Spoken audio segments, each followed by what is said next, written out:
adjust my chair accordingly and hope that I'm talking loud enough into my microphone. I'm seeing a little low here, but hi, how you doing, people at home? Hey, everybody. How's things? How's kicks? I need to just, I think, there we go. I'll tuck my microphone into my face area a little bit better. Yeah. It's coming a little soft as we came in, firing a little hot, but we're good.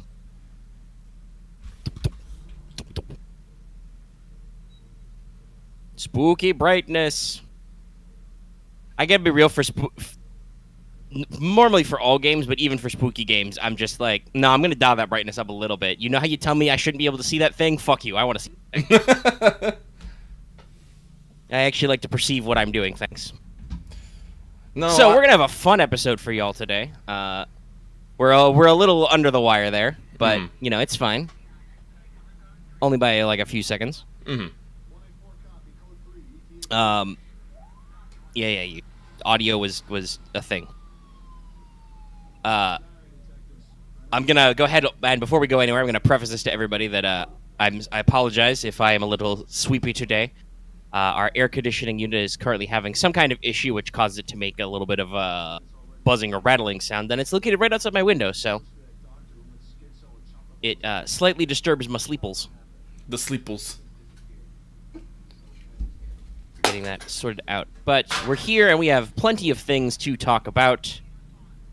We should probably explain why, in the year of our Necrolord Prime, you're playing Evil Within. Oh, the kind prince, benevolent empire. So... Year 2002, and this nerd has a little black book. I believe this actually came out in 2014, if I remember correctly. But, so that's 8 years, but almost 10 years. Almost 10 years. Oh no! Don't listen to supernatural noises and drives, everybody. Yeah. It's bad for your sand. Bad for your sand score. We're going to be talking a lot about sand scores today, guys, for a variety of reasons. Yeah, I also want to throw out there, nobody's yelling at us about audio, so even though YouTube yelled at me twice about the audio bitrate, I assume we're fine. But also, I love how I've been having this issue lately, I don't know if you've noticed it, Lucky, where YouTube disagrees with itself on what our concurrent viewers is. In analytics, it's like 3, but on the, like, I don't even know what you call it, I guess, like the preview screen, it's like 6, and I'm like, I don't know what's true anymore. But here we are. We're going to threaten your sanity. Get your hypergeometry out, everybody. Suck on your powder of Ibn Ghazi. The what? Powder of Ibn Ghazi. Ibn Ghazi. I could spell it for you, but it won't mean it's a long-standing... Make your elder signs. I will say, pumping this up to 60 FPS and giving it fucking full res does make it look okay. Yeah. Your female colleague, of course, has to have the power walk. Sachet. But you have the trench coat. I know, actually I was thinking about this. My buddy here is rocking the fucking the 2-piece and the slacks with the leather gloves. Yeah, you can tell he's the nerd, right? Right. Even got the glasses, slick back. You're clearly too old for this shit. I am. She's all the way over there, but I'm pretty sure she's the feisty young one. Yeah. I think she was either wearing like normal slacks or jeans. We are hearing that they can barely hear the games. Bump game audio up. Shout out to giving her a wet t-shirt like 5 minutes into this fucking game. Everybody's wet. Everybody's wet. But hang on one second. Let me go fuck. But it was raining. You didn't think you should, maybe get a coat? No. No coat. An agency windbreaker, perhaps? No coat. Only...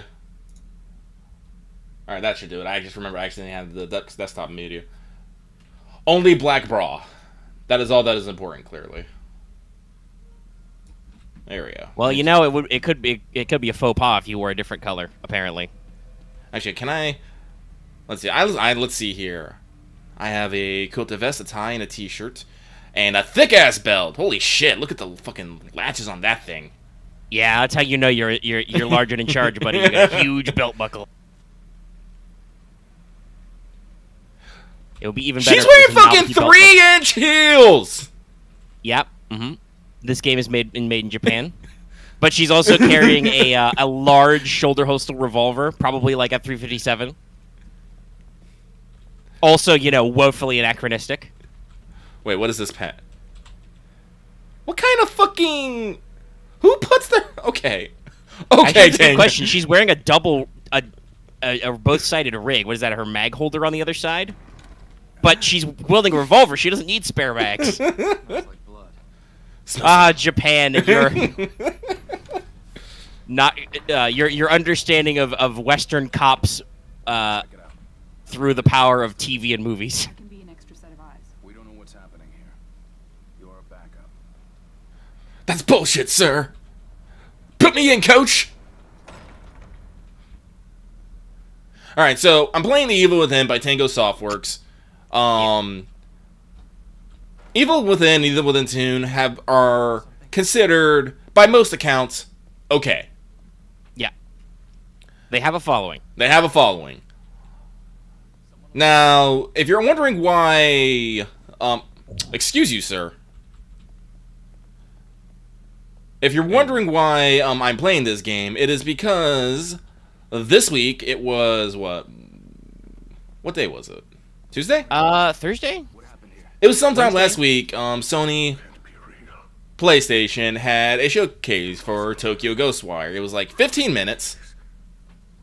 I think it was more like 20 minutes, actually. It was pretty long. It was pretty long. Okay, I can't remember. What is There was time? like a 10-minute gameplay deep dive and then another like 8 or 9 minute like dev interview that were both the same thing, both the same video, which is a little interesting. At least it wasn't a 40-minute state of play on Gran Turismo 7, which also happened this week. It's PlayStation. I guess if you really like cars, you're happy. I kind of feel like it's a little bit of an oversell, but hold on, you got some security camera footage. Those uniforms are just blazing away. Yep. They're dead. Roll sand. Unnatural. So, but the... Oh shit, he's right behind you! So, with Tokyo Ghostwire now being more out in the world there. I think we got an official release date for the first time. Yeah, it was like what, March 22nd? I believe. Oh. I think it was the 25th. It's late March, everybody. It's Welcome late. to hell. Welcome to hell. I am upside down. Oh, hi! You appear to be in a charnel house. Look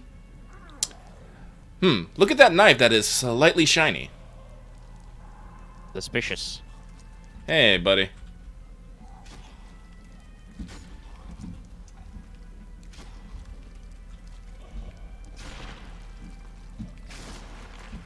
So I'm... Okay, maybe this lag is a little... Maybe I do need to upgrade this sensitivity, because... Okay, there it is. I would like to start swinging now. For this conveniently placed knife. Oh, he just cut you in half. Alright. Shouldn't you have bled these bodies out before you hung them up? It's usually why you hang them up, is to let the blood drain out. I'm pretty sure that's why we hang cattle. You don't want that extra blood in there. Go shimmy, shimmy. Shake it, shake it. Shake it, shake it, shake it, shake it. Give me the shake it. Give me that knife. Give me that knife. Fucking knife. You want that knife. I want that knife. Oh. A little ahead of ourselves. Oh, Man. A little bit more.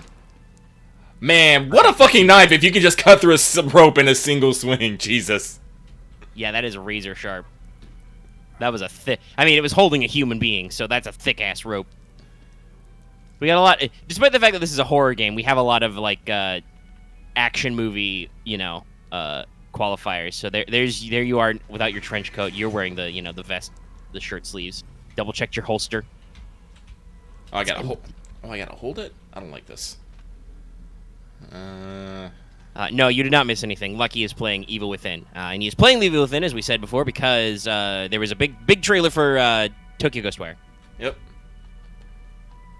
Excuse me, I'm taking these. Now, obviously, I was... Ever since the original trailers and, like, you know, some of the introduction and some of the old Bethesda stuff, I was, like, very interested in the game. Hang on a second, I gotta check some options here. You've got Victrola. Mm-hmm. Sneak high, control. Is there a way I can set it to Toggle. yeah, vibration, auto aim. Whoa, no. Man, maybe I do want to fucking switch to controller. Well, actually, no. That's gonna take maybe a fucking headache. Well, the reason why we were a little hot to trot here, guys, is we had some technical difficulties getting this set up. So I guess no, you cannot switch to toggle stealth. You must hold stealth. Probably intentional. Ah, the tension, the feeling. No, I didn't. This is something I could shout out to. Another game I recently, because I needed to defeat my backlog because we got a lot of games. So I actually decided to switch out of course for a little bit and start playing Necromancer Hired Gun, the 40k FPS I bought over the holidays. And that one, it's a high-speed shooter like you'd expect from this kind of thing. It's a lot like Doom or even like Titanfall a little bit. Mm-hmm. You know, the first tutorial before you even is. shoot anybody, the game is like, yo, here's how you wall run. You sprint all the time. There is no actual sprinting button. If you push the stick down, you slide forever. No matter how little you're moving, you slide. And you can air dash immediately. And then after you complete the tutorial mission, whoop. Okay. Rip you.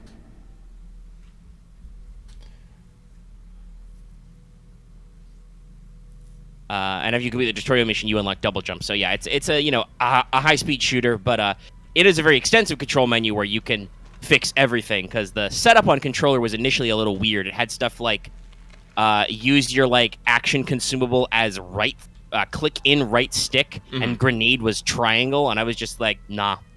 Like R1 was like action wheel. You know, select your actions or consumables, and I was like no, flip that all around. Literally not using down on the D-pad for anything. Make that my medkit consumable. Make triangle the wheel. Then make R1 grenade like a reasonable human.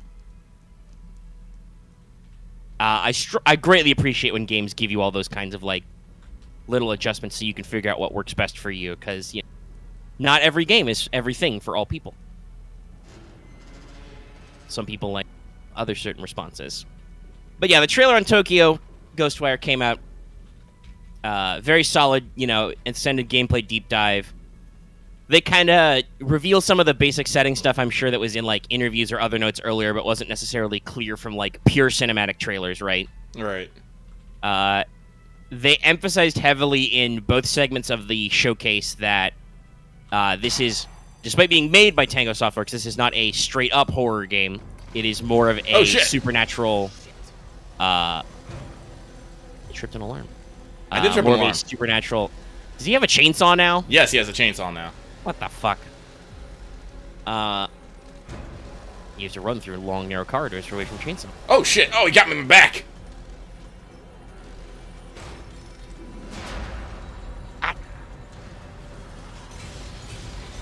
Oh, what the? Okay. He just has a fucking foot pedal for cage match. Yeah. Better haul some ass, bruh.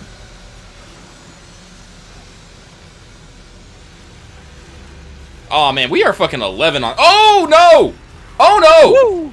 Oh no!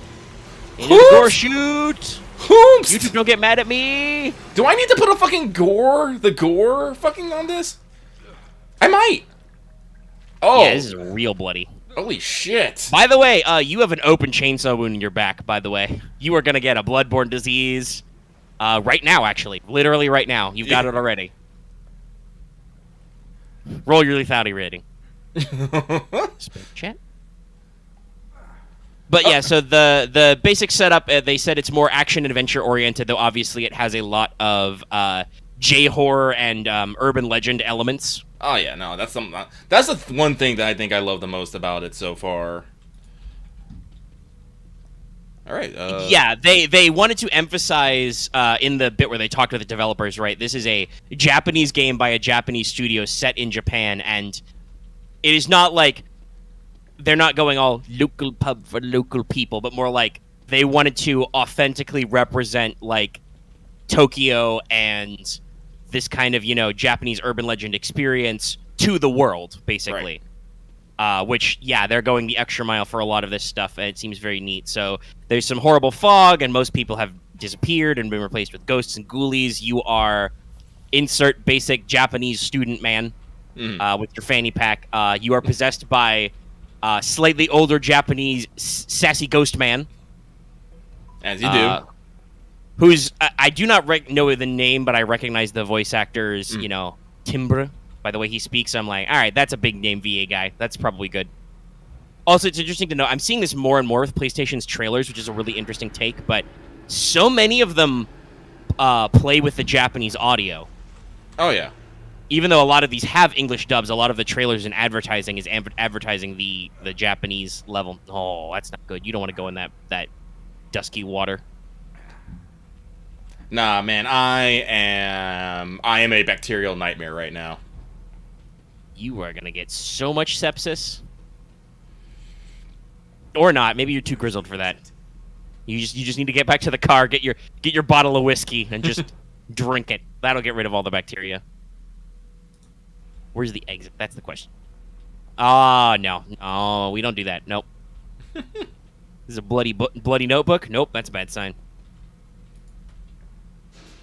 Get ready for us to be incredibly genre savvy as Lucky plays through whatever the fuck is going on here.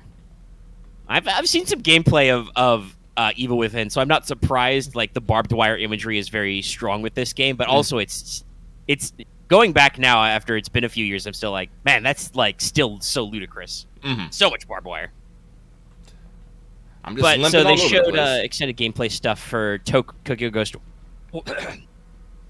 and kind of like emphasized what it would be about. You're going to have these elemental powers. There's a lot of gesture-based stuff, which looks really cool. A lot of like traditional hand seals kind of a thing. Very Yoji kind of stuff. Yeah. And then they even emphasize it with additional tools, so it's not... It is first person, so it's a little first person shootery, and in fact, I think one of your basic attacks with wind is like finger guns at people. Just shoot a little wind bullet. But you also have access to talismans, also very Onmyodo style, Onmyoji, which can like stun or seal enemies. And you will have access to a sacred bow with the the Tomoe type symbol on it. So yeah, playing with a lot of that stuff. Interestingly, I have not seen a PC wielding no player wielding a katana yet or anything. Maybe they'll save that for like the end, but it's actually kind of interesting and refreshing that we don't immediately go for the sword. And there's a lot of spooky, weird J-horror enemies. There's the empty school uniforms. There's the Slenderman-looking dudes. There's the Ju-on Raincoat, Grudge Ghost shit, all the classic. There also seems to be some more traditional yokai as well. One of the art directors explicitly said in that little interview section that for design she was heavily inspired by classical Japanese woodblock prints of yokai. Okay, my mouse wheel is actually not working, and it's weird. Hang on. Wait, actually, I think my mouse wheel just might be broken. That's probably it. Ah, that is no goo. That is no goo.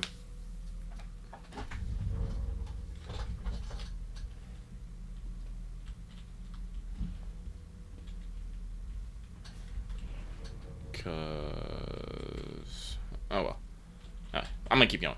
Sorry, but yes, traditional woodblock prints. Yeah, so there's more traditional yokai and stuff. There are apparently tengu like floating over certain buildings that you can use your ghost wires to jump to get verticality and stuff. I mean, I think sometimes with all the gestures, some of the times that it seems like some of the combat seems a little like slow and deliberate, but otherwise it looks like it's got all the good stuff, and the aesthetics are very unique. There are corrupted torii gates you gotta cleanse that let you go into even more freaky deaky mind spaces. It's pretty good. If our audience hasn't checked it out, you absolutely should, because this is the kind of thing that we've talked about before, and honestly is probably something akin to what some of you guys may enjoy. Obviously, FGO kind of goes the more historical fantasy route, but a lot of Nasu's earlier work is very much urban fantasy in this vein. I'm not here. I'm not here. Man, what did that door do to that guy? Jesus. It got in his way, clearly. He's a chainsaw. You need to be... Also, by the way, I want to ask if anybody knows what was the first one of these types of games to start with the locker thing? Metal Gear? Like, was that Metal Gear? Oh! Possibly Metal Gear Solid. That was an emphasis. Because, like, I'm just... Man, wow, he's just really freaking out. Because it's kind of interesting, because on the one hand, yes, you can stand in some lockers, but who is the one who thought first, that is the classic hide move, is hide in a locker? Probably some kid who got bullied in high school. Yeah, I wonder if, like, maybe like classical, like, 70s or 80s horror movies did it first. I could see some, like, school slasher type shit. That's a very video game ass locker, though. Oh yeah, it's like going you through have some more normal lockers right next to it. Yeah. And then there's just one big tall. I don't even know what you'd use that for. Coats, I guess. Mm. Don't look at me. Don't look at me. So I will say the start for this game, Evil Within #1, is kind of interesting because like you start as like your cool, collected, police guy. You've got your gun, you've got your friends and everything.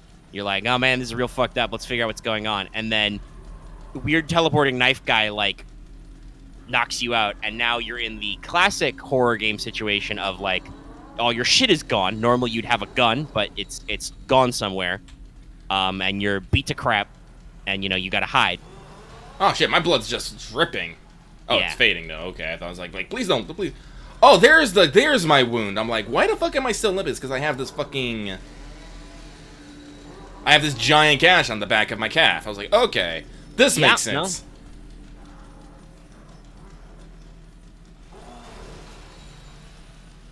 Alright, I need... Oh shit, he's over there now.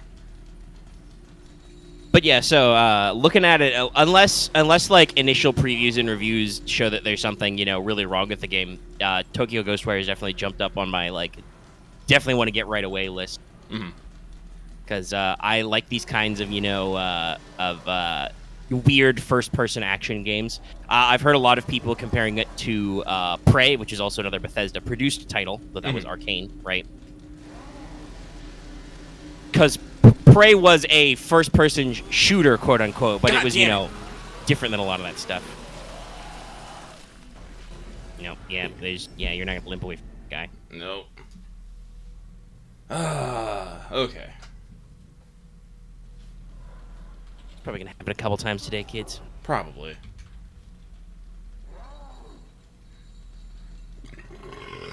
Oh, excuse me.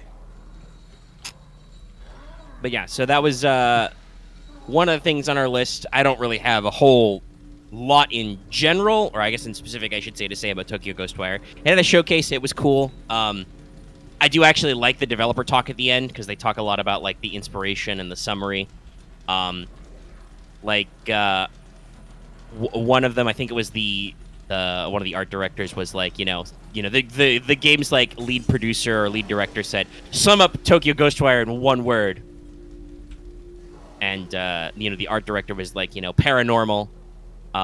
One guy actually used the word for what was translated anyway as strawberry shortcake. And then he had this whole analogy about, because the director was like, what? He had this whole analogy about how the design of a strawberry shortcake came from the rising sun flag. And so it's like, this was the thing I was talking about, right? Where they talk about where it's a quintessentially Japanese title, but it is, accessible to the broader world audience, which is kind of neat.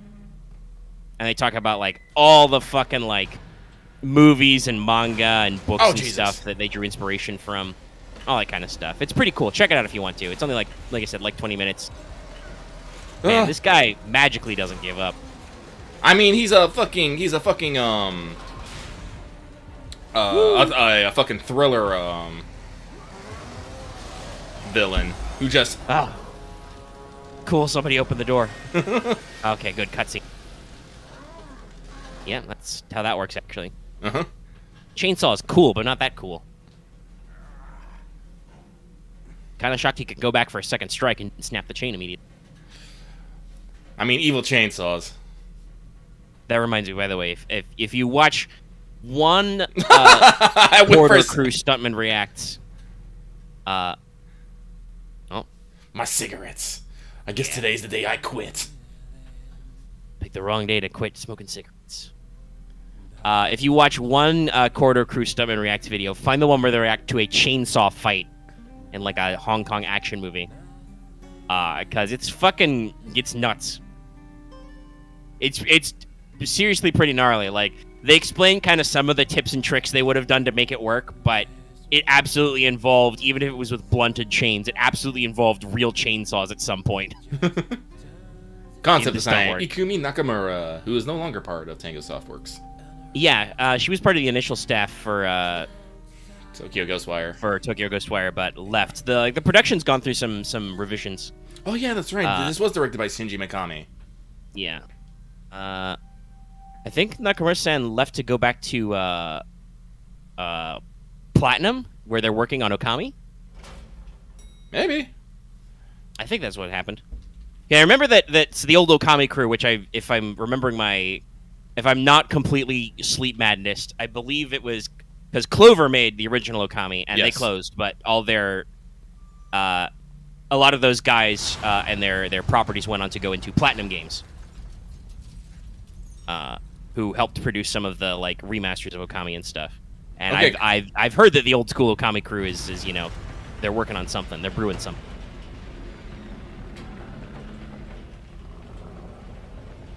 Gotta get out. Oh, hey, we're back here. Front door, don't fail me now.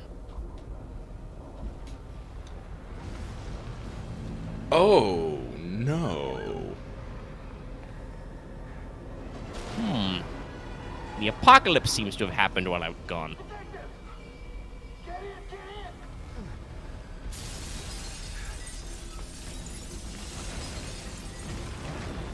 You on the radio, yo? Whatever. Don't look a gift ambulance in the mouth.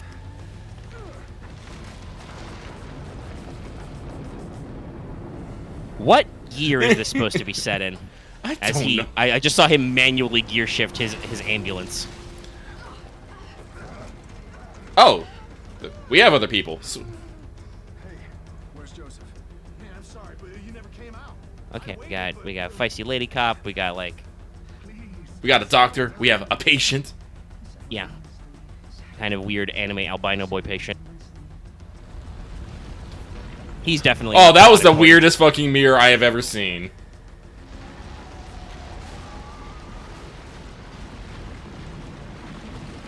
We're very strongly taking inspiration from Hollywood shots now. Oh god. Fucking weird mirror stuff. Just breaking shit.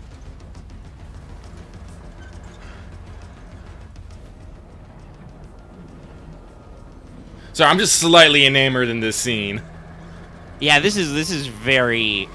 Again, we talk about like the sudden tone shift. Considering you were in all like hardcore slasher movie shit, this is just a Michael Bay action scene or a Roland Emmerich action scene, right? Mm-hmm. In fact, this game came out what 2014? I believe so. I wonder if the cinematic team was influenced by the movie. Oh 2012. Jesus! Shit. Fuck is this Inception shit?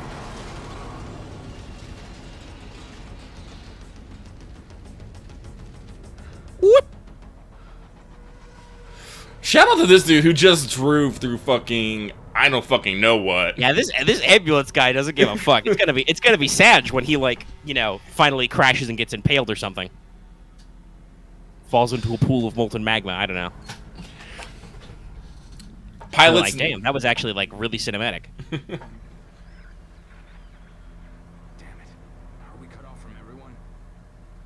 must be dead. But yes, as I said, no specific things to talk about Tokyo Ghostwire further. Well, it looks cool. It looks fun. I think the most interesting thing, though, is apparently originally it was going to be the Evil Within 3. Yes. The game started as like the alpha build of Evil Within 3. And then I don't know if they straight up they just were making it more action oriented normally, or just through the course of development they were like, what if we didn't make Evil Within 3? What if we, made this different? I do believe they did say something about they are still playing. Oh no. That's Seems to have caught the bubonic plague very rapidly. Lucky, did we miss any rats back in the hospital? Well, there was one that we met like we were hanging upside down. One just passed us. True. Yeah. Did he have a terrible Cockney accent, even though he was a French rat? I don't know. They could have been fucking English rats. They could have traveled. True, we don't know the source. Anyway, chapter 1 clear. Very overdramatic.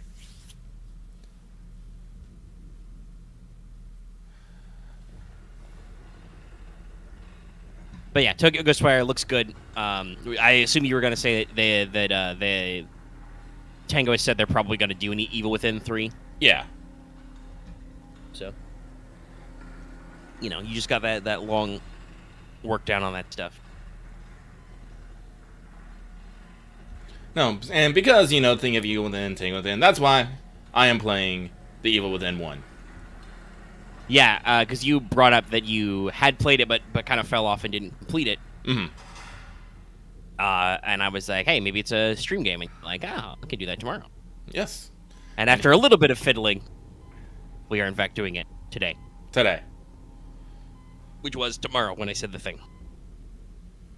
Ooh. There's a lot of hospital horror in this series. Excuse you. Excuse you. I'm also not really sure. Whomst? I don't know. Maybe I've never just been, Sir! First in Evil Sanatorium or something. Sir! But, ooh. But, buddy, are you okay? You got a little something on your face. But I have never experienced literally red vision like that. Body found in Lake Santan, caused methamphetamine, mutilated bandits. Okay. What's this? I have experienced, stars in the vision, or that kind of like, I think I talked about the time that I lifted something heavy and nearly fell down and passed the fuck out. Oh yeah, I've done that.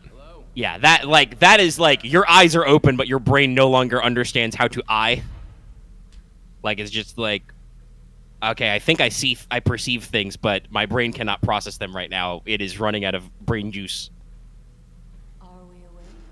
Now you're locked up in a creepy sanatorium. Yay. Is everyone else all right? The city. Whatever are you talking Are those about? You are the only spiders? soul here. Right now. Whatever they are now gone. You're gonna get fucking gaslit. Listen, we're in monochrome right now. I think I'm already gaslit. This place is necessary for you. You're always welcome here. I've been hospitalized. I'm afraid I cannot answer that. Please, sign in here. Beacon Mental Hospital.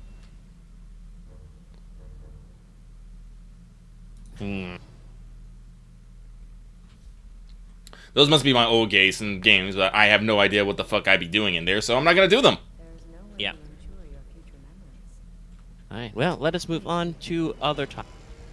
Speaking of games coming soon, Soon. I got a quick one. I talked about this a little bit yesterday as well. I think that was off mic, but I will let the audience know, and we can rejoice about it. That according to some semi-reliable sources, it appears that a build of Cyberpunk 2077 has been uploaded to PlayStation's database. They're creating database entries and getting all their graphics in order, specifically for a PS5 version of the game. Yay! So that means that the long-awaited... Please. Sorry, taking a sip of my water. The long-awaited next-gen version is probably soon coming. Mm-hmm. Based on what this person who, studies, back-end database uploads for PlayStation says this is just based on his experience. His experience is that usually when things are added to the database... Ooh, the chair is getting really weird. No. Stop. That's not normal. Spend your brain juice to unlock more juice. There now. You see? All better. Of exactly 100 brain juice points. Am I going crazy? Am I all better, lady? Am I? Now what makes you say that?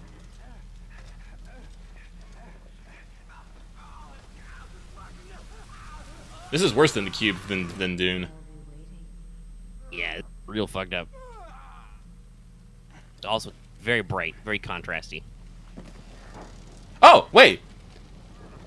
It's because everything else was on fire. Oh, hey, it was subconscious. Cool, your happy place is a mental hospital. At least the nurse is cute. Shit. When you bonk your head and pass the fuck out and wake up in a wooded glen, I guess. We have fell from some point. What is this? It's a syringe. The origin of the medication is a travel in syringe, but it provides a moderate health restoration. Cool. Yeah, you got the green juice. Gonna shoot up with some herb.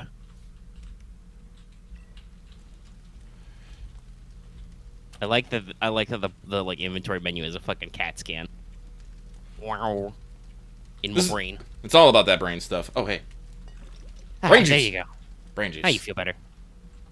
At least it's not as bad as what RE7 does to introduce you to your healing mechanic. What does RE7 do? I've never played it, so. We'll play it sometime, but to show you off about how weird and resilient everybody is, you get in the prologue you get your hand cut off and then stapled back on. Oh, Jesus. And optionally, during like your first like boss type encounter, you can get your leg hacked off, crawl to your leg, and then pour the medicine item on it so your leg fuses back on.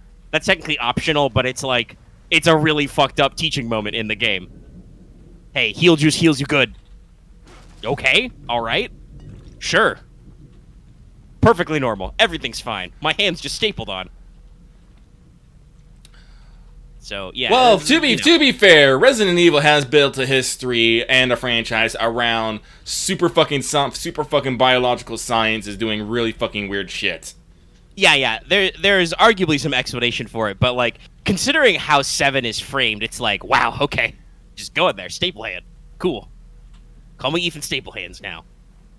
I have a watch that tells you how good my health is. Very common feature in Resident Evil, the biomonitor type stuff. But yeah, so Cyberpunk is building up to what sounds like that next gen release. There is an asset for a slightly different cover art, though there is no Samurai Edition marker, so that means that as encouraged, that leak probably not true. At least in the most part.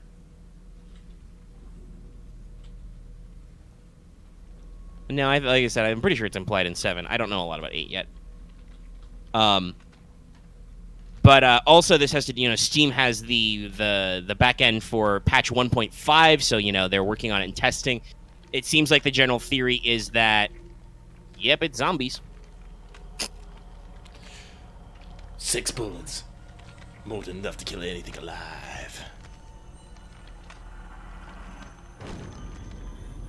No!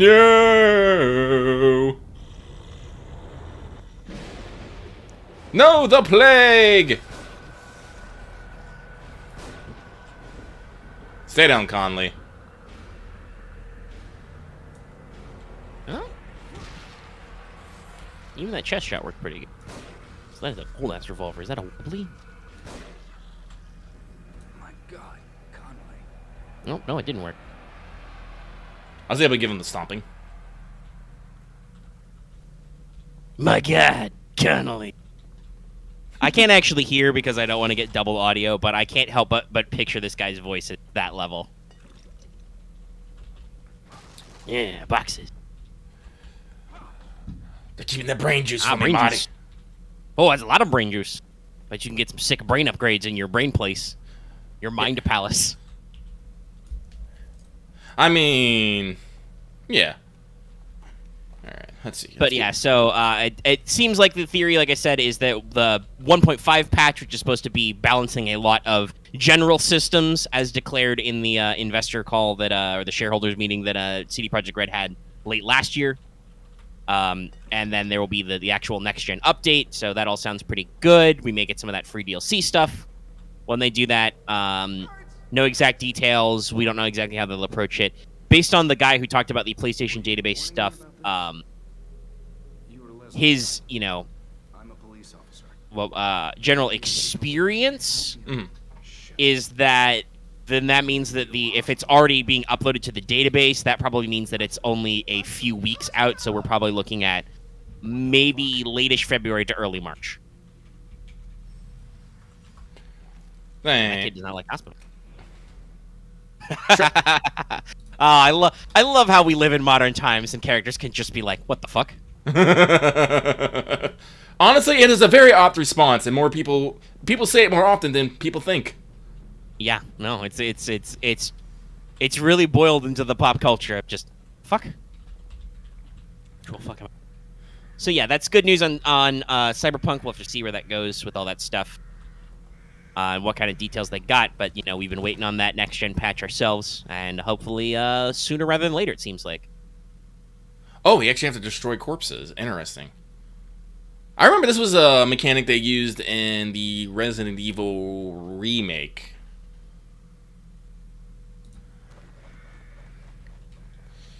But let's see here. So I got one match.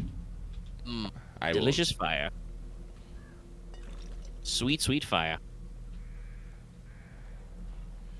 I also want to throw out there for people that's well, I don't know if we want to talk about Delta Green shenanigans yet, but I would like to point out to people that normally burnifying a body is very hard unless that body is very, very dry.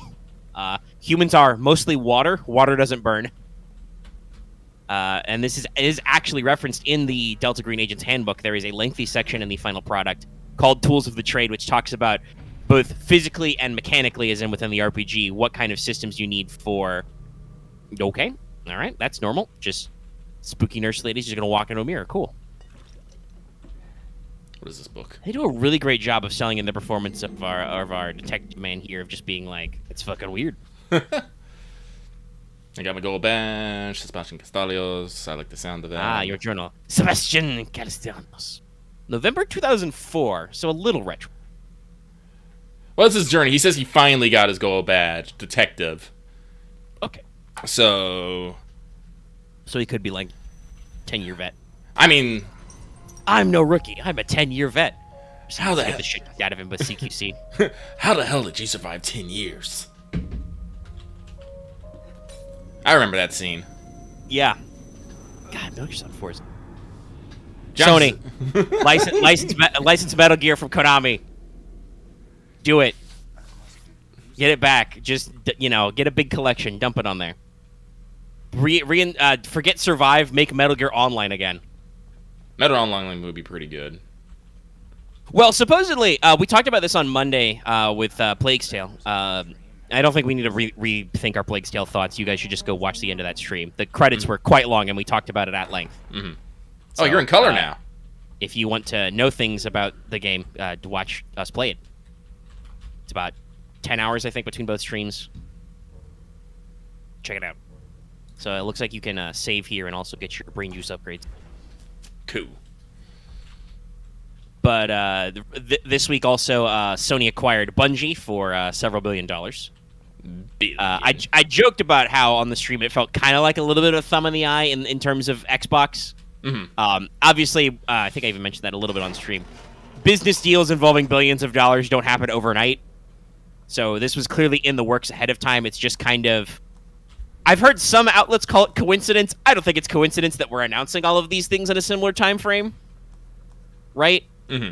Especially when, Sony's did actually lose some stock value with the, Xbox acquiring Activision Blizzard, right? So, I'm sure some of this stuff is, being announced and being hashed out in such a way so that they can get the press cycle out there. But, oh, man, I just use brain juice for everything. Oh wow, you got a lot of brain stuff. Yeah, this brain stuff is expensive though. I'm gonna need way more. Well, I brain. would have to. I was thinking to myself, it must have to be because the first one was like 100, and then I saw that you had like 700, and I'm just like,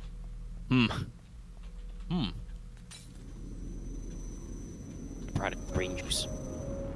But yeah, apparently it seems like Sony is explicitly saying that they acquired Bungie for their talent with online and live service games, and that now that they've acquired Bungie, Sony is planning as much as up to 10 live service games over the next several years to come out. So it seems like the goal was to acquire a company with a lot of institutional knowledge about these things, you know, having run Destiny and then Destiny 2, both of which are, you know, award-winning, best-selling, blah, blah, blah. And so, with that institutional knowledge, Sony will be able to take other games and like elevate them and maybe get their heads in the online game the online gaming space a little bit better because, while they have been doing very, very well and will continue to do well, there you go, just knife in the, go to sleep. But they have not necessarily been making a killing in online games. I know that, for instance, the big like Square Enix Crystal Dynamics Avengers game. No, these are getting even more complex. Robot. Also, YouTube, why is this my top chat? Forgot I haven't changed it to live chat where it shows me all messages. Oh, fire.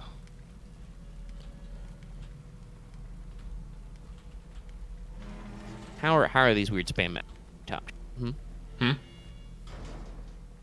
Just saying, how are these weird spam messages my top chat, YouTube? How does that work? But yeah, so I know that Avengers game has struggled a little as a live service title that people are not necessarily super happy with. So maybe PlayStation wants some extra juice in there, and I won't mind. Plus, Lucky, you and I have both talked about this. Destiny, it's a cool game. Destiny 2 specifically, it's neat, but like the original, the base game story is like, I mean, it's fairly complete. It's pretty fun. You go to the limits, you punch guys, you have fun. But you know, after that, there's not normally a very clearly defined endgame stuff for you to do, other than the one raid or whatever that you have to do with like 6 of your friends. That means you have to have 6 friends ready to do stuff. This guy getting barbed wire zombied? Yep. Yeah. He upgraded to Superman.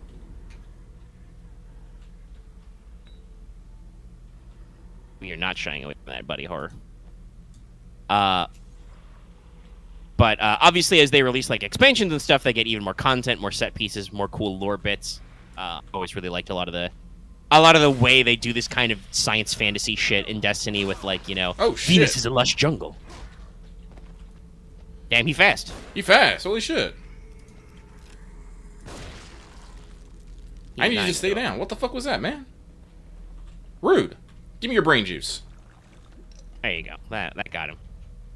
Took a while to find something important because his brain meat were already partially busted. So, but as I was saying, you and I are both hoping maybe that now that they haven't acquired, they're an in-house title, that maybe there's some kind of, you know, next-gen PS5 Destiny Game of the Year bundle or something that Sony does that can include some of all those expansion packs that they've been putting out. I know they got a new one coming out soon. That's how I played, I bought the original Destiny launch. I played the open beta, actually. Me and our buddy Ron, we got kicked out of the beta. We were playing it to the last possible minute.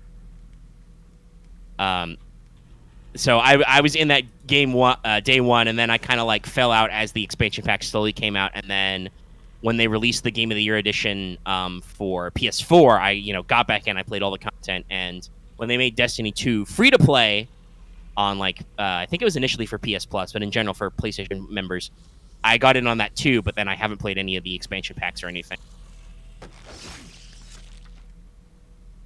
Do these guys get back up if I don't burn them? No,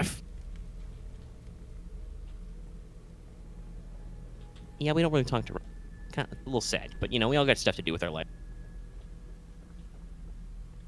But oh sweet. I think we've got a couple of big ones we can do. We can either lot of hijinkery has been happening in the build up to running Delta Green this weekend. Oh yeah. Or we could talk about our little book club moment.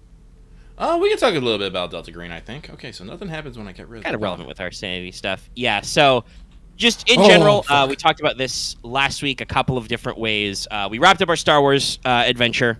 It was 2 hours of a whole boss fight. Mhm. It was not, I would say, not a perfect session. Most of the players enjoyed themselves, though I know very explicitly Lucky. I heard you out loud a couple of times were like, "Oh man, I was useless," and I was quick to jump in there and be like, "No, you helped. They appreciated it, But I also completely understand. I myself was kind of like, "Yeah, I don't think that went exactly how I want." For another thing I'll bring up later, I'm reminded of a comment that one Matthew Mercer, GM for Critical Role, who are a internet phenomena, talked about how when you're doing improv at the table, not everything is perfect. You always have those shower thoughts when you come back where you're like, that could have been better. Oh yeah. So there's a couple of things to iron out. I think in general the guys had fun, and it definitely got some of the appropriate level of tense moments. But there's a couple of different techniques I think I would need to apply.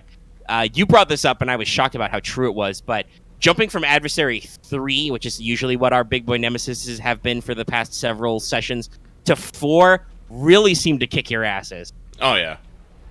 Which is kind of interesting, because it's like only one more upgrade, but it really polished off. Like, most of the players were having some bad luck getting some hits in, except for Marth's character, who explicitly has an ability which downgrades back those checks. Yeah. So Weather was very effective against the enemy. You got a couple of fun tricks in there, but there's some interesting plays to work on, and obviously I'll have opportunity to work. But it was okay. Yeah, let's see. I'm trying to think of anything in particular, like, because I'm sorry, I haven't thought about Star Wars like for the past week. That's fine. Because I think we had a couple of miscommunications. There were some jokes about whether or not there was a core in the giant space amoeba you fought. Yeah, no, that was my my mistake. Yeah. And it wasn't that big, because I would have hated to like get your hopes up that like hitting the core in the amoeba would have been immediately effective, because I didn't really write anything about like weak points per se. It was mostly water with some extra goo core. I will also say that I don't know if it was just because we started like right away into combat or what, but I did kind of feel like the group very quickly lost cohesion. Like, sometimes you guys are very tactical and planned, like, okay, we'll go, you guys take care of this, we'll take care of this, everybody kind of knows their lane. But when you're fighting like a singular boss monster, it kind of turns into, unless somebody is in some kind of weird immediate threat, like you got engulfed by the horrible space amoeba right away, and we're like, this is fine. The party can get a little like unfocused. Like, there were a couple of times when like you would do something and be like, all right, okay, we're all clear from melee, so now our shootman can shoot, and then Axe is like, I really want to use my engaged range breaching charge though, which means I have to re-engage the target, and I'm going before Boots, and it's just like, okay, fine, did that whole thing so we were free, but you can get back up in there. And it would have been pretty spiced if he did it, but, he missed. Oh! He whiffed because of the Adversary 4. You bitch! Fuck you! Ah! I'm on fire! Just... Why are you on fire from that? I mean, I can drop a match and burn people down, so whatever. Well, no, I'm just thinking about, like, the initial animation was he just clocked you across the face with a torch. And that didn't catch you on fire, but him backhanding you... I don't know, maybe you got too much booze soaked into your vest. But yeah, so there's a few things, but because I am still feverishly in the middle of writing a Delta Green scenario, not the one we're going to do this weekend and probably another weekend, I don't know, investigation-type games tend to suck up a lot of time.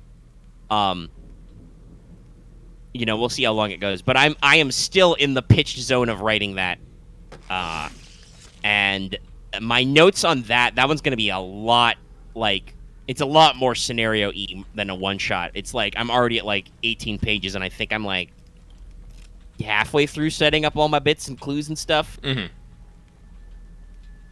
So, that means that I have, indeed, not had any time to work on the Star Wars thing. So it was just, I already have a Delta Green scenario written. We're kind of, hot to trot, good to go. I got people, pulled in. So there's been a decent amount of time this week, setting up, figuring out characters, remembering people, going back over stuff. A very funny thing we realized was that because you and Martha are going to use returning characters, you have some characters you generated for Delta Green who are not dead or insane yet. Yet. And so, we're kind of able to come back to those. But we realized, you guys were looking over them and I, trying to reference rules and stuff. And we realized based on the PDFs that, like, those character sheets are quite old. Yeah. You guys, I guess maybe you missed my, because I think I reposted my. I think we just missed it. Yeah, but I brought it back up again because I dropped it in my Google Drive folder. But like, you guys were still using the old playtest version, like the not for public release. This was kind of the Ashcan version that various Kickstarter backers like myself got early to like show you the basic mechanics, so you could do like playtesting and other feedback and stuff. Shit. It's, lacking like proper page numbers. It's missing some of the like lore references and stuff. Why do I have to use a match? Why can't I just grab a fucking stick from the fucking fire right here? Also, you got that torch back there, which looked like it had a symbol. Can you pick up the torch? Oh, actually, hang on. I can. Sweet. Well, let me just... Nope, I still have to use a fucking match. Game mechanics. Well, get fucked, nerd. I can literally... These are magical fucking matches. Yeah, who knows? Open sesame, bitches. Who's in here? But, so, that, I got you guys the new document because I've got the proper Agent's Handbook and Handler's Guide and stuff, so... It was kind of funny to have that discussion about like, whoa, wow, these characters are like old and some of these rules are not, clean and stuff. Mm-hmm. We were able to work out a few hiccups in the old writing. Yep. But X had found earlier an easy Google Spreadsheets version of the character sheet. Oh yeah, it was pretty sick. Which I was able to provide to people because I saved the link. So that, I think, gave everybody some pretty easy formatting. We started discussing kind of like, all your different, like, roles and stuff. Burn, baby! Ooh, that's a big key. It ain't a Shinji Mikami game unless there's fucking huge-ass keys. Big key. Your torch appears to have gone out, but that guy is dead. I tried to punch a tripwire. And all your blood fell out. Oops, all your blood. I will say, I think Axe was like very concerned with like team comp skill stuff, and I was just like, don't worry about it, just make the character you make. Because I double checked you updated your character sheet to the new thing. I'm gonna guess Marth probably has, because I know he loves Google Spreadsheets, but he did not like relink that one. But he did find his old character sheet, and I checked it, and he is just oops all murder skills. Yes, as you'd expect from a special forces operator. His character's a Navy SEAL. Like, everything is just like guns, unarmed, melee, heavy weapons, demolitions, artillery, military science, navigate land. I think he had like a specialty pilot, so he has pilot small boat. I have no idea when the fuck that will ever come up, but he's got it. And it makes sense for his character, right? Right. Which is the kind of the point I was getting at. So I feel like it seems like, from what I remember from reading everybody's character sheets, everybody has like a decent spread of the skills, and you guys will probably be fine. And if you fuck up skills, that's okay, because that's how you get more skills. Well, that's the great thing about Delta Green. Like, all characters start with a basic amount of skills to not suck. Like, you start with a little bit of melee, you start with a little bit of firearm, you start with a little bit of dodge, a little bit of persuade. That is something that is taken from the classic basic role-playing Call of Cthulhu system, that this is... The new version of Delta Green is, like, even more of a drift from, even more polished, but yeah, like, those have a lot of basic skill percentages. I will Hit him with a say I bottle! do kind of, Oh, it worked. I hit him with a bottle.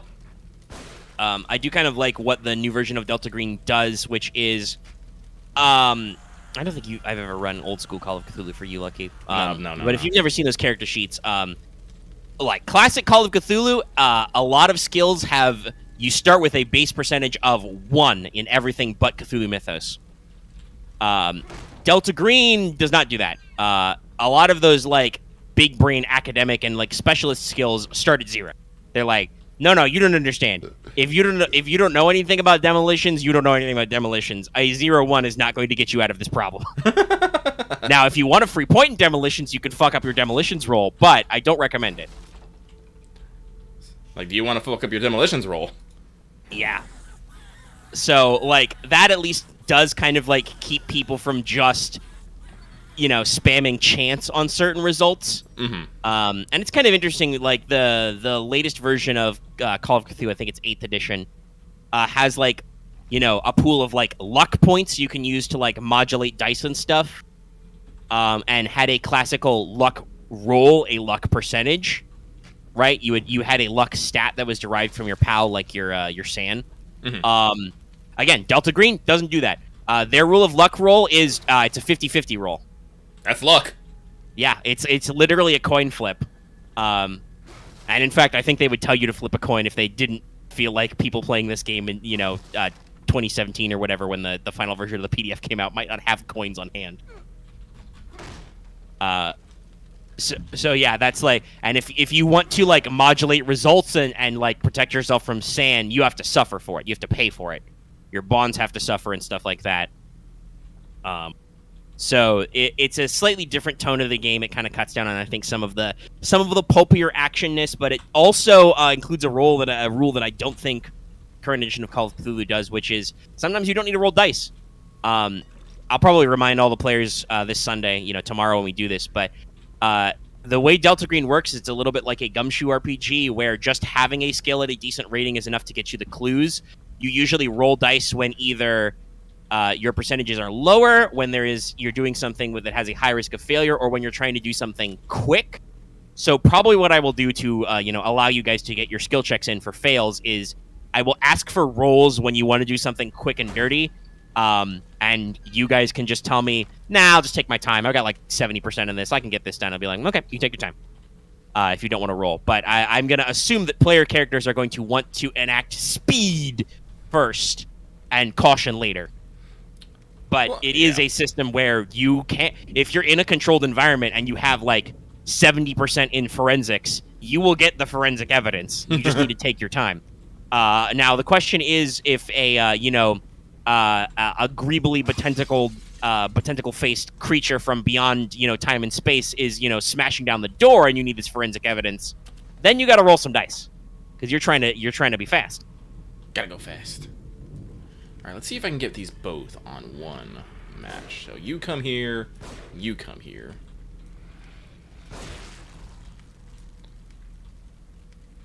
Blarp.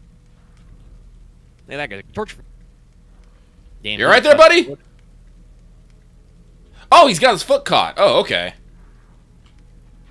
Well. Ah! It happened again. I'm gonna run up and then just fucking slap you. Bitch. How's that feel? Bitch. Ha ha ha ha ha ha. I'm dumb. Stupid zombie tumbling through there. Now, let's see here. What the fuck does he have stuck in his head? I don't know! Well, But I fucked that up! Ah. No, he's going to stab you with a stake in his face. He's got a fence post in there. Ah, no, but I wasn't able to get both of them. God damn it. Okay. Terrible. Well, I'm gonna grab this torch, though. I'm gonna smack someone with it. But yeah, so we cleaned up some stuff, and the new version of Delta Green has some really slick rules learned from stuff. And like you said, the game is kind enough to give you a decent score in a lot of basic things. Like, I think unarmed is like 40%. You have a 40% chance to throw a punch. Yep. Your basic, like, I think your search is like 10 or 20%. Mm-hmm. Alertness is like similar. So no matter what, you have a little bit in your basic survival and clue gathering skills. And then the skill packages for your profession should give you a decent enough focus. Like, several of you have like straight up 70 or 80% in some of your core focuses, right? Yeah, no, I think I have like a 70% in biology, I believe. Marth's character is as like an 80% in firearms. Which, honestly, in Delta Green is perfectly fine, because you cannot solve all problems with a bullet. No. That's not even getting into, like, I don't even mean how, like, some creatures are transcendental and can't be harmed by mere bullets. I mean also, like, if you're on American soil, you may have to be accountable for where that bullet came from and where that bullet went. Which is another major theme, you know, reports, filing all your stuff correctly, getting your things done, your acquisition. I think we hopefully sorted out everybody's inventory. There is a lovely tools of the trade section, but that's very thorough. Like, I talked about this. Axe copied, like, literally every item from this list, and I was like, Axe, you should probably not copy everything from this list. Some of these things are optional. It's not a literal shopping list, you know. When it talks about, like, what's in your squad car is, you said this best, faster than me, you know, don't assume you have a car. You don't know if you have an agency car. Yeah. If you get an agency car, we can talk about what should be in the agency car. But if you don't have one, it boils down to what do you have on your person. I feel like for you, your items where you took from the what's in a cop's go bag list a lot, I felt like. Oh no, actually, I was just thinking about it a lot. Okay. Well, that's very similar, yeah, because there is, like, you talked about, like, first aid kit's too bulky, which is in that list, but I can carry some over-the-counter stuff, you know, small gun in a holster. You have a non-zero percentage in bureaucracy, and I was like, you work for a codename clearance agency, you can probably get a weapon permit. Ah! I forgot to disarm the fucking bear trap! God damn it, me! Always the fucking... Fuck you! Shake it, shake it, shake it. That will not get you out of bear traps, by the way. Those are fuckers. I gotta stand still to heal up to my minimum. Yeah. Why are you clutching your side? When I got a leg wound, I don't know. Yeah, but, like, you're not limping like you did when you took that chainsaw to the back of your leg. You just got your fucking ankle nearly snapped off. There are tripwires fucking everywhere. Who has the time to... Who is setting up tripwires? Are these really, barbed like, violent explodey tripwires, too? Alright, let's keep moving forward. Casually walk through that fire. Hey, I was able to... Actually, kind of true. I mean, you know, if you're only in minimal contact, fire doesn't necessarily burn you away. There you go. You got 2 for 1. Alrighty. And they were probably gonna get up and get me. Okay. Okay. Yeah. Good choice. Yeah, those guys were absolutely, if you walked past them, would have been like, "Meow, we weren't dead." Especially when I tried to open up this fucking door. Oh, yeah, absolutely. You would try to open the gate with this big zoom out and then just, wow. Wow. So there's explosive tripwires, and then there's this medieval-ass gate. It makes no sense. What kind of dark gothic forest have you fallen into? I mean, this is Resident Evil as fuck. Good God. Yeah, but you guys were just in a city. That's right. Just keep We're clearly getting either dark magic or hypergeometry has displaced you in time and space. I have fucked that up. I probably should have gone around the fucking... I like how he says keep doing what you're doing, and then you just accidentally waltzed right into that zombie party. There's a big old bonfire right there. better get out of here. I don't think I will waste ammo on this situation. Does anyone... Metal. God damn it. There's a lot of burning braziers. Ha! I am action hero, Jesus fucking Christ. Wata! Fucking flying jump kick up onto the bar. With your bum bear trap ankle. Fuck. I love it. On fire, slide down the chute into the water. I mean, that's probably the best way to go into the water. I don't know if you'd want to, like, pencil dive off that bridge. But yeah, so I think we're all... Chapter 2 clear. I think we're all reasonably hyped for Delta Green. We got everything sorted out. Yeah, no, I'm trying to just get back into the mind space of Carl Robinson. making up, ideas, lines, and stuff. Trying not to be a white knight character, going to be very sassy, sarcastic, cynical, done with life. I mean, well, yeah, you took a damaged veteran option, and you have seen things man was not meant to know. Yep. That's what it's called. And aren't you also? I have to double check how the rules for that work. Are you also hardened to violence? I have an X. I don't think so. I think I have if I get 2 more X's, I will become hardened to violence. Okay, and I then had to double check the exact. So you're closer to that. yes. Because I'm sure you guys saw and did a lot of violent shit in the Lover in the Ice week before. Mm-hmm. And I loved forensically solving this because we were talking about your bonds, right? Right. You had a bond for Delta Green itself, which is not really in the rules. Right.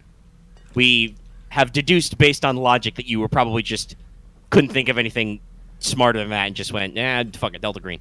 Because you had a lot of bonds for your background. Yes. Whereas Mark's character only had 1 bond, but he did have a bond noted for Delta Green.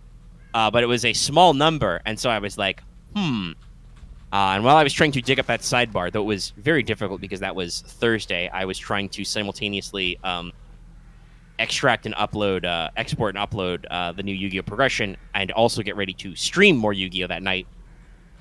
Super fun. Though at least even though it was late, a decent number of people showed up to the stream. I was able to, punch out the sidebar on the Delta Green bond section, because that is a special rule for certain areas. What would you do if you didn't have matches? They probably gave me a match right there. Oh, thank you, creepy door. I'm glad you opened for me. I love medieval automatic doors. Doors work. Shit. Well, that's how doors work in horror movies for sure. But I was able to figure out by looking at it. I was like, the Delta Green bond is equal to half your charisma. Marth, your character's charisma wouldn't happen to be 10, would it? Like, well, yes, it is. And I'm like, okay, I figured it out. Something happened during the last session where you did the break thing, and you developed specifically that bond should be with your character, Lucky, with Kara, because she was the only other person there. So that actually, we figured that one out. But for yours, that was probably not intended, so you reworked that to something else. Yeah, your coworkers? Yeah, CDC team. Which is great, because now you get to displace your other workplace stress onto them. Haha. It's gonna be great. All kind of stuff. Yeah, I've been... I'm probably not going to be pitch perfect, but obviously as I've been writing scenarios, I've been, studying and double-checking all my rules. Oh, sick. I do get to keep the axe. Well, hold on to the axe. I'm pretty sure I'm going to use it a few times and it's going to fucking break. Who knows? I do also want to throw out there, that axe looked way larger when it was stuck in the wall. At least on the preview screen, it looked almost like a full-blown, proper wood axe. Now it's like a one-handed hatchet. Disarming bombs. Space, stop the needle. Blue for success, red for failure. Yeah, this is perfectly normal. Okay.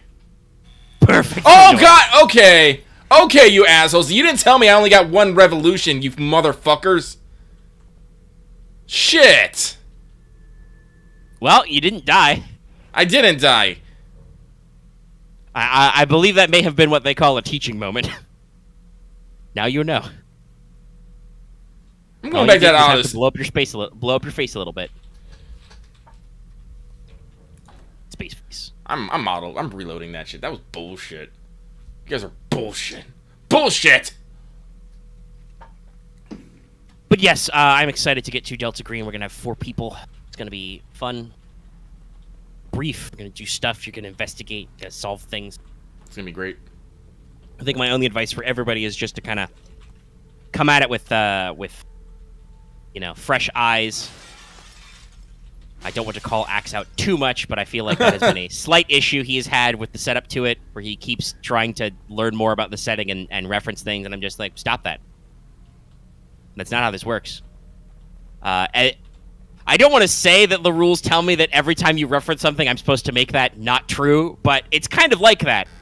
there is so much emphasis in the handler's guide about like do your own mythos, write your own hypergeometry, reflavor everything, use your own proper nouns. Like it really attacks the issue of how we've talked about this before at length, the Delta Green and other stuff, that like because the mythos is so pop culturally known, people think they understand it. They think that like they can go, a Shoggoth, I understand what that is, and like that kind of like kills some of the horror emphasis. So the book for the the GM is totally about, hey, don't let your players get away with that shit. Just make up new things, alter things, come up with your own cosmology, whatever.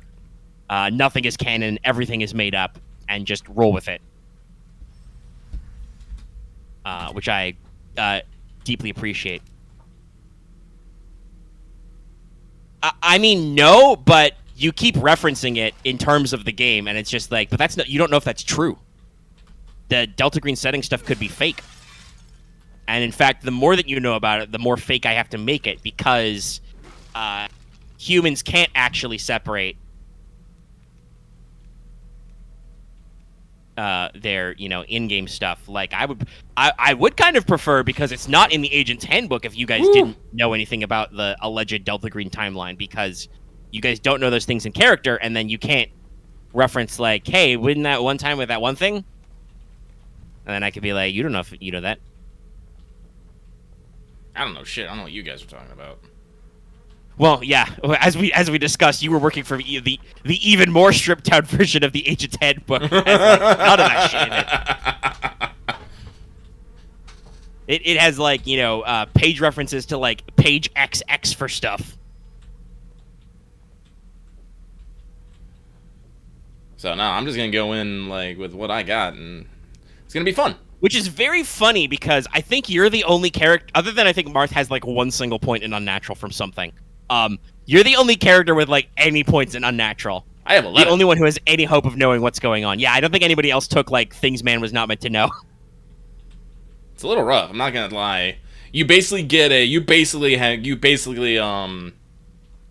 just suffer a mental breakdown. It's just like we were looking at it, the rules, like, no, it's literally just a fucking mental breakdown. It's like, oh.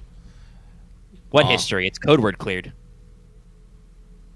And I'd like to keep in mind, like, the Special Access Program has only existed for 20 years. Yeah, exactly. In our real life, it would have existed for 20-ish years. But it's a conspiracy game, Max. World knowledge is also secret knowledge. Voom today. Who's there? Fucking cultists in my chat. I'm not one of them. I'm a doctor. And you're probably going to tell me, like, oh, I didn't know that or not, because you're, like, pop cultural osmosing this shit. And I'm just like, bother. Seen anyone else? My patient Leslie. I saw him running up. Is this supposed to be in, like, Spain? I don't Everybody's know. names are very Spanish so far. Quietly, mind you. It's probably European, at the very least. Yeah. I mean, maybe they're hearkening to, like, RE4 kind of had that, weird Spanish thing going on, being actually in Europe. Not to say that, obviously, Hispanic names are not uncommon in America, but, like, these are, like, very Spanish names. Is that a bomb? That is a bomb. All right, let's be careful here. But like the actual like understanding the underpinnings of like conspiracies and secret governments, like there's a reason why we talk about need to know basis. And guess what? If you're a normal guy in the agency, you don't need to know. You don't need to know these things. You don't need to know that maybe Delta Green was an illegal conspiracy in the 90s. Maybe that'll come up naturally when we talk about these kinds of things. But if you guys are in the program, you wouldn't know about the concept of outlaws or cowboys. Man, there's a lot of bombs for you to disarm. Oh, it gives me traps parts. Brain juice!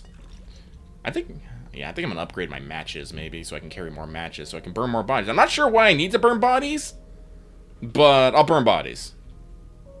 Game says you need to burn bodies. Well, alright, game. Wait, no. No, give me back my axe! I love axe. Axe is great. Oh, so you can only carry one thing in hand at time? Yeah. Oh, sweet. She's gone. Oh, hey, you got all that brain juice. Yeah, but you would know what March Check is. Well, actually, That depends. I don't think you guys would necessarily know much about March Tech as like a thing, because that's a like tech defense contractor that is not necessarily directly affiliated with the program. My new partner, Myra Hanson's a real firecracker. Tenacious and no nonsense, my kind of woman. But I gotta watch it around her. She almost caught me checking at her ass today. Alright, I'm gonna go upgrade my brain space. With all the fucking louse flying around, Jesus. But March Technology isn't your agency. They supply you with cool things. My head. Again, And also, no, actually, you don't. No, you're not briefed on this kind of stuff. need to know basis access. See, this is what we're talking about. You make Yeah. all these assumptions about things that you should know, and you do not understand how red tape works. Yeah, no, like you actually know, like if you none of you guys have scores in Unnatural, no, you don't know what your agency's enemy is because your agency doesn't have an enemy per se. Your enemy is a concept. It is a theorem. It is an equation. It is a force. All you know is that you need to go out and deal with weird shit that can't be handled by normal channels. Yeah, the general preface of the Delta Green Special Access Program, as I like to call it, or the program, the SAP, is that there are things that are not handled by conventional law enforcement. The Special Access Program has special code word knowledge of concepts not privy to the general public, right? And they form joint task force, very common at post 9/11, to deal with these things. So, like, when you guys get the call for, Where are you I have always liked the oldest school aesthetic of the Night of the Opera call, but when you get your call for your Night of the Opera, that is, like, them activating you.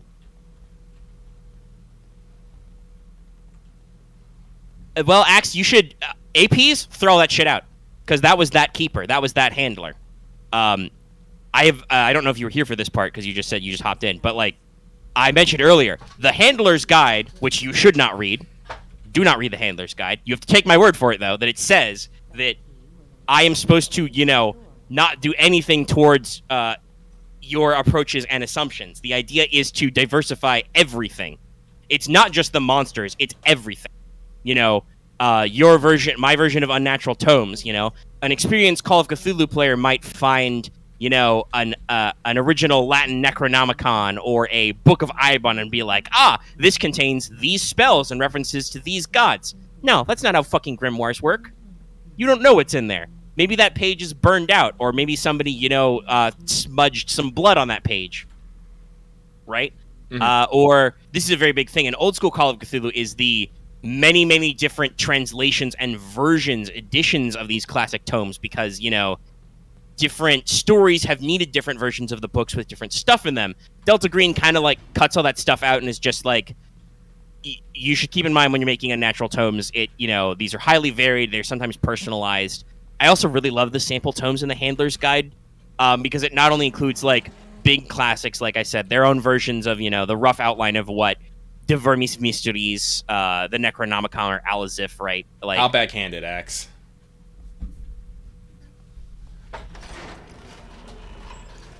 Well, everything is the mythos side of it. That's the setting. They don't even use Delta Green, the new version of the RPG, does not even use the word mythos. It is all just the unnatural. They are truly trying to change how people approach this because the writers have 20 years of experience with this shit. So it's meant to be like personalized, individualized to the handler and the needs of the campaign, and to work in their own ways so that players cannot feel familiar and grounded with this shit. It should feel like everything is new and weird and unnatural. And you have to base your experiences on what you have in the game and what you find out, not what you assume from like previous fiction. They talk about this a lot, making horror games. It is about the loss of control, the loss of information. You guys are not supposed to be made to feel like without agency necessarily. They talk about making sure not to frustrate players by like constantly cock blocking them or whatever. But you guys, as players in Delta Green, your characters should not feel like they're in control of these situations normally. You are dealing with shit that is literally unnatural beyond ye can. And so, Axe, you are really on this thing about being backhanded to Omega. It's like, well, I don't think he's being backhanded to me per se. I think he's being really judgmental to Delta Green the RPG. yeah, probably. But yeah, no, it's a horror RPG. It's about mystery. If you know things, it's not mysterious and horrifying. Yeah. And that also means that your game master can't get on you. Like, it's actually in the handler's guide. Spoilers. But I'll let you on this tip because I don't know how much I would play around with it. But the handler's guide actually says that no matter what you call being in Delta Green, the player should not necessarily understand if they are in the program or the Outlaws. That could be a great campaign twist to... Oh, hello, Ferris. You having a problem with chat? I have been reporting some messages. You got there? I see your note in the chat thing. That could be a great mid-campaign twist where you think you're an outlaw, right? You're working for A-Cell or whatever, and you're, an illegal conspiracy, and then it turns out, oh no, your handler has absolutely been actually in the program the whole time. You've actually been legitimate government agents, and he's just not told you because it's made you better operatives. Or you guys can think you're officially sanctioned in the program, and then you realize, oh no, we've been doing everything completely illegally with no oversight and no authorization the entire time. Whoops. Whoopsie. Fuck. And not every campaign has to have those twists and turns, but it is a role-playing game of horror and conspiracy. So the rules and the setting are designed to kind of unfurl into this great thing. There's a phrase in one of the supplements which is called the Labyrinth, and it has a lot of example, possible threats and allies you might run into. Have a look for yourself. Honestly, Delta Green's pretty classic and pretty old. Regular Call of Cthulhu has this problem, too. Some people just get into it really for, the mythos and the name-checking. They really enjoy everybody knowing the mythology. Because that requires a lot of investment from players that you can't always retain, I do not necessarily like to run it that way. And actually, part of the reason why I've been so inspired to run the current edition of Delta Green is because it is so, loosey-goosey and twisty. Because you can, nothing is canon, right? I talked about this. You can adjust everything to fit what I think is a cooler idea than necessarily what August Derleth thought was a cool idea, what even, Dennis Detwiller or Shane Ivey or anybody thought was a cool idea, all that stuff, the actual, Delta Green authors.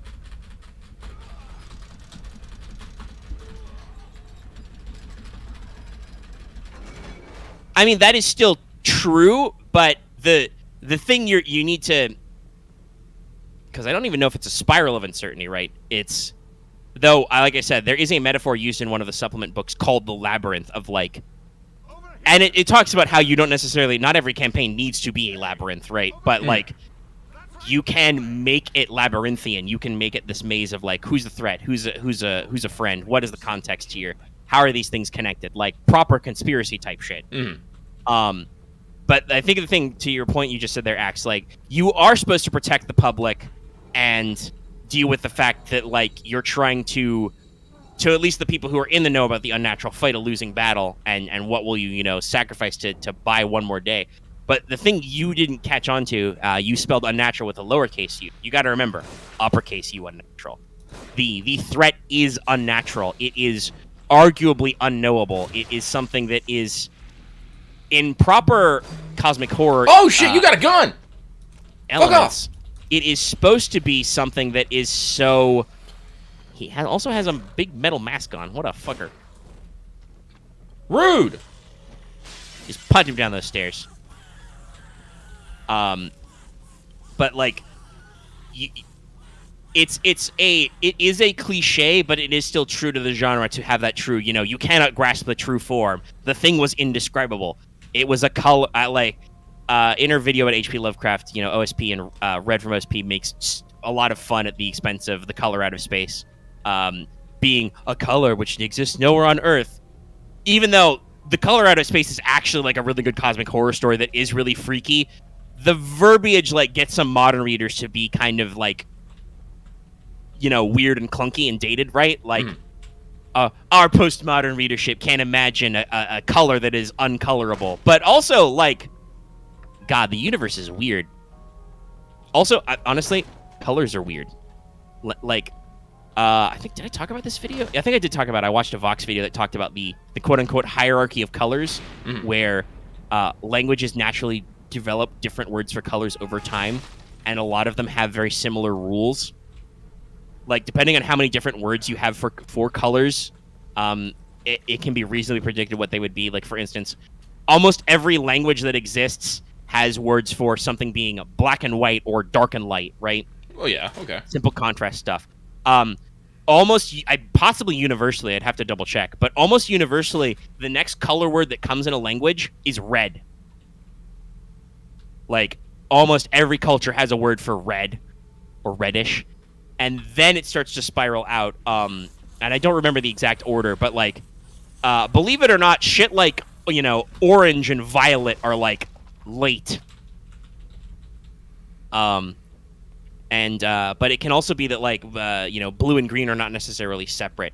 And I don't think of it as like, oh, those cultures are, you know, so unevolved they don't see on all those colors yet. No, it's just that as your language and your need to split hairs is developing, honestly, if you think about it practically, do you need much of a difference between green and blue? Not really, no.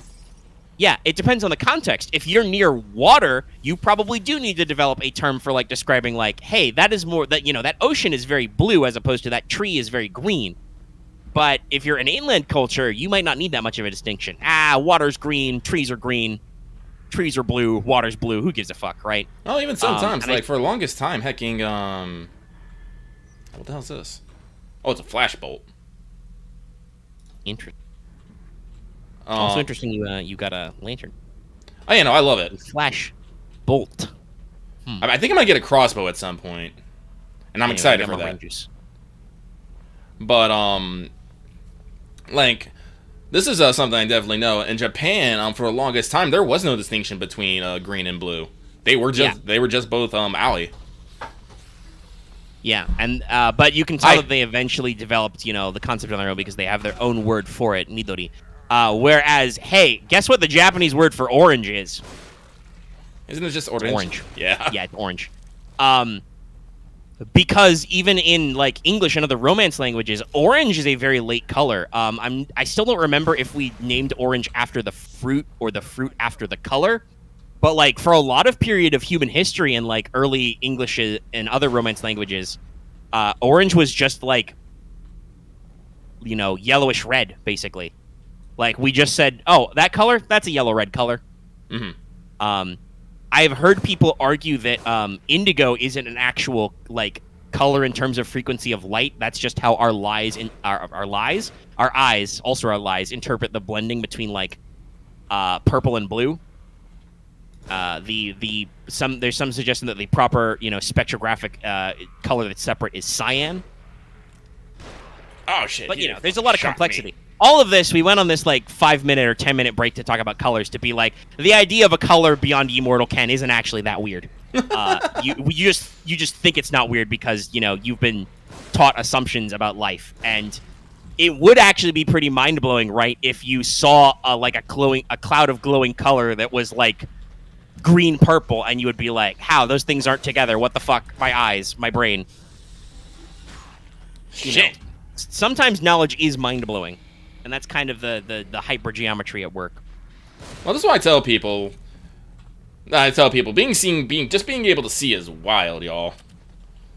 Yeah, and some people see differently. There are some humans who have, you know, developed mutations so that they have, like, way more rods and cones, so they can pick out way more different colors at a distance.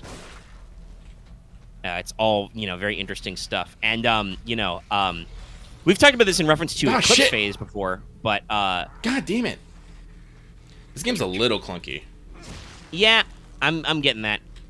And I'm not sure how much is that they're trying to do that for the horror thing or just, like, they didn't necessarily design their engine with action in mind, so it gets a little clunkus.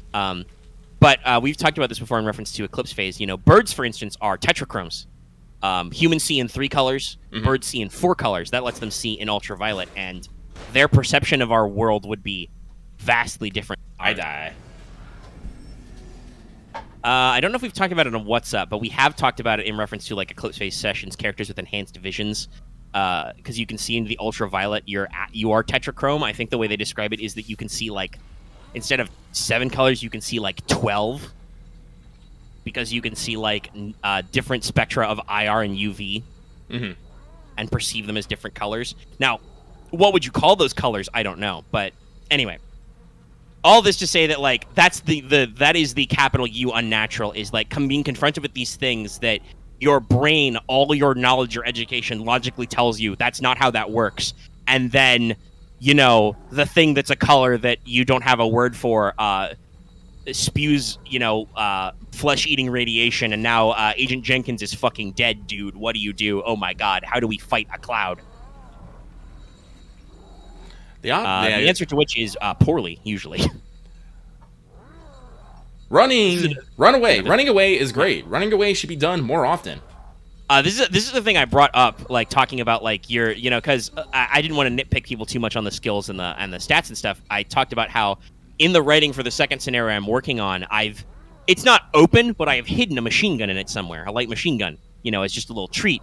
And I said, if you're thinking about Delta Green, you should not, when you find a machine gun, you should not go, oh, cool, a machine gun. You should go, oh, God, Omega gave us a machine gun. What the fuck is happening to us? I'd have to double-check how colors out of space work. They are modeled in the Delta Green. I assume they're probably transcendent, which is code word for can't be harmed by earthly means. So you probably need something hypergeometric to make them go away. But also some creatures are actually, like, you know, repelled by various... This is what occult and unnatural is for. Yeah. Unnatural is especially good at, like, being able to determine what a creature does, and has its limitation. Because very often these things will not... Like, even creatures which aren't transcendent can still, like several... I won't say which entries, but several entries in the you know, sample unnatural entity section of the Handler's Guide explicitly are like, you know, unnatural biology, unknowable biology. It's like, yeah, cold shots, those don't work. They do regular damage. A PC tries to, like, aim for its vitals. This creature doesn't work like that. It doesn't care. And, like, and these are the kinds of things that you don't really find out without rigorous testing. Sometimes it's good just to run away. Yeah. I would say, like, the things I would think are definitely public knowledge for your characters is what is in the Agent's Handbook. That is the rough outline of, like, hey, unnatural shit exists. You know, it's spooky and you got to handle it, but you handle it in allegedly a professional manner. You're trying to protect the public or whatever. And I will admit, I do like the professional theming. That's why I prefer to go with program-style setups rather than outlaw-style ones, rather than the cowboy years, because, I don't know, I think it kind of, like, it fits the nature of the horror, right? Like, one of the emphasis in the Handler's Guide that I talked about is that, you know, humans are the real monsters kind of thing. Like, oh, yeah. The real source of your problem is humans. Actual unnatural shit gives so few fucks about humanity that they are not usually the direct sources of a problem. The problem emerges from when humans or other humanoid-like intelligences try to touch the unnatural or hypergeometry. That's when shit gets fuckled, right?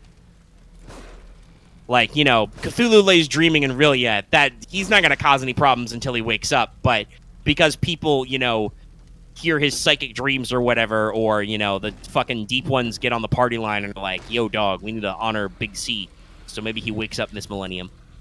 That's when things get a little, you know, topsy-turvy. Ayo! Big gun case. What do we find? Shotgun! Stay. Ah! Fire! Professor! Lava! Hot! God, I really don't like the fact that they fucking... these guys do. These guys are fuckers. They are absolutely waiting around corners for you. This is...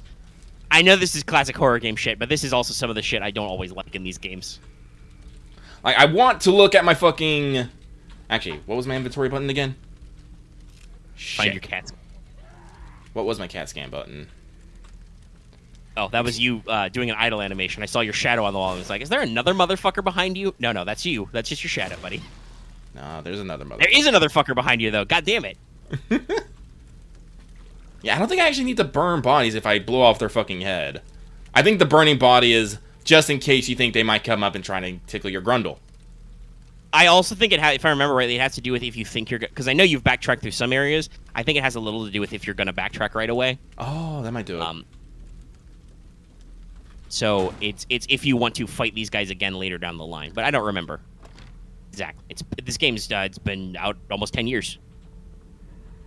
But yeah, so like the stuff in the agent's handbook is how to deal with like combat. What are the mechanics for being poisoned. I appreciate that the default agent's handbook that doesn't have any examples of tomes or hypergeometry in it.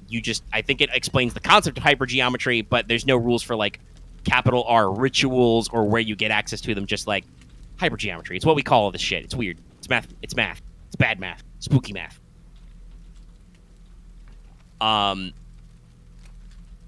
And the big thing is like tradecraft, understanding what your agency's limitations and powers are, and understanding how you guys can get things done and what that means and like how that helps you tackle problems, and some rough outlines of the concept of the two eras.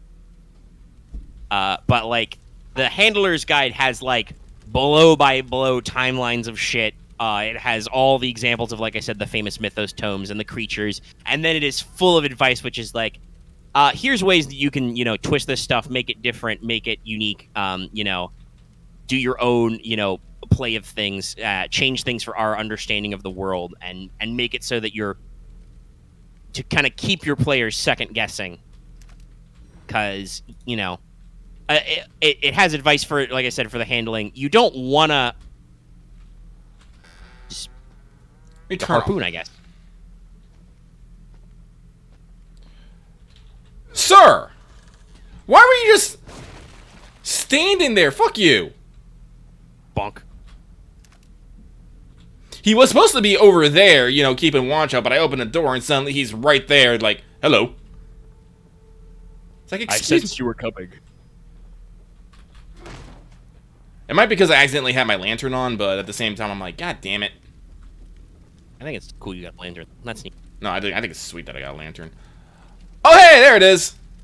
The aesthetics of this game are weird, but also still pretty neat. Yes. Yes. Who does not? Agony crossbow.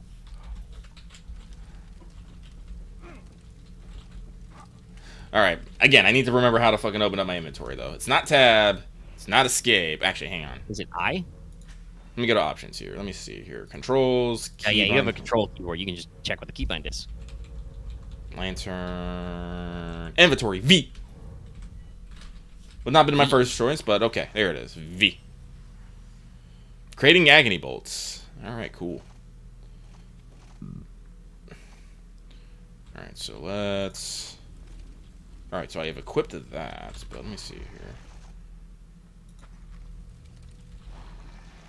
That is not what I meant to do.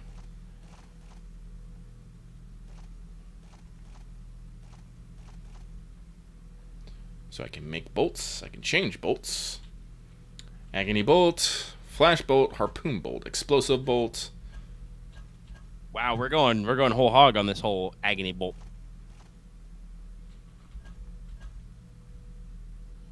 Alright, and then... Okay, so I can set my crossbow to 2. Alright, let me see here. So that's 1. That's 2. That's 3.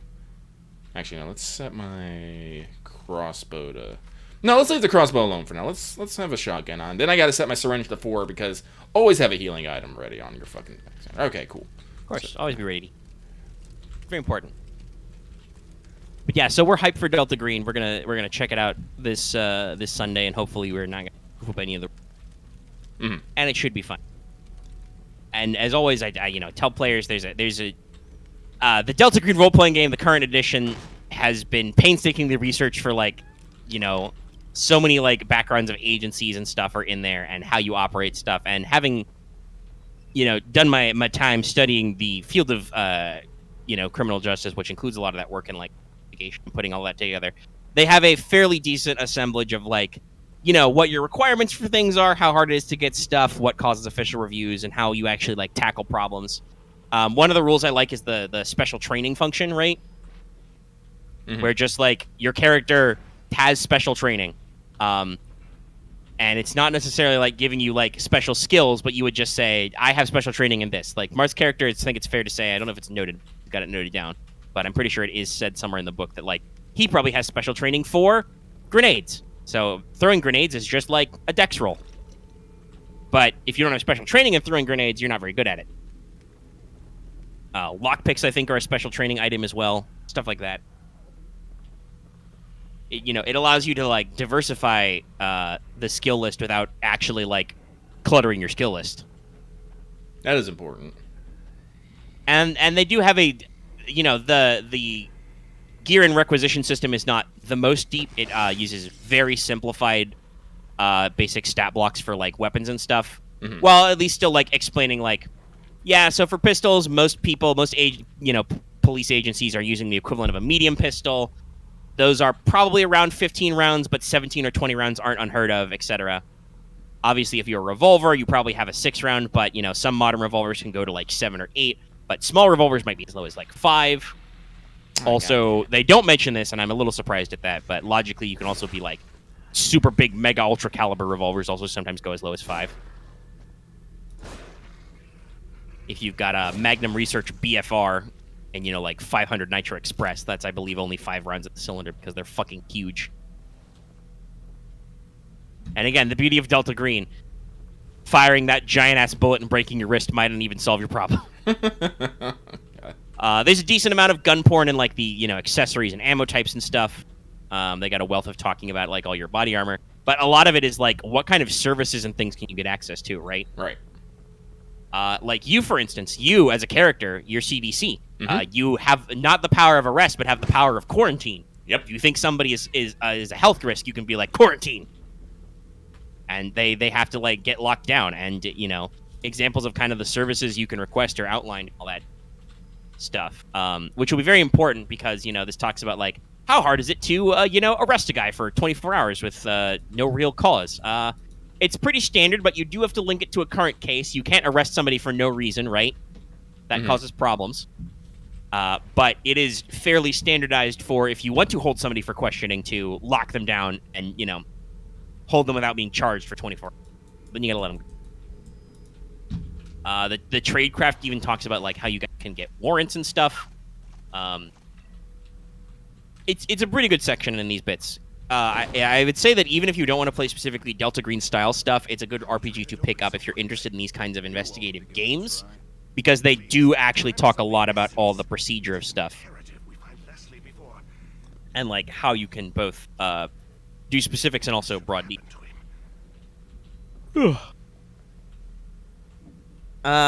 Lucky, do you have any further Delta Greens? I don't believe so. I need to take a quick break. When I get back, we can probably do our book club thing. We've been faffing for long. Yeah. So I'm going to pause the audio, and I'll be right back. I will leave you all here, live studio audience, with Lucky and some audio tapes. Audio tapes! Nothing goes wrong with audio tapes. Previous trials indicated rapid deterioration of consciousness. Their minds became an exquisite mass, an amalgam of mental carrion. I'll have to connect myself if I want to experience their terror before it diminishes. Experiment number 4. Subject numbers 4 through 13. Brainwave activity diminished, but synchronization achieved. Subjects should begin experiencing a shared. Okay, that's cool, but am I supposed to go up there with that dude? Trials indicated rapid deterioration of consciousness. I don't have a jump. Became an exquisite mass, an amalgam of mental carrion. I'll have to connect myself if I want to experience their terror before it diminishes.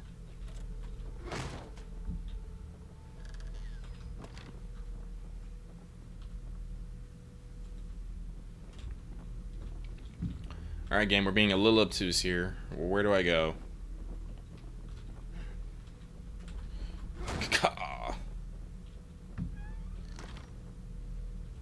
Oh, he moved from there. That's just still use. Maybe he's just gonna hide up there. You know what? That's fine too.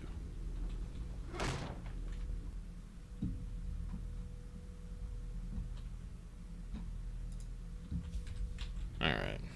Well, let me run around a bit. Maybe there's still some shotgun shells here.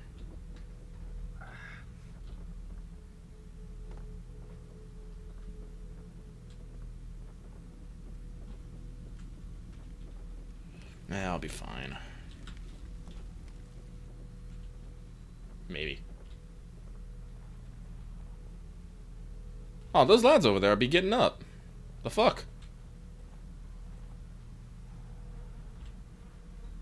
Did I open this? I'm assuming I have to open this somehow.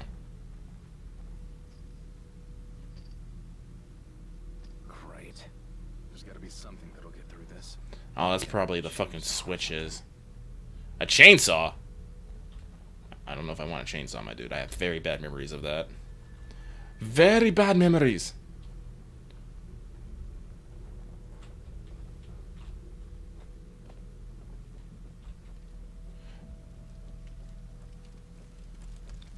I know that they're giving me a lot of hiding spaces, but they gave me guns.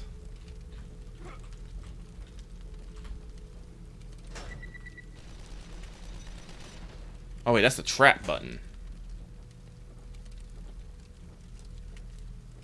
Does this one also do it?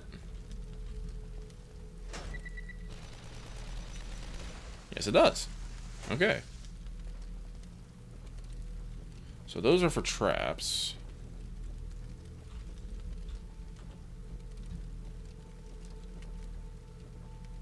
There's nothing over here. Screw you guys.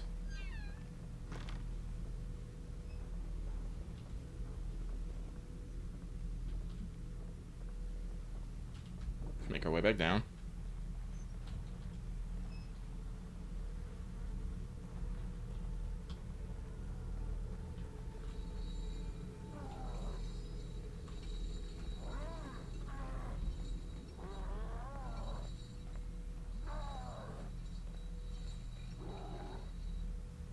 Let's go on up here.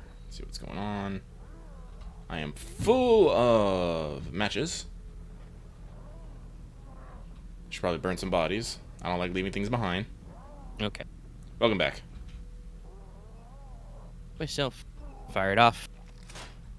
Of course, at this moment, we pick to have a spam. Report. Alright, guys, let's play our little book club. Yay, book club. Warning. Spoilers. Lot of spoilers. Yeah, I think you may have mentioned this in the Let's Talk that just came out. Actually, I don't know. Were you doing this Monday? Were you talking about this on the Plague Tale? I don't remember. I don't remember. I feel like at some point you mentioned you did, in fact. Yeah, I think it was Plague Tale. I remember because I was trying to get you to. It was like me with that one story I was telling about. I don't even remember Oh shit! Was the Death Stranding thing? Where I you kept getting interrupted by gameplay and couldn't spill it out for like 10 minutes. Oh yeah. Shanked you in the face. So, specifically, lucky you listened to the audiobook and have completed Gideon the Ninth. Yes. By Tamsin Weir. So we will presumably be spoiling the first book as we discuss it, because Lucky has lots of to say, and possibly a little bit about Harrow, the second book, which I know you are partway through. I'm only on chapter 6 or 7. Yeah. And I am slightly catching up because you talked about how excellent the audiobook was, and so much so that you went ahead and shot me a gift on Audible, which I have downloaded and have listened to a little bit. I'm on like chapter 7 or 8. They just got to the first house. Mm-hmm. Actually, which is okay, because those first several chapters are some of the really good shit. Very strong establishing moments. But yeah, so I'm getting a little bit of a refresh to enjoy this audio version. I will say this is my first time straight up using the Audible app on my phone. So I will say I'm glad it seems to properly remember everything. I was a little concerned because it's downloaded all in one block, but it does actually have the chapter bookmarks, which is good. Yeah. Actually, you should double check because I sent you both. Oh, interesting. I only saw. Are you sure about that? I only saw the Gideon. Let me double check. Let me double check. Hang on, let me see here. Because I discovered something that because I have a monthly subscription to Audible, so I get free credits every month, and I've just been letting them build up. So I had like 6 credits, so I've used them to buy me Gideon the Ninth and Harrow the Ninth. And then I was looking at it. I really want Omega to listen to this audiobook and listen to this performance because it's the best. And then it was and shout out to was it Moira Quirk? Yes. And then it was all like, what is it? Can I use them to gift? Can I use credits to gift books? And then I was checking and it's like, and it just says in bold. And yes, you can totally use credits to gift books. I was like, yes. You guys know. In the email I received about the gift, it just mentions Gideon the. Actually, let me see here. Sure. I don't have any caught my spam. Let me see here. Audible. Oh, it says obviously I. Oh wait, maybe I haven't. It says I have 3, so maybe I didn't. I only thought I probably forgot to hit OK or something. Hang on a second here. I'm gonna fix this right the fuck now. Harrow the Ninth. More options. I said more options. More. Let me pull up this. Yeah, Harrow's gonna be interesting to take a listen through of. Oh yeah. I discussed this with Lucky beforehand in vague terms because I didn't want to spoil the books because they're really cool and I hoped eventually he would get around to them.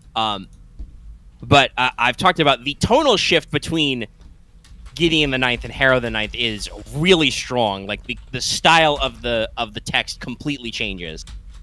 Yes. Like the original book of Gideon is very. It starts out I think is very classic, like kind of almost. Well, not really generic, but. I personally noted like a lot of the ethos about some of this stuff with the space fantasy and talking about the Necrolord Prime, the Emperor of Man, is a little like 40K-ish. And then it kind of turns into like a closed circle mystery, right? Oh yeah, like whereas Harrow just starts deeply psychological and never stops. No, so Gideon the Ninth is a trip. Like, the setting is basically what I want. I want to call is fucking dark Gothic Roman or Greco-Roman, because it does the space opera thing where everything leans very heavily into the. That's another 40K thing as well, but a lot of settings do this. Mm-hmm. Very heavy into the Latin for no reason. Yeah, but so. Oh shit! Oh, I was safe. So... What a great gift. Your title is on its way to your library. Thank you, Audible. Bitch. Actually, can I burn you when you're on the ground? Can you? But yeah, so, no, you are not kidding. Shout out once again to Moira Quirk for reading the Dramatis Personae as it is written immediately. Oh, no, trust me. That must have been fun in the prep session. Mm-hmm. Trust me, it's great when she does it in Harrow the Ninth, because every line that's crossed out, she ends with "struck through."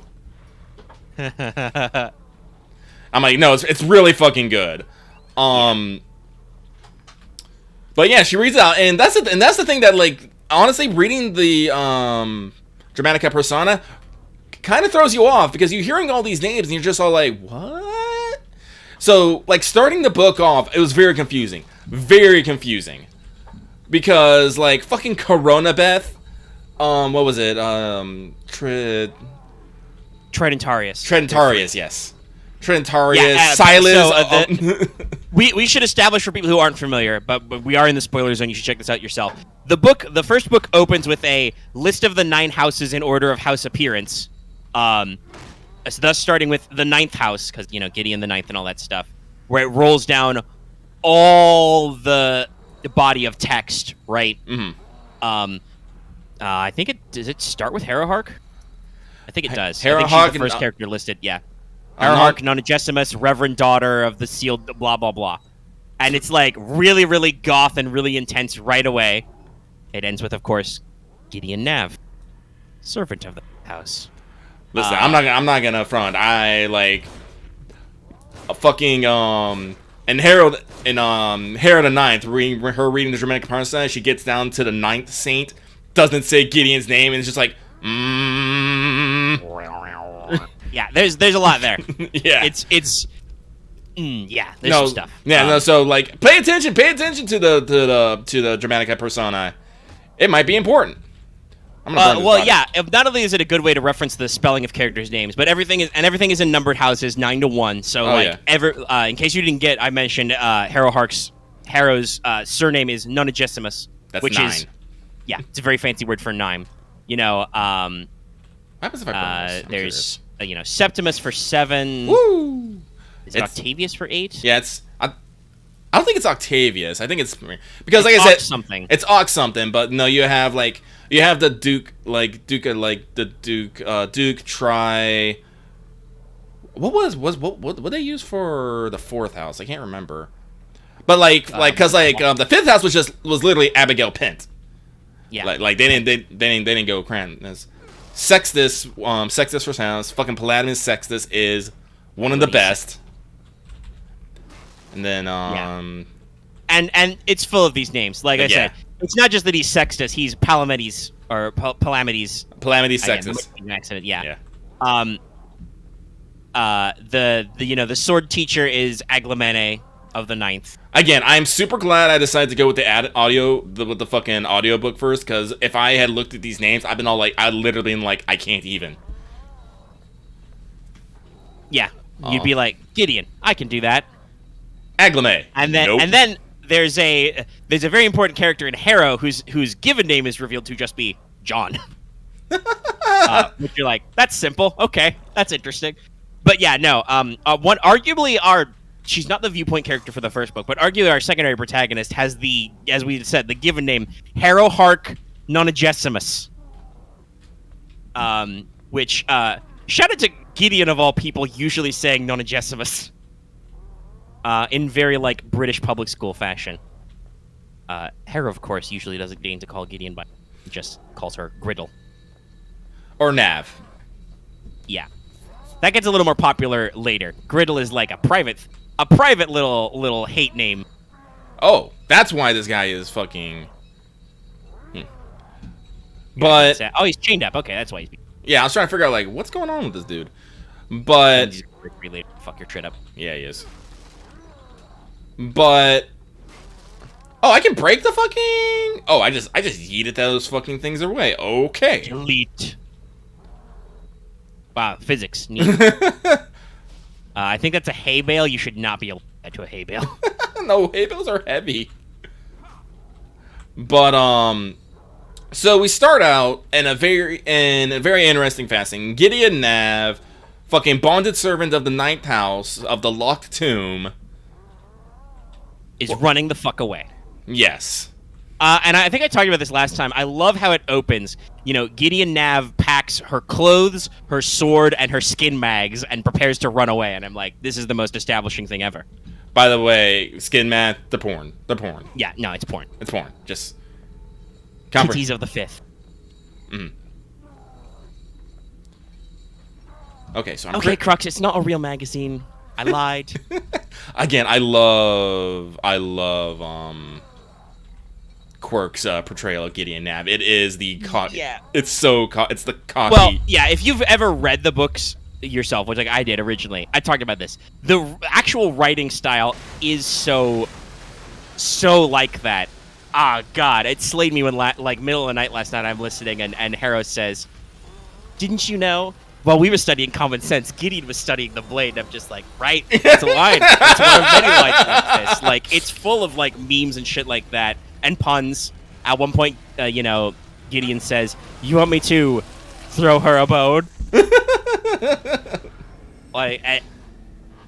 It's. Whoop! That's just your head. Yeah, no, I forgot. I don't actually have a dodge button. I have a sprint around in a circle button. You have a woo button. All right, let's. But yeah, so the text is very strong at establishing what Gideon's character is, and then for the audiobook, the reader does a really good job of embodying that both internal and external monologue, especially internal. Mm-hmm. I haven't actually gotten to that point in the story, but I remember. That's a fun period of time. So it's very. We talked a little bit on Let's Talk, which released to public earlier today, about how like the reason why, for instance, Sei Shonagon's Pillow Book is so famous is because it has that like very personal, idiosyncratic style, right? Right. This too, Gideon the Ninth also has a very evocative style. Harrow has a very evocative style as well, but it's something very different. God damn it! Why can't I just throw a fucking grenade over a ledge? I feel like that was coded to just fuck you. That is, I do not think that should have like baseball bat bounced right back at your face. Bonk. Oh, that's. Well, I guess these people can just take a fucking. That is not how ladders and chainsaws work. Neither of those things are correct. Also, damn, fucking this guy full blown doesn't flinch when you just give him a chest full buckshot. Nope. All right, so I'm out of those. So I'm gonna put that to there, and then let me see here. Explosive bolts. Explosive bolts. The agony crossbow. Also, holy shit, it's just slow time. It's not a full pause. He's still coming. Oh lord, he coming. Oh, he was coming too. Jesus. Ah, everything. Oh. Well, that's Okay. I was a little dumb. Just a little bit. I wasn't super dumb, but I was a little dumb. Okay, so I'm gonna go back and like gather all that shit I was gathering beforehand. okay. And then try to. Smart moves. Then I'll run around and take that. But guy. yeah, so you were talking about the plot of Gideon the Ninth. Yeah. So Gideon Nav is trying to run away because the cohort, the military, and go win honor and glory on worlds unknown, and definitely not just the Space Roman Legion. Because she wants to literally get as far away from Harrow Hark and the Ninth as long as possible. Because, as it's been... The Ninth sucks. The Ninth kind of sucks. They describe it very well. If we haven't mentioned it, but I believe I mentioned it before, but in this telling, necromancy is real. Yes. And the Ninth are really big on that necromancy stuff. Literally sending... It's almost like, that's another thing I've always heard about, the joke about D&D about why don't we just, create undead so that skeletons can do all our farm work and shit. Mm-hmm. That's how the Ninth works. They literally do that. They literally have them farming stone weak. Yeah, but you very quickly, based on Gideon's descriptions of the Ninth, realize why she wants to leave. Because this place sucks. She literally lives in the bottom of a cold, airless hole. I actually have my own personal strong theories about what the Ninth is supposed to be. I think it's Pluto. Oh, no, totally. I think it... Like... 9... Sorry.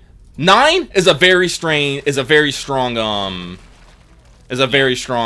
theme in here. Like I said, all the books so far have 9 in them. Like I said, it's Gideon the Ninth because, well, I'm assuming because there's 9 houses. Yeah. Hera the Ninth because there's 9 saints. Nona the Ninth, which is the next book. I don't know what's going on with that, but I bet I'll figure it out. Yeah, I'm not entirely sure. It's Temison Weir talked about this. Like, Nona was originally like a POV, like Act 1 character to set up Electo the Ninth, which you will understand what that means by the time you finish Harrow. Mm-hmm. So I won't get into it, but I'm not entirily sure. Whoa, where'd you come from? I have my own ideas about what it could mean, but I don't want to get into those until you're caught up with Harrow. I mean, that'll probably be next week. Nona also, again, has 9. Yes. Because Nona Gessimus is the start of that, Nona. Mm-hmm. So 9's a big thing. 9 themes recurring constant. Now... the other thing that recurs a lot is the phrase of the Locked Tomb, because it's called the Locked Tomb series. Now, I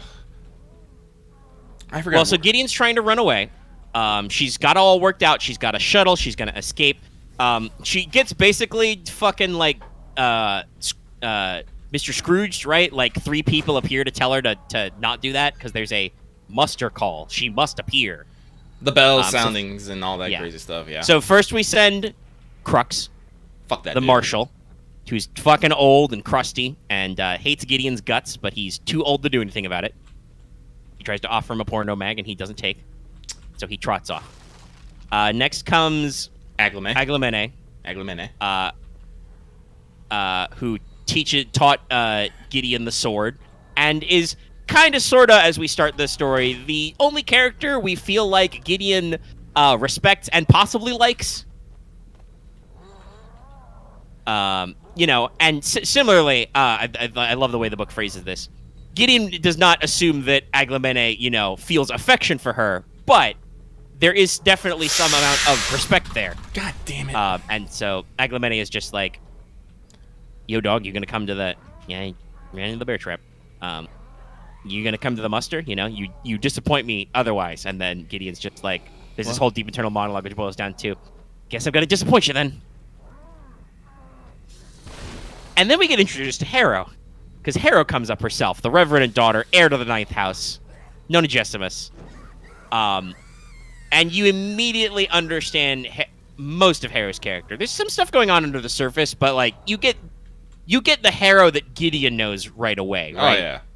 She comes up with her people. She's incredibly extra, very overdramatic. Makes this huge show of ditching her bones because she's specifically a bonesmith, you know, a skeleton wizard. Because there's different types of necromancy. You find out about this later. Bone wizard, flesh wizard, and all that crazy there's stuff. Flesh crafting, there's spirit-related stuff. The Ninth and Harrow in particular are very good with bones, so much so that, like, Harrow's, like, literally a genius at necromancy. She can make a whole-ass skeleton out of, like, one finger bone. Which is kind of OP, please nerf. But, so she ditches all her bones and challenges Gideon to a fucking duel.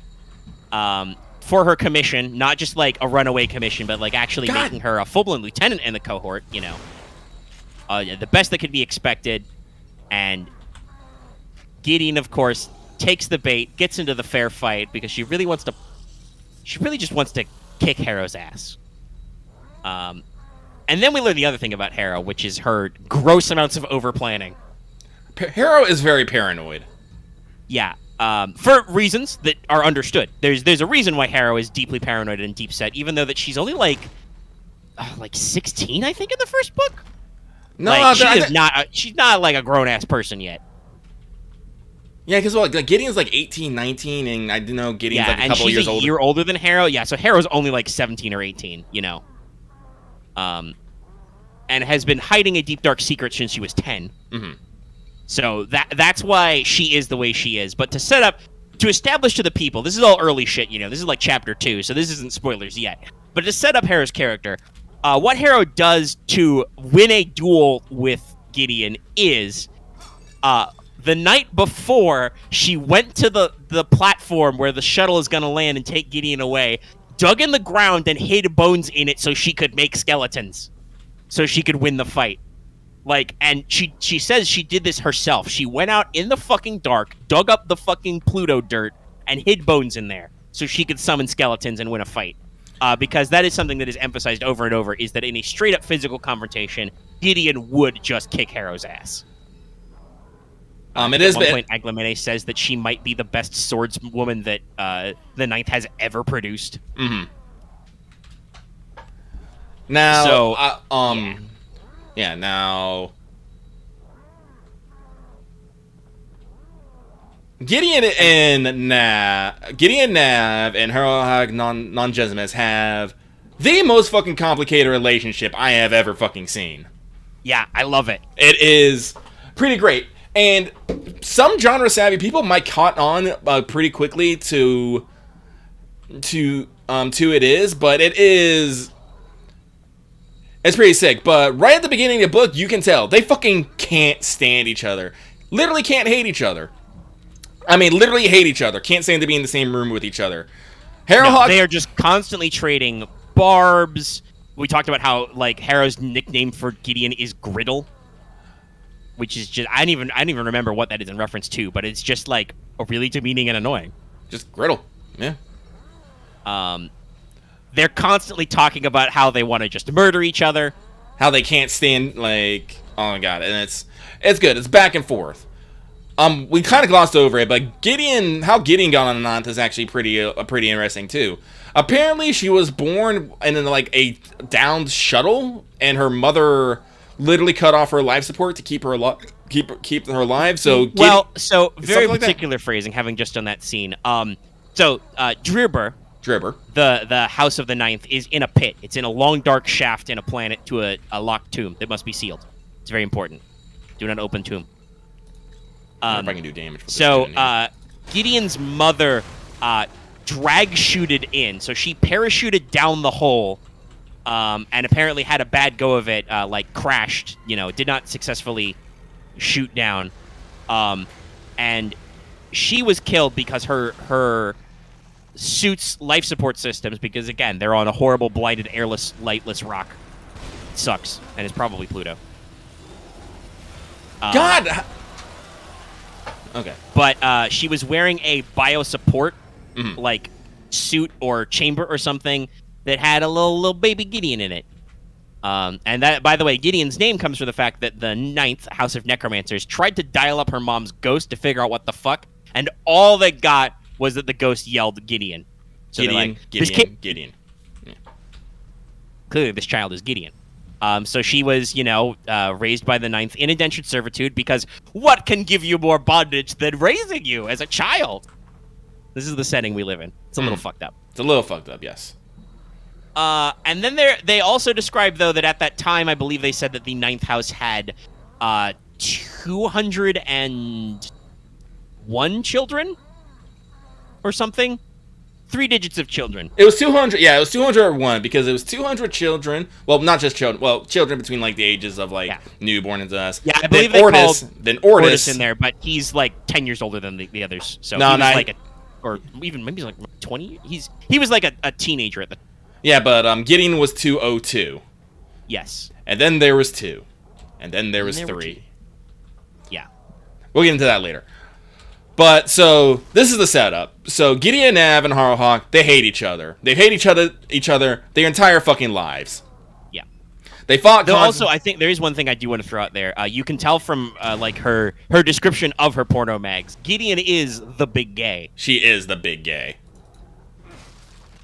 And something I do want to say, I really do like about this, although it is pretty clear that Gideon is the big gay, it is never something that actually fully overshadows the story. It is something that is just there and works super well, especially when we start involving, Corona Beth, Dulcinea,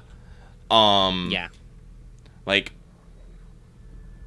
all that. The fact that Gideon has a weakness for the ladies is like becomes a generalized plot point, but not an over traumatized plot point. It's just like, yep, nope, titty mangs, got it, yep.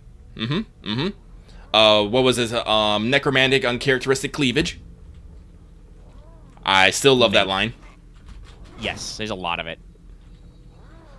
So, Gideon... Yes, my sepulchral over. So Gideon has made, I believe, 86 tries to attempt since the age of 10, I believe it was. That, yeah. And has failed every single time. This being 87th, and it has failed. Gideon gets knocked the fuck out by a veritable army of skeletons, dragged down the muster. By the way, once again, talking about the great dialogue, there's a line from Gideon here where she's like, Gideon always thought this is how she would go out, gangbanged to death by skeletons. And when your mortal enemy for life is Harrowhawk Nonagesimus, that's not a bad bet. So, but no, you see, Nonagesimus needs Gideon for something. Because we get a lot of world building here. We learn the big reason why they don't want to let Gideon go, even though Gideon tried to do some blackmail to get out. So the Reverend Lord and Reverend Lady are dead. Yes. Harrowhawk's parents have been dead for like 8 or 9 years. Mm-hmm. And she has done some super forbidden necromancy to make them look mostly alive. And I love the absurdity of the Ninth House. Why Gideon hates them so much is like she passes this off and gets away with this because they are a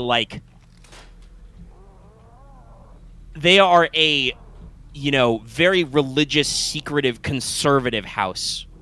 So the fact that she says her parents are undergoing oaths of fasting, of silence or whatever, so nobody ever gets to question them or see them. Mm-hmm.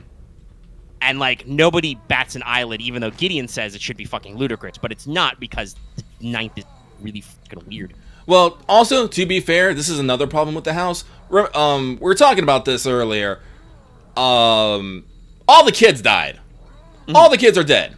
That means very explicit. They have no future. They have no future. So there's just the old and the decrepit. It's a dying house. This is an important plot point. Keep this in mind. Yes, this is something that Harrow is obsessed about, and Gideon, at least when we start, couldn't give a single shit about. Honestly, I don't think, even now, I still think Gideon doesn't give a fucking shit about it. She has other concerns. But, so, they get down to muster. Harrowhawk reads a message on fucking paper. Not on flimsy, on fucking paper.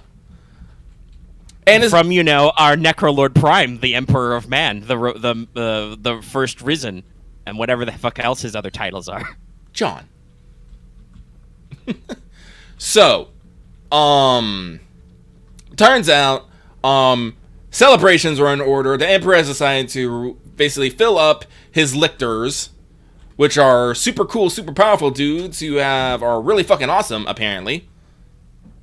And basically tells all the houses send their heirs to spelled with an I, by the way. The original Latin noun lictor is a attendant or attendant to a magistrate. So a kind of guy who hangs around with somebody of authority. But the etymology is literally from the verb to bind. But they spell it with mistake. Not that you can tell in the audio version, but you know what I mean. But yeah, so the lictors, the Imperial Saints, are super cool. And apparently the Emperor needs some new ones, so he's calling up all the houses. And this is where we're introduced to the concept of the Cavalier. Mm-hmm. And so basically, the House Heir and Necromancer, because usually a House Heir is a Necromancer, because that's how they maintain their power. They add up. And their Cavalier, which is basically their person who, wields a sword and looks really cool for them, Their personal bodyguard, their second, whatever you want to call it. Are to go, and no one else. Yep. Now, the Ninth Cavalier, one Ortis, is kinda, he's, for lack of a better word, he's Byronic. He's fucking Byronic as fuck. He's kind of a goober. Yeah. He really didn't want to be a Cavalier. They explicitly talk about this. His dad was Cavalier to Nonagesimus's dad, and he was apparently a decent Cavalier, right? Well, not the best, not the worst. He, did the thing. He had style. Well, here's the interesting thing. I want to point this up. Unlike other houses, the Ninth House were so good at necromancy that usually they didn't need people to actually do fighting. They just needed someone who had the biggest fucking muscles so they can carry just a fuck ton of bones. Yeah. So, but they also have, this is referenced frequently, they have this history of, they once had a very famous Cavalier, Matthias Nonius, who was super baller. Super baller. So he's very famous, but yeah, in recent years, the Ninth doesn't really need to produce fighters, and God knows, at least the way she's described in those first couple of chapters, Harrow doesn't necessarily need somebody to watch her ass in a melee either. But it's tradition. Ninth is big on tradition. Very traditional. But Ortis is not a traditional Cavalier. He's more of an artistic soul, like his mummy. Well, he's also a big ass mummy boy. Yeah, he's a big mother's boy. He's a poet at heart, all that stuff. And so he doesn't. Having just listened to that last night, he's not really outright objecting. He's just kind of uncomfortable about this. But it's his mother who's full blown no, I give you my husband, my lord. Now you must take my only son. No. Oh, did they not see me go up here? Sick. Oh, maybe they missed you. I don't know how they missed you. You've got your lantern on right now, which is very bright in this crawl space. Anyway, stealth. And once again, talking about how fucking like wheels within wheels Hera Hark is. She tells the shuttle for Gideon to stay for after the muster, right? Well, yeah, because Gideon, basically the will of the deal is as long as Gideon goes to muster, she can fucking have the commission and take the shuttle out. Like, no matter what the result was, that was the thing. Mm-hmm. Note this. This is important. There's a lot of stuff about words and bonds and how, especially how Hera weasels out of them. But, yeah, so, you know, Hera has the shuttle stay over long. She does the whole muster. And then Gideon's, you know, talking smack about how, anyway, you know, I caught your little trick. Anyway, it's time for me to go. And then Hera just drops the bomb of, like, oh, no, I didn't bother with that. Ordis and his mother stole your shuttle like 5 minutes ago. Man, this dude is... Nope, don't hit me. Don't hit me. Run away. Yeah, he's a big chunky boy. Oh, God, I don't have the fucking stamina. Wait, excuse me. Pardon me. I need to keep running the fuck away. Man, lordy, these guys are fast. Yeah, they are. Jesus. At least they give you some fucking... Ooh, that was a call. They give you some interesting, like, loop runaround potential, right?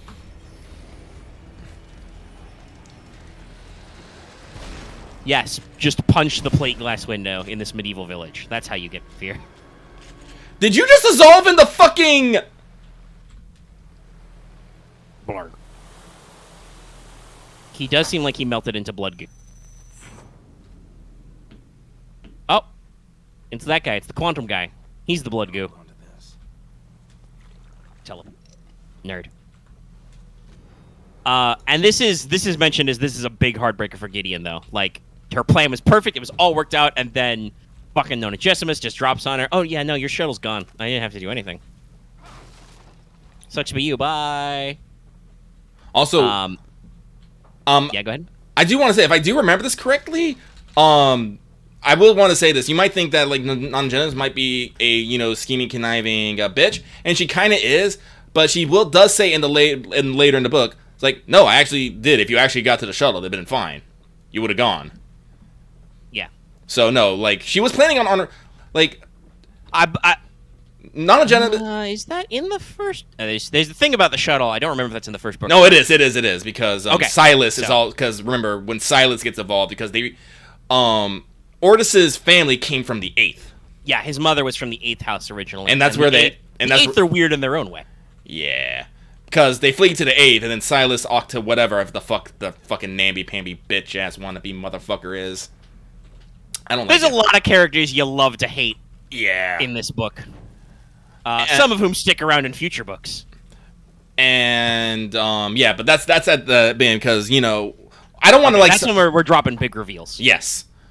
Like I said, this story turns into a closed circle mystery at some point, and it's just, you know, reveals after reveals after reveal. Yeah, but so Gideon Nav, deprived of her escape attempt once again, basically spends just a week fucking moping, just like I can't fucking even. She just does her fucking morning routine in the dark because she's done it so many fucking times because everything is a routine in this place. She doesn't care.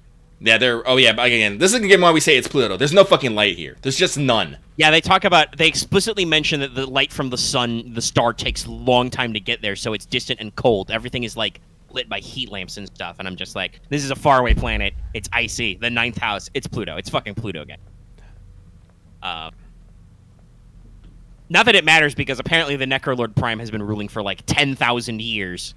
Yeah, he did something called, like, I can't remember when exactly. The first Great Resurrection, I think? Yeah, I don't know what actually fucking happened, but apparently something happened and he, like, resurrected, like, 9 planets or something?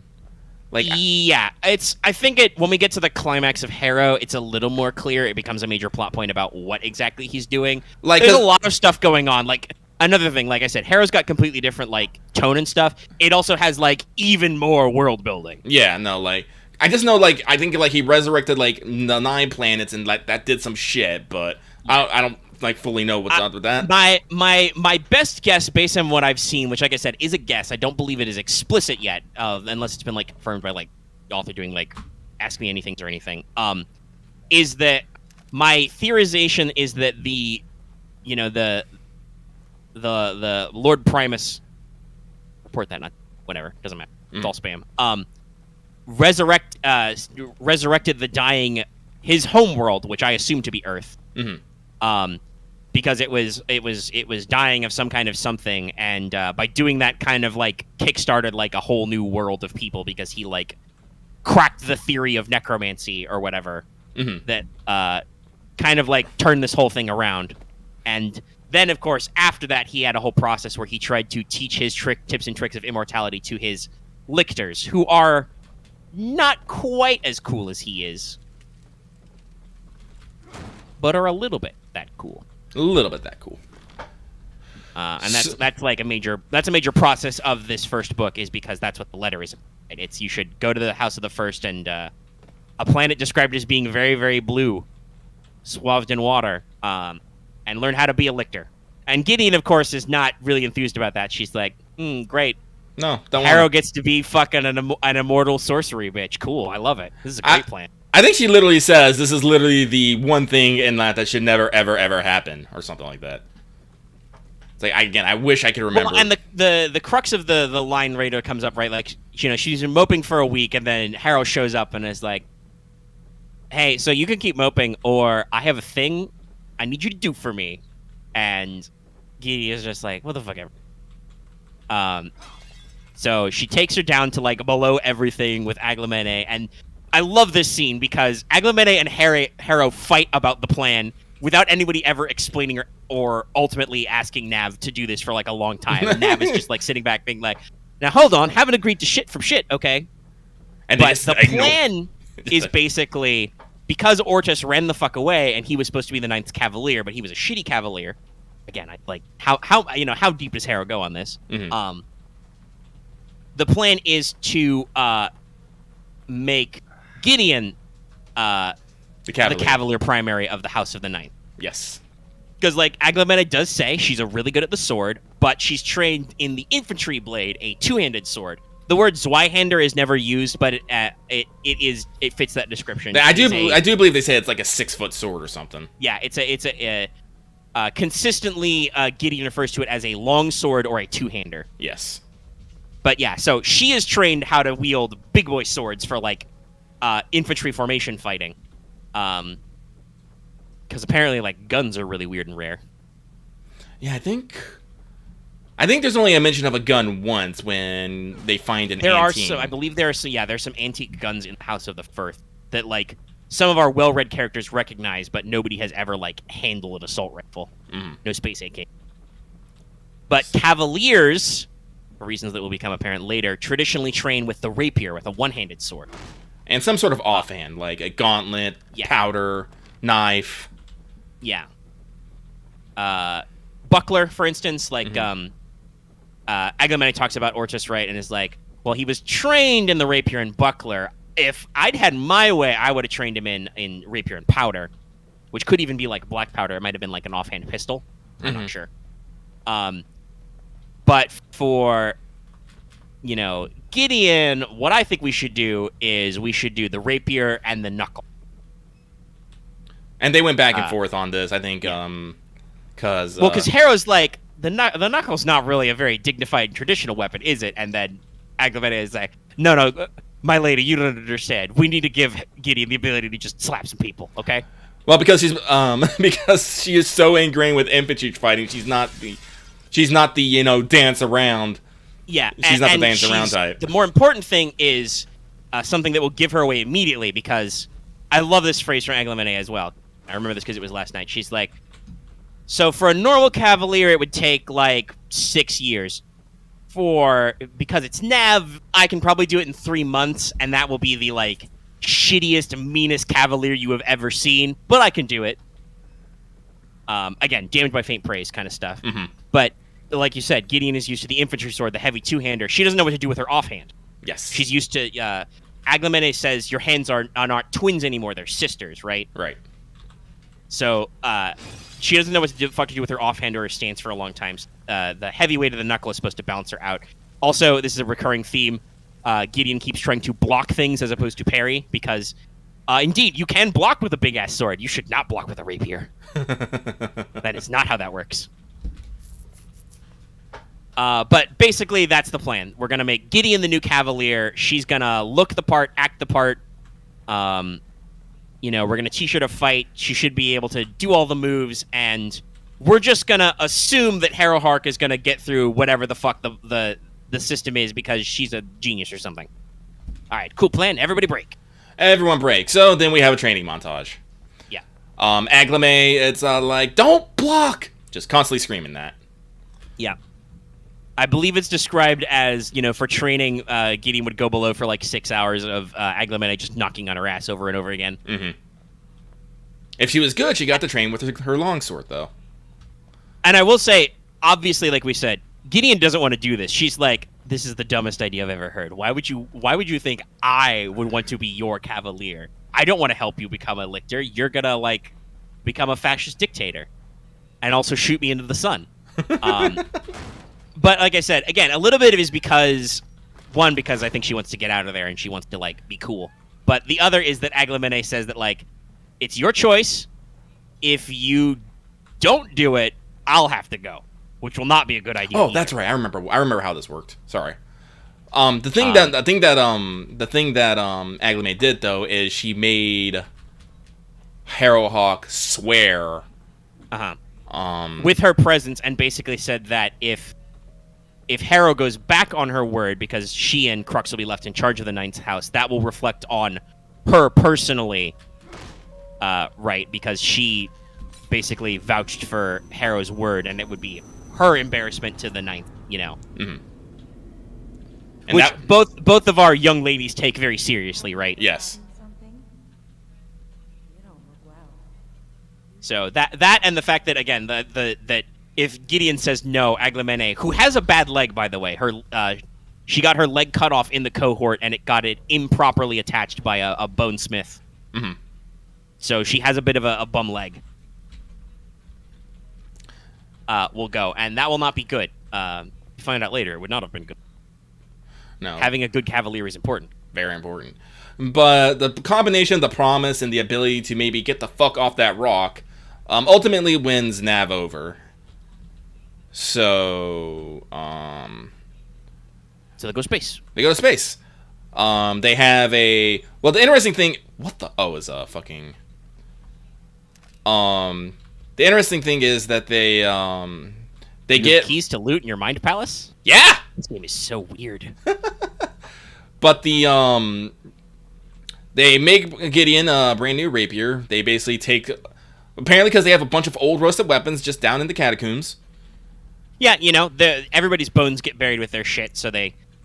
literally, we're introduced to this scene, right? I would love to see, the TV movie version of this or whatever, or, the animated adaptation of just, Aglamene digging through piles of bones and swords, trying to find a good sword. Give me the Castlevania, guys. That's what I want in my life. Just give that to me. It'd be so good. I don't know if that was the same studio, but I want to talk a little about the Critical Role animated series, Legend of Vox Machina. I've actually watched all 6 episodes that are out. That's by Titmus, I think, is the animation studio. They're also doing a very good job. We'll talk about that later, though. But yeah, I just imagine this scene of Harrow, who, keep in mind, is dressed like a nun with black death's head face paint on. Yes. Part of their ceremonial thing is they wear big black robes, paint their face black, and then have white face paint over it. And usually some form of thing and whatnot. Yeah. Let's see here. Let's go with more shotgun ammo. And there's a lot made. They have a lot of once they develop the fact that they're gonna have a partnership, right? Harrow and Gideon go back and forth a lot about this. Gideon is if you really want me to protect your ass, I should wield my longsword and you should let me wear pants. And Harrow is no. That's not how this works. We cannot appear that anything is wrong. The Ninth House should have been able to produce an adequately traditionally trained cavalier. So you are going to look like a normal-ass cavalier, even if that makes you shittier. Because I don't want anybody to figure out that shit's wrong around here and get any ideas. Because I'm going to become a lictor and I'm going to save the house. Yeah, because basically that's really Harrow's big motivation. Because Harrow basically says that if other people get involved, other people will come in, muscle in on their territory, and take over the house. And Harrow, for reasons, various reasons, is all like, no, not gonna happen. Yeah. I think she specifically name checks like the 5th or the 3rd. Yeah. She mentions a couple of houses. I believe it's the more militant. Well, no, it's probably the 5th. I think it's probably the 5th. The 3rd, what was the 3rd? Oh wait, like so the 5th, the 3rd was the 2nd or the 5th. Because the 2nd is very militant. Yeah, because so world building. Each house has a particular theme. If you want me to grab my copy of the book and look up in the Jurassic Personae, I can. I can't. They're not that hard to remember. Like the 2nd house is very military oriented, very focused on the cohort. 3rd house is actually kind of like celebrity pop stores. They're very fashion. They're very fashion and culture oriented. The 4th is I don't remember what it is, but their main themes seem to be fidelity and loyalty. The 5th house is supposed to be kind of historian and researchers. The 6th house is just fucking scholars, the biggest fucking brains. The 7th house is kind of weird. It's they're artisans. Yeah, they're artisans. They're the artisanal house. The artisanal house. The 8th is fucking Templars. They are religious, but in a different way than the 9th is religious. Yes. Because the 9th are religious in like a weird apocalyptic cult way. Yes. They're literally called shadow cultists by the 8th house. Yes. I have the fancy descriptions here. Because I did get out my direct credit. The 9th house, Keepers of the Locked Tomb, House of the Soon Tongue, the Black Vestals. And then we have our full title of the 1st house, the Necromancer Divine, King of the Nine Renewals, our Resurrector, the Necrolord Prime. So the 2nd and 4th house, I believe, are both militant. It's just different ways. The 2nd house is the Emperor's Strength, House of the Crimson Shield. The 4th house is Hope of the Emperor's Sword. Sword shield thing. Yeah. So I think they have military mindsets, but different ones. The 3rd is the Mouth of the Emperor, House of the Shining Dead. So I assume they're like all politics, all social stuff. Yeah. Yeah. The 5th is the Heart of the Emperor, Watchers over the River. So they're more like history and mystery kind of stuff. 6th is just the literally the Emperor's Reason, the Master Wardens. So they're the brain house. Mm-hmm. The 7th is Joy of the Emperor, the Rose Unblown, and then the 8th house are the Keepers of the Tome, the Forgiving House. That is a lie. Yeah. Well. Sorry. Out of all the houses, I really do think I hate fucking Silas the most. Out of all the shit that happened. I mean, like we said, first of all, there's a lot of characters you learn to love to hate in this series, but most of the and there's a lot of characters you learn to love, right? Mm-hmm. Oh God, we'll get to it, but I am crushed over the 5th and the 4th and the 6th. God damn it, no. Yeah, it's all brutal, but also this is a story about necromancy, so that doesn't necessarily mean that everybody's gone. I know. That's why I'm holding out hope, but still. But there's some interesting stuff they can do there.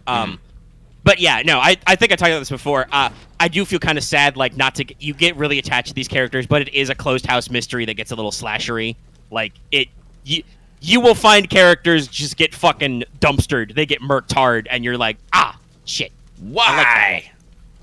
And then the people you detest live very long times. Some of them survive the book, and some of them don't make it until the very end. But yeah, the 8th are assholes. They are like you said, they're a Templar house. Whatever the mainstream religion of the 9 houses is, they are the guys who keep and enforce it. They are constantly yelling about blasphemy and whatever. They really hate the fucking 9th because, like I said, the 9th have their own weird thing. This is explicitly called out when they get to Canaan House because they say prayers over tea, and Gideon is like, I've literally never heard these prayers before in my life. And everybody else has that response when teacher asks Harrow to recite the traditional prayers of the 9th, which involved, I pray the tomb remains forever shut. I pray the rock is never rolled away. Yeah, also shit like that. Also, no, I don't appreciate Silas because he's a fucking hypocrite he's a hypocrite and a warmonger.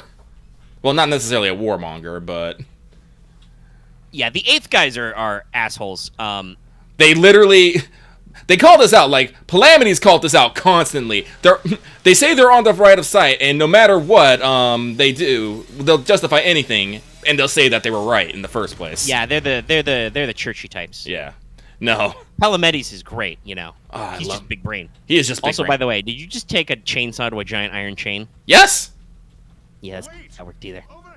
That should be way more dangerous. Wait, officer. You must take me. Once again, the aesthetics of this game are so trippy, Leslie should be right? Like, you've got, you know, these medieval things. You might have been thinking about Calamities, who is the fucking bestest. Yeah, Sextus is a major character who's really good, as is his cavalier, Camilla Hecht. Yes.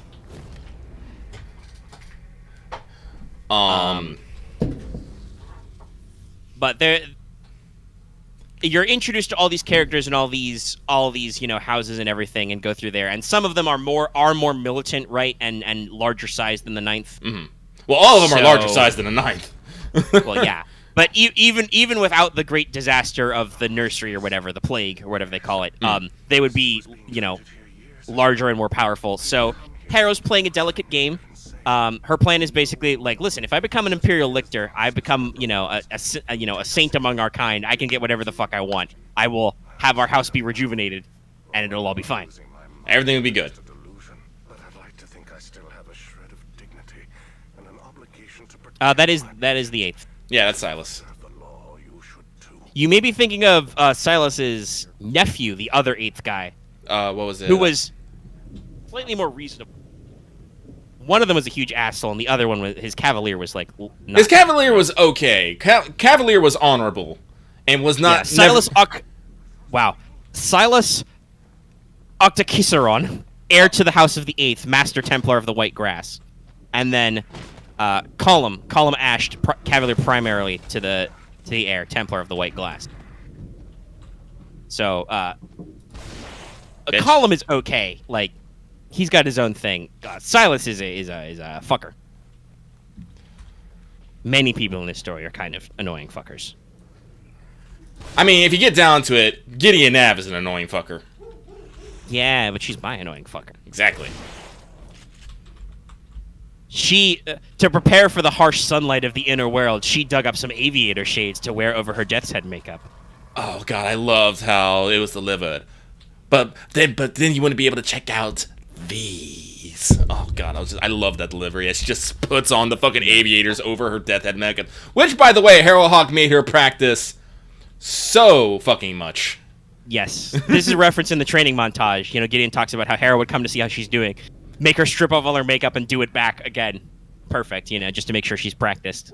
Mm-hmm. Because that is something that's mentioned. Gideon is a very poor, in terms of tradition, scion of the House of the Ninth, because she doesn't really like to do any of the devotation. Like, I don't remember how they go through, but like they figured out she was not cut out to be a nun very soon. Mm-hmm. So she's not very well practiced in all of the shit that normally you would be.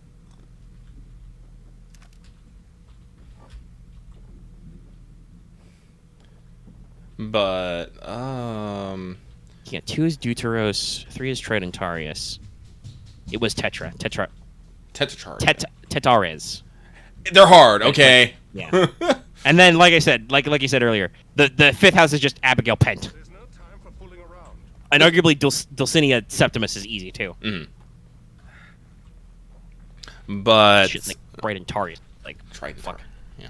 So Yeah, the it's Trident. Tridentarius. I'm gonna fumble on That's these okay. names, You like- can say Corona Bethany Anthem. Oh, Corona Beth. So, basically, so they leave. I don't think there was anything in between the training montage and them actually leaving, if I remember correctly. No, they just get on the shuttle.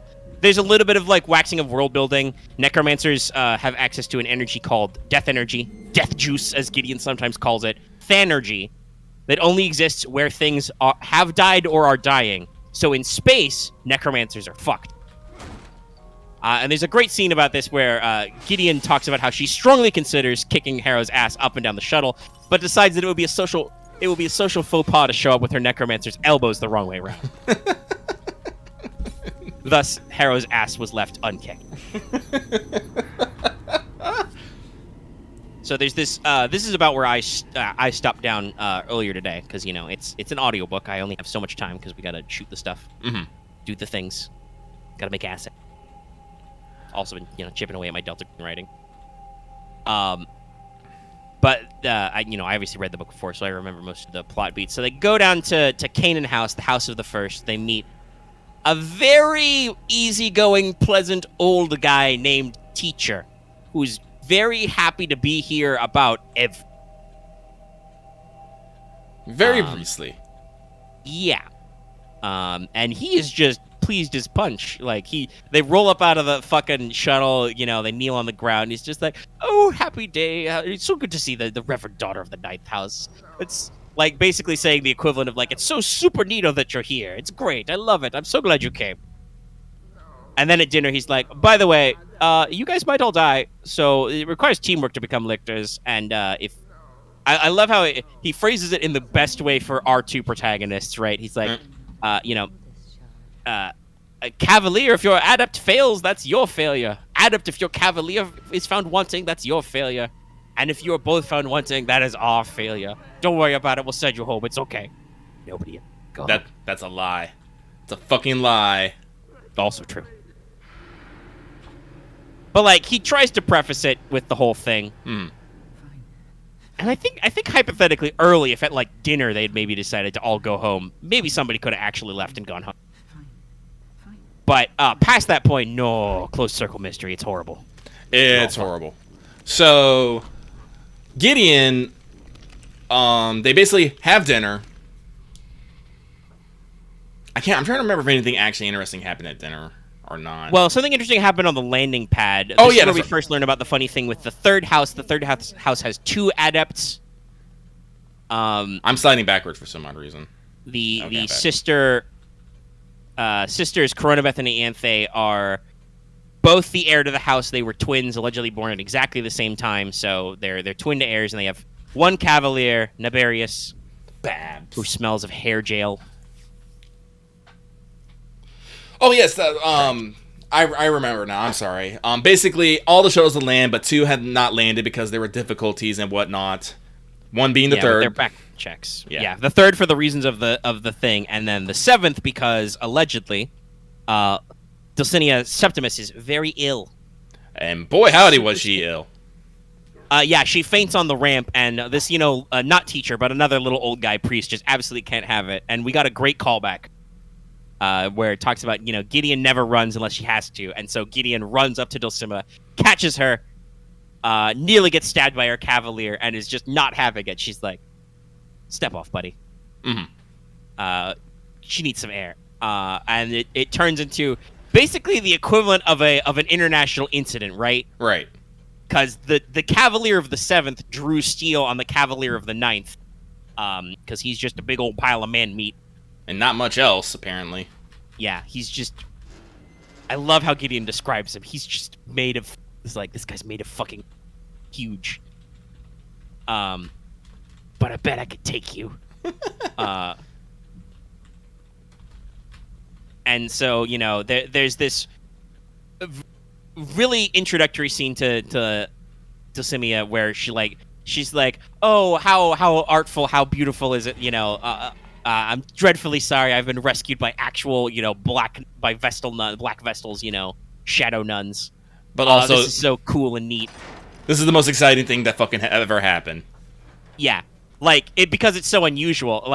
She apologizes because she realizes it's like a faux pas, but also she's not apologizing because, holy shit, this is rad. Okay, I don't have enough. Fuck. And then, like I said, there's some dinner. There's some funny stuff with the teacup.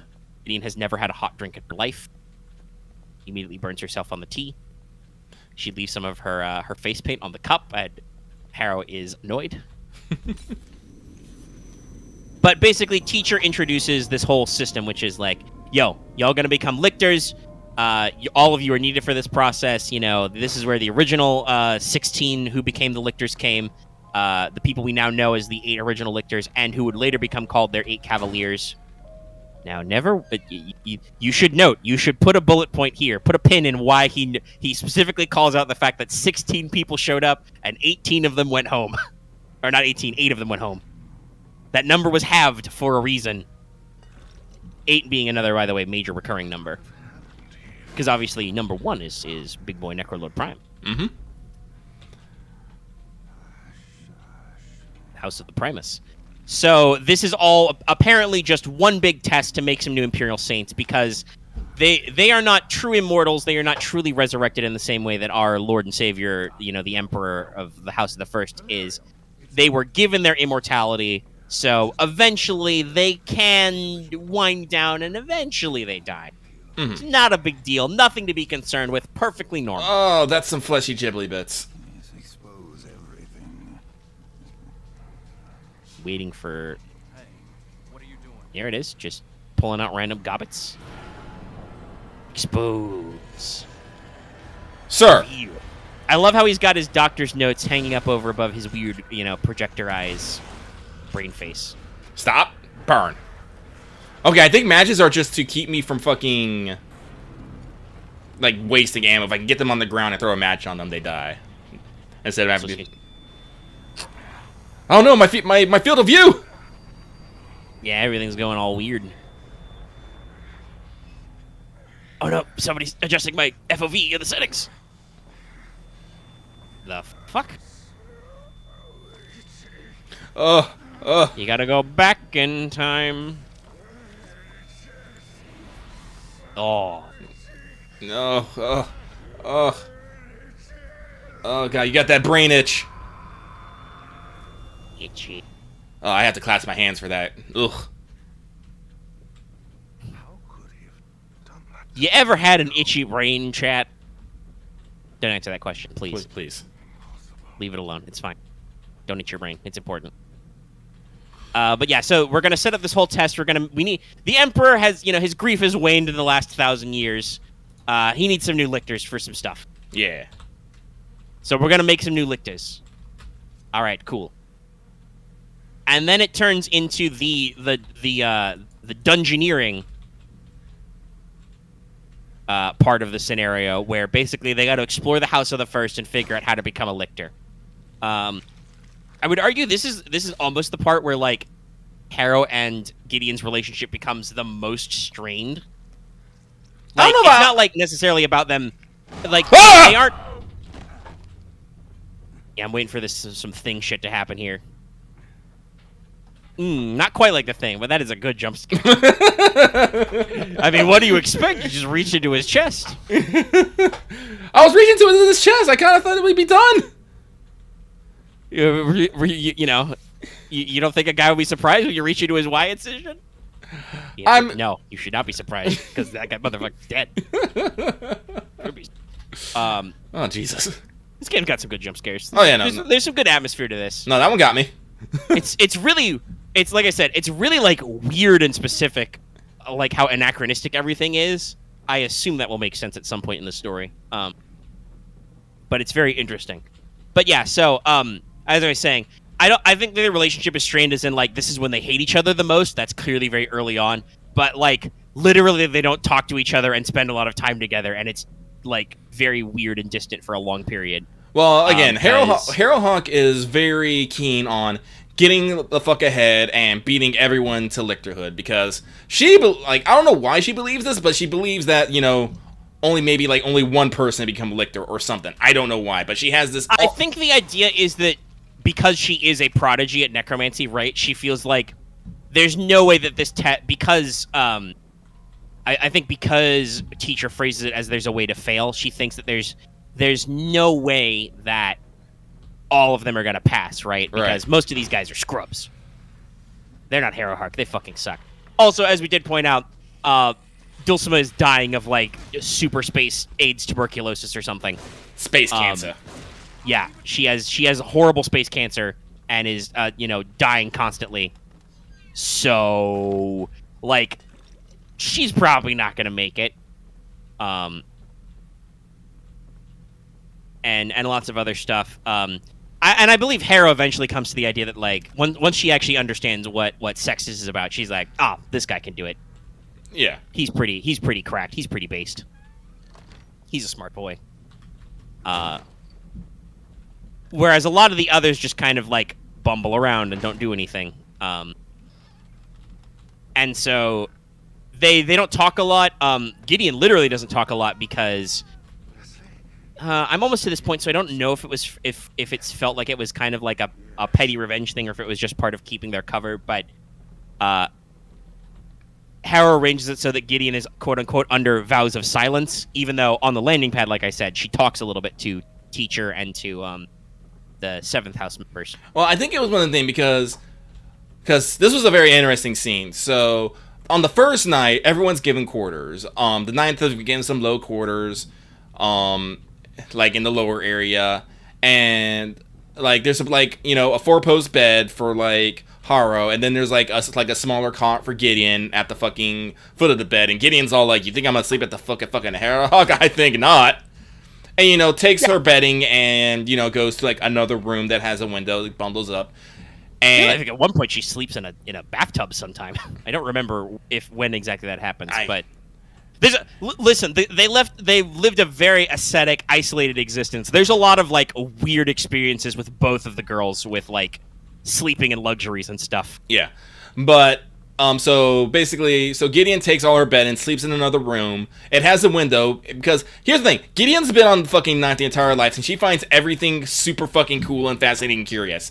She wants to see it all. So she sleeps looking outside the window and sees, because in Canaan House, basically all the fucking work is done by skeletal servants. This is note. Skeleman. By Skelemans. Sees the fucking skeletons using poles to literally knock all the shuttles they came off into the fucking ocean. Yeah. And like I said, this is why I think that, like, at dinner, they probably could have been like, I don't think I'm qualified, I want to go home. But none of them take that chance. And they probably should have. They probably should have. Now, when Gideon gets up, they have a hilarious, well, I should say, Harrowhawk has a hilarious conversation in which she just leaves fucking notes. Yeah. Everywhere. Harrow is, like, we talk about how, like, Harrow is not necessarily as much of a stone cold bitch as she seems. She is very passive aggressive. But basically, you know, telling Gideon that not to talk to anybody. And, you know, I can't remember what the line says. Anybody means anybody, like, you know, any person. Like, she gets very specific. It's a little hilarious. I can't remember the note off the top of my head. Yeah, I'll see when I get to it. I'll remind it. But it makes sense for Gideon, right? Because Gideon would absolutely come up with a loophole. You said not to talk to anybody. What if I just talk generally? What if I talk to a skeleton, huh? You didn't say I couldn't talk to a skeleton, Nonagesimus. And this is probably the reason why Harrow says that Gideon's under a veil of silence. And honestly, Gideon probably understands it, because at no point does Gideon actually fucking talk. Yeah, Gideon understands the next level OPSEC game we're playing. Gideon actually talks a lot about I don't know where she learned about the concept of intel, but she talks about that early, right? Mm-hmm. She understands some of the basics of her job and realizes that, like, nah, shit's fucked. I don't want to, like, fuck up whatever Harrow is doing. If she just does her own thing and becomes a lictor, then I get what I want, so it's fine. And it just makes Gideon seem like a cool, silent badass. Even though Gideon is a cool badass, but is not silent. No. Because her internal monologue goes constantly, and it's great. But, so Gideon gets up. She did not choose violence. Instead, she chooses exploration. So she explores her quarters. She finds the bathroom and is completely bamboozled by what a fucking pool is. Because they don't have pools of liquid water that's not frozen on the ninth. No. Like I said, this girl is like I call her a girl. This chick is like an adult, basically. She's like 18 or 19. She never had a hot drink in her life.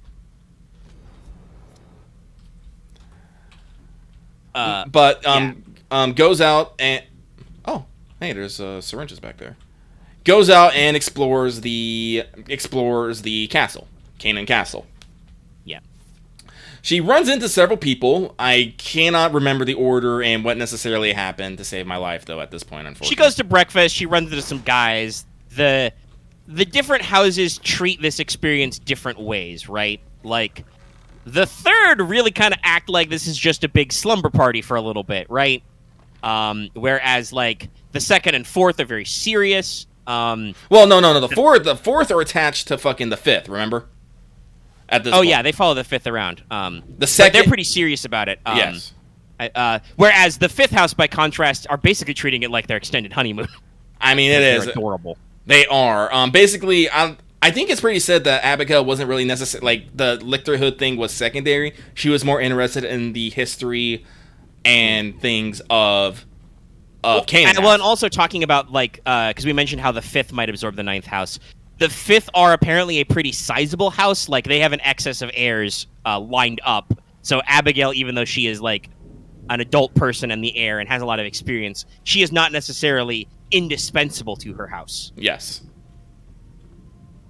Whereas, you know, like, the team from the second are, like, full-blown, you know, duty and honor, and are just, you know, ready to, like, jump at the call, because they're very militant. Check the dress persona if it has her rank. They're both ranked in the cohort.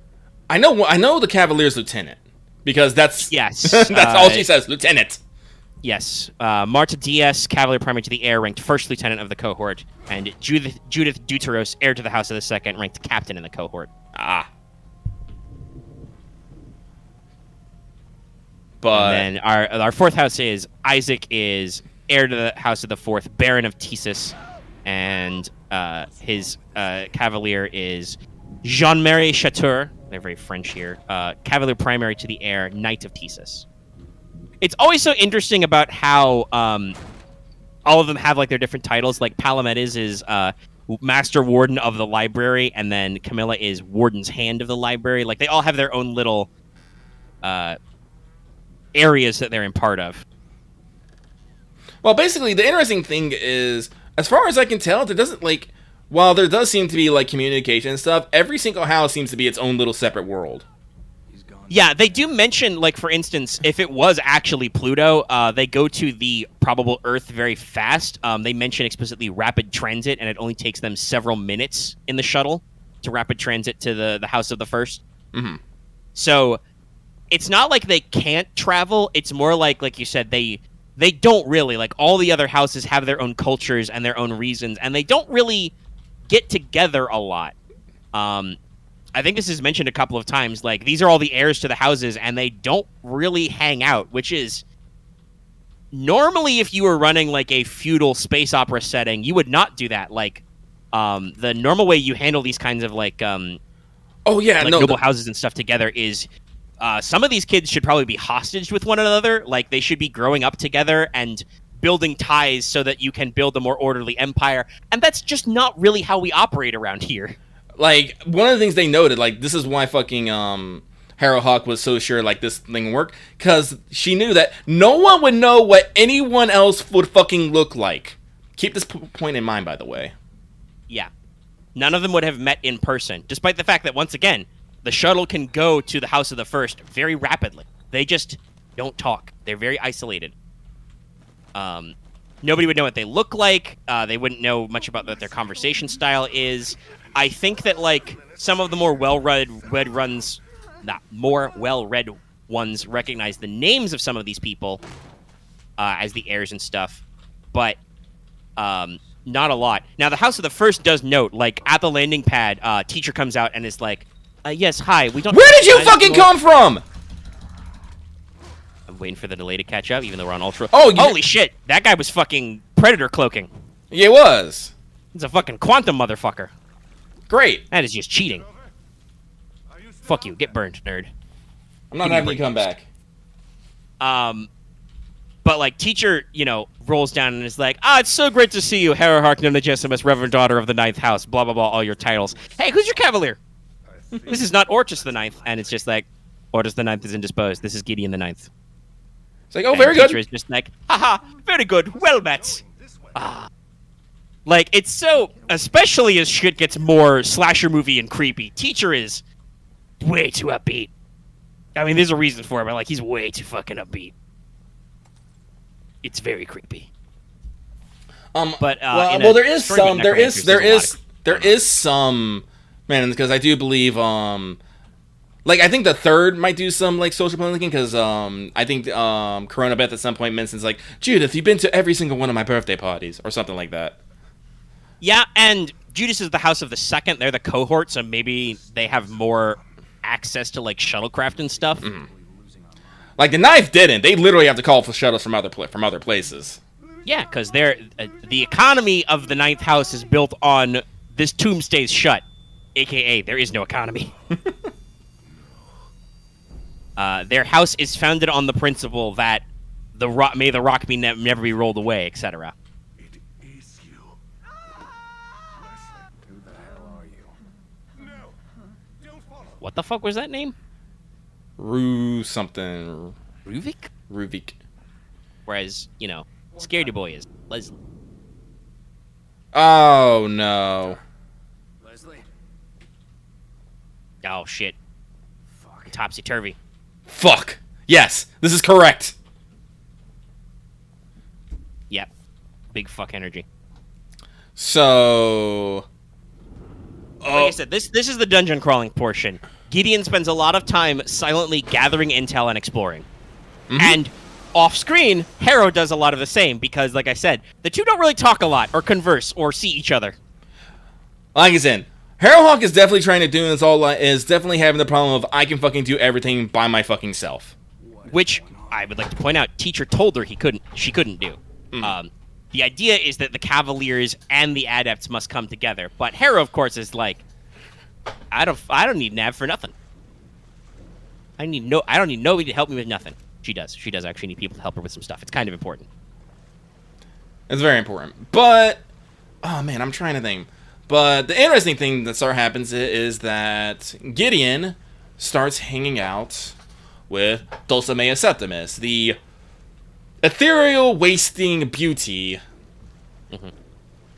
She gets the big crush. Oh, she gets the big crush.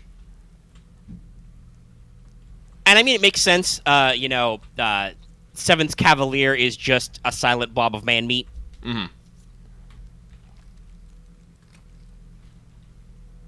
Oh, this has DLC? I didn't even know that. I'm glad that there is additional context, because that is something I feel like is a little missing from, why things are the way they are. I don't know. I may have missed some of the dialogue subtitles, but I've been reading everything. I still don't know what the fuck is going on. Yeah, it's like I get obviously that there's nothing to be done, but I definitely feel like I'm just like confused about what is happening a lot, and I'm just like, nah, just go with it. Horror game stuff is happening. Okay, there is explanation more in the later. Okay. That seems fair. That seems pretty typical. We're just talking about how even the story, Gideon the Ninth, there's a lot of stuff at the end as well. A lot of mysteries are like that. You unfold in the back half. But yeah, so our two protagonists spend a lot of time apart, minding their own business until some stuff happens. I'm trying to remember. Oh, yeah. I believe, specifically what happens is that while she's exploring, because there's a lot of stuff with, like, keys and going places and whatever, there's some word puzzles involved we don't need to unpack, but I believe Harrow and Gideon start working together because Gideon stumbles across Harrow having just done some serious necromancy and being passed the fuck out, because this is a thing we didn't talk about earlier, but doing necromancy seems to use up your own life juice a little bit. Because, Harrow is described when she does her big skeleton army move, her, good luck, I'm behind 10,000 skeletons. It takes a lot out of her. She develops a nosebleed, they call blood in her eyes. Well, actually, they call it the blood sweat. I think they literally actually start just sweating blood. At some point, they start to literally sweat blood in some cases, too. Yeah, so, it takes a lot to do, so, Gideon basically just finds Harrow, fucked up and in danger and gets her out and is like, all right, Nona Jesimus, we need to have a conversation, okay? Well, I do. I want to talk about the lead up to this though, because this is actually pretty important. So throughout all this time, Harrowhawk and Gideon have been separated. They're not talking to each other, not interacting with each other, but they're noting each other's presence. Gideon will see, Harrow's bed and see that it's been ruffled up and know that Harrow has been there at least, and she goes on her fucking merry way exploring until. One night, she realizes it hasn't been. And so, Gideon being all like, whatever, she's just doing and she actually goes through this entire process of okay, what the fuck could have happened to Harrowhawk? And, actually decides to go fucking look for her. Yeah. it's interesting, right? Because we talked about how like Gideon really didn't give a shit about her quote unquote job as the Cavalier, right? Right. But slowly over the course of this, possibly because she doesn't have to spend any time with Harrow, she slowly kind of like starts to come into the idea of like, yeah, I'm the Cavalier. I kind of have to do these kinds of things. It's how we do this stuff, and then, you know, it keeps developing past that. I'm trying to remember if the training. I think she stumbles into Sextus and Camilla first. Yeah, because at the entrance to the facility. Yep. Well, that's where she gets the clue. But I'm just trying to remember if the duel that she had was before that. Yes, that was in the initial phases of just like she's trying to kill time, right? Right. Okay. Yeah. I don't know if it was actually that important. She's trying to kill time, so I believe it was the Third's idea, because they're social butterflies, was to basically get all the Cavaliers together and spar. Actually, I think it was Magnus's idea because he wants everyone to get the fuck along. Oh yeah, actually no, you're right. I think they had help from the Third, like that was who signed on. That was really important. But yeah, it was the Fifth House idea, and Magnus be like, hey, let's get together and spar. We'll all be friends here. Perfectly normal. It was not perfectly normal. No, but Magnus spars with Gideon first, wins in 3 moves, and Magnus is all like, Jesus fucking Christ. Wow, you're really good. He's not upset about it. Like I said, Magnus is the best person there. Jesus fucking Christ. Yeah. Well, and this comes out later. Magnus is Cavalier almost because of the fact that he's married to his adept. Like, obviously he was probably put through the traditional training, but he is there because like they are literally married. They have a close personal relationship. He is not necessarily the most spiciest Cavalier.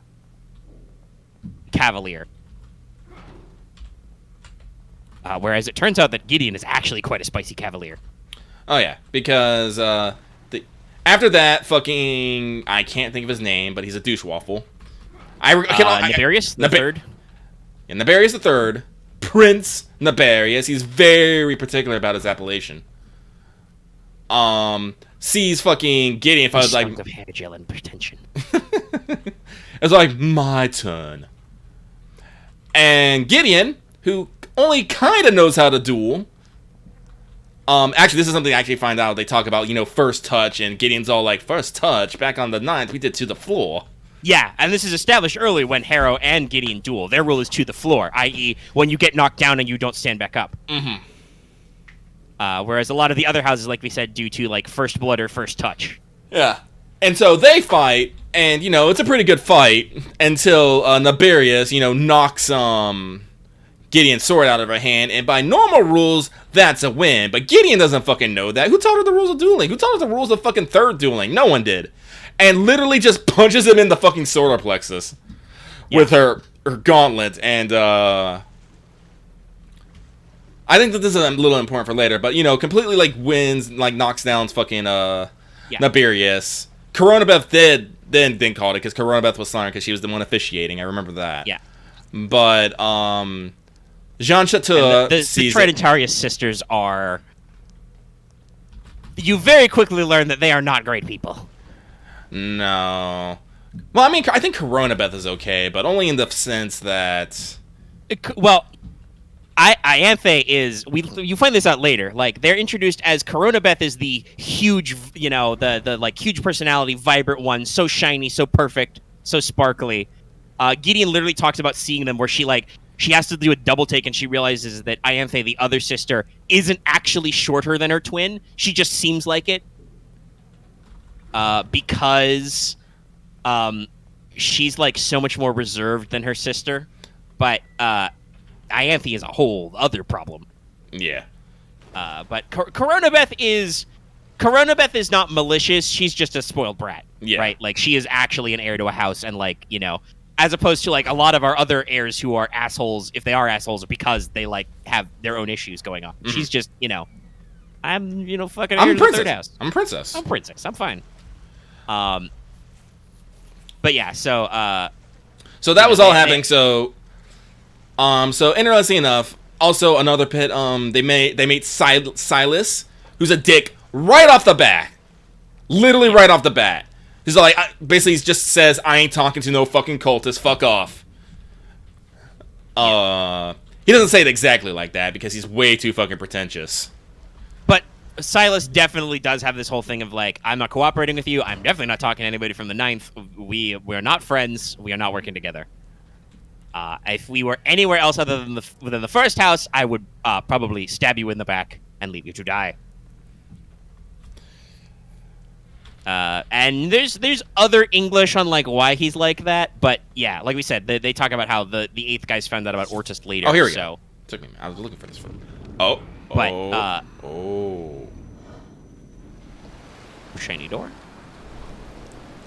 Not so shiny door. I don't like this. Oh, This dude. guy is just like the walking embodiment of tuberculosis. Well, here comes everybody to ruin my fucking day. Pardon the fuck out of me. Actually, how do I use this one? Is this like a kill them all? Probably. Oh yeah, that just gave me a body. Okay. What am I gonna do with that? Don't know. Let's see here. I can burn this, right? So... Oh, sick. Sick. Look at all them corpses. Nice. Pardon me, pardon me, pardon me, pardon me. Oil. Ah! That did not work. Drugs! You were not pardoned. Alright, let's see here. Guy in his teleporting axe did not pardon you. But yeah, we have a long time spent while the two are separate, basically, establishing the character of all the other characters, right? Because they're kind of important. Mm-hmm. You know, you get a feel for all the other heirs, at least at the surface level. We kind of establish some tension, right? We understand that the 8th, right out the gate, doesn't like the 9th or much of anybody else, really. From this incident of the duel, the 3rd, and Nibirius in particular, decides he does not like Gideon and the 9th. Mm-hmm. Oh, shit! And there's a handful of other stuff. Dueling, by the way, is very frequently a theme later as well. Comes up several times. There we go. So... Okay, but now that we... Oops. Oh, hey, we got it. So basically, Gideon has been going around silently, meeting everybody, and trying to, like, you know, gathering intel. This is that whole gathering intel thing. Yeah. But, you know, she doesn't learn dick of all, and she's actually starting getting bored. And this is why I think the Harrow thing kind of got to her. Because... Well, yeah, because she just started fucking around, basically. She wasn't doing anything, and then Harrow gets, you know, messed up, and she's like, fuck, that's my job. Mm-hmm. So she runs around, she finds the entrance to the facility, where she meets, I think this is for the first time they actually, you know, have some good lines, Palamedes Sextus and Carmilla Hecht. Who, out of our crew, seem to be the only other ones taking this, like, really seriously, right? Well, the Lictor thing, seriously, I would say. Yes, the Lictor thing, seriously, yeah. Like, they're actually out exploring the house and doing stuff. And it's implied that some of the others, like, I believe the second are a little, like, cagey and not super sociable. And the second house kind of feels like they try to take command of a lot of situations. And the 8th obviously keep themselves to themselves, but, like, a lot of these guys, as we saw from this whole duel thing, Whoa! they're not really seriously taking on this Lictorhood issue. Not in, like we said, the way that Nona Gessimus for sure is, where she's, like, literally not sleeping in her bed so she can go do more research. Some of that research resembles that horrible thing that just crawled out of the blood. Oh, let's keep running. I would like to keep running. Thank you, corpse. I do not have enough fucking stamina for this bullshit. Sacrificial zombie. Thank you, sacrificial zombie. Okay, I don't think Mr. Hansy there could fit through the that door. It'll probably spring out of another door later. You shut that door? Shut that? Yep, there you go. I'd like to go down, I'd like to go down, I'd like to go down! Bye! Proper safety, Lucky. You have to get on the ladder like a proper person. I'm pretty sure this is... Oh!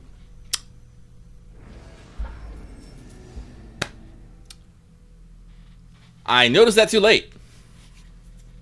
That's a little mean. It is a Try and little... get away from this freak and you're sprinting into a tripwire. Punishing. Oh well, it is a horror game. But yeah, so we have our real good character introduction to Palamedes Sextus and Camilla Heck. They're great. You quickly get the impression that Camilla, for instance, is not a normal cavalier either. Mm-hmm. And Sextus takes this whole thing very seriously because he is a smart boy. He is a very smart boy. He reads books, don't you know? But he basically is just like... Actually, can I just... Yes, I can. He is just like...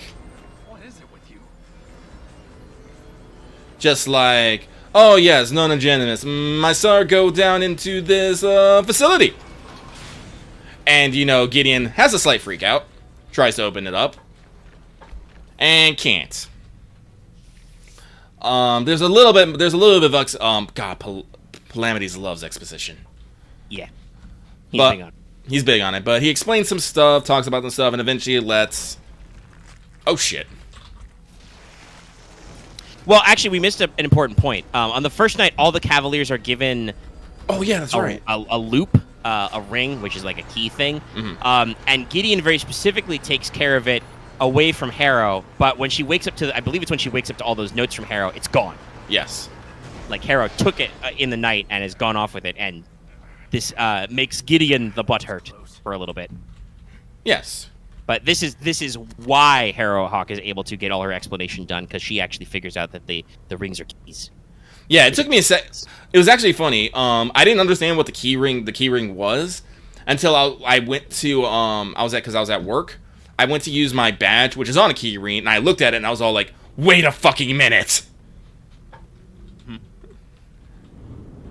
So that made me giggle. Oh, shit. Did you just... Okay. Yeah, he just teleported in front of you. And ended me. Nothing personnel, kid. Oh, and he just fucking psychically destroys you. Cool. This is what I wanted to do today. Let me reload my gun here. This was my plan today. Me, Detective Calistianos. I totally wanted to get trapped in a fucking hellish butcher shop, chased by blood monsters. Okay, now I guess I gotta go back up.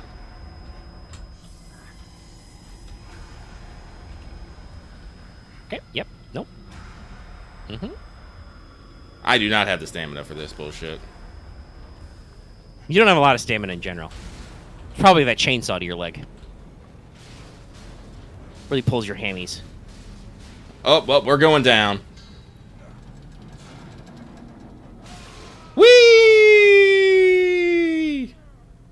Well, you know, when they won't put it in an elevator, sometimes you gotta make your own.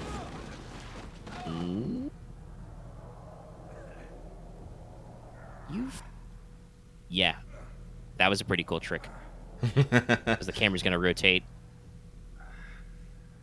I love perspective shit like that. Yeah, I was in my head, I was like, are you falling down a hallway? And I'm like, yes, you are. Okay, and the camera's gonna rotate. That's pretty wild. Chapter 4, clear. I don't know how many chapters there are in this game, but you're doing a pretty decent clip. We've only been going for like 3.5 hours. But yeah, so like, Gideon really clicks on this whole like actually exploring thing, figuring out what's going on. And we eventually enter a new phase. I believe, yeah, I think it's the first thing is that Gideon runs into Harrow when she's like fucking basically dying. She's like super dehydrated. She got blood everywhere. She's clearly been doing some harsh necromancy vibes. Mm-hmm. And Gideon finds her and is like, well, that's not right. We're gonna have to fix that. And I like how Harrow tries to play it off later, right? She's like, no, everything was perfectly fine. I had it all under control. And Gideon's like, you did not? Nope. You did not. Stop lying. It's incorrect. And this has our first of several, I would say, several of Gideon and Harrow's come to Jesus meetings. Where, like, Nab sits down with Harrow and is like, okay, buddy. You got, you know, I understand that I hate your guts, you hate my guts, but if we want to get out of this freakish death trap, we have to work together. And Harrow very much is like, no, we don't. trying to, because I haven't listened back to these parts. I'm trying to remember how long they dance around this. Like, I think eventually after the course of the meeting, Harrow relents and is like, okay, you can help me with stuff. But they might like have to actually like take a break first. I don't remember. But like, there's a lot of, like I said, like these dramatic, emotional moments, and then later there's moments of trying not to be dramatic and emotional. Another one of them fucking quantum boys. Okay, how am I gonna like? Do I even? I do have one left. There you are. Oh my god! Okay, don't have fucking invisible enemies you can't fucking see until they're literally grabbing you. There we go. Are you on the ground still? You better still be on the ground. No, you're not there anymore. God! This is poor. You should not have invisible enemies that you can't fucking actually fucking... Yeah. And he's gone! Alright, you got him in the back. Ah! I'm dead.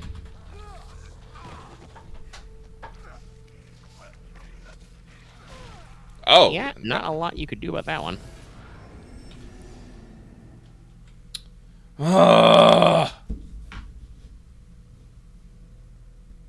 So, yeah, but they have, I mean, I can't remember what Harrow... Oh, I remember what it is. Harrow took the fucking keychain back. That's what it was. Not Harrow. Gideon took the keychain back. Yeah, okay, while that's right. While Harrow is incapacitated, Gideon takes back the key ring and is like, well, I got the key ring back, so you're out of luck, buddy. And I think that's what fucking makes, Harrow eventually give in, because Gideon's all like, I'll fucking just, like... I've been exploring this castle. I got a fuck ton of hiding spaces, or something like that. Yeah, she'll find some other place to crash, basically. And it is established through the way things work that it's not like, especially when they have this meeting, because Harrow's recovering from, being isolated and running out of juice a lot, that it's not like Harrow can get away with just, kicking Gideon's ass, right? Mm. So they agree to a tense partnership. And we get to, like, the second phase of this part of the story, which is exploring the facility. Yeah. Because apparently, yes, no, well, I don't think that, like, that was important for Harrow, but it wasn't, like, Harrow was still in the mindset of, I can 1v1 this entire castle. Yeah. Harrow begrudgingly accepts Gideon tagging along because, like, Gideon is like, no, I'm your cavalier, You're doing shit that's dangerous. I should be around there. Yeah, Gideon talks about how she did find a room that Harrow didn't. There's several funny little things.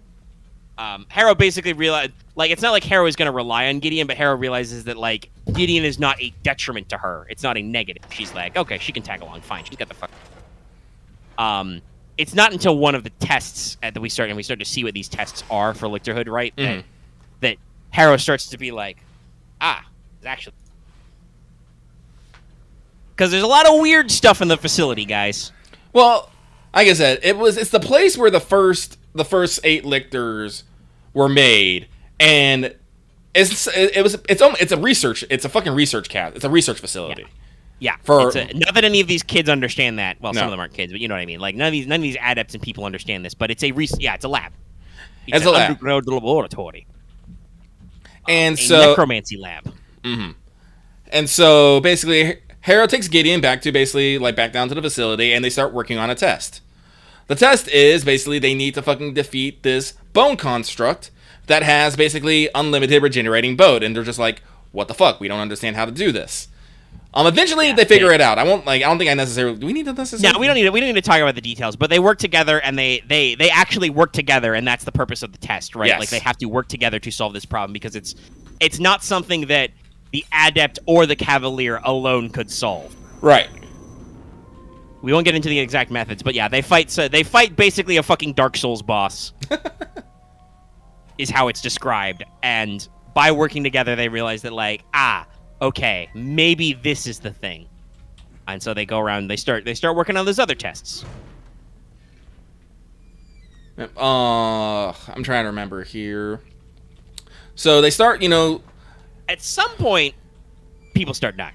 People start dying. So I remember this. They're working together, they're comparing notes, they're exploring and stuff. And at a point, Marcus is all like, It was all like, it's me and Abigail's anniversary, and we'd be pleased as fucking punch if you would attend the dinner. And it takes some controllery from fucking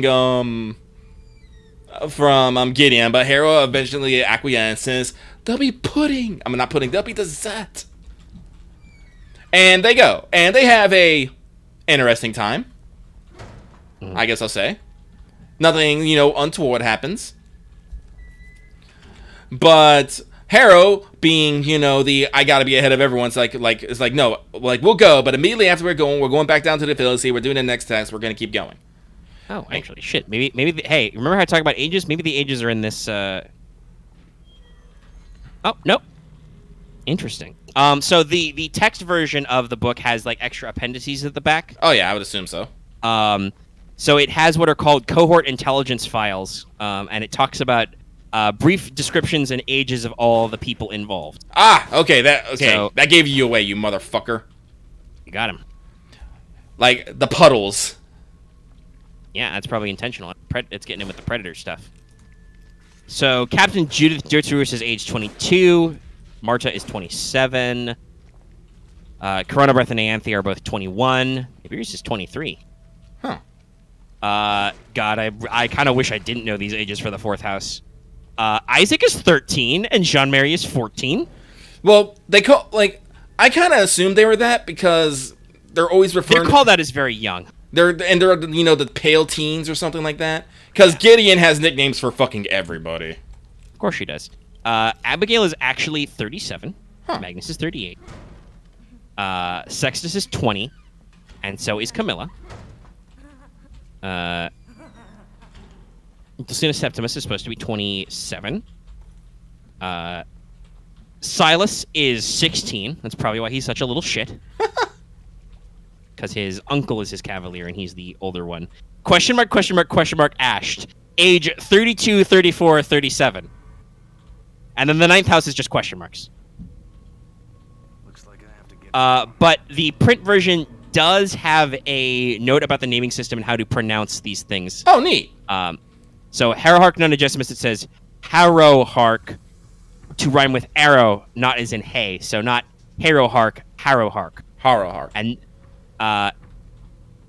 I is in bitter, mus is in Latin, closest to moose. So Nona, I don't know if that's supposed to be Gessimus or Gessimus. It's Gessimus in the text, but the pronunciation guide says Nona Gessimus. And I as in bitter, mus is in Latin. Gideon Nav, and the only note as to talk about is short A is in navigator, not as in knave. So yeah, Gideon Nav. Ortus Ninigiad. Priam Hark. We do have a note for Iglem NA. Oh, okay. Iglem NA.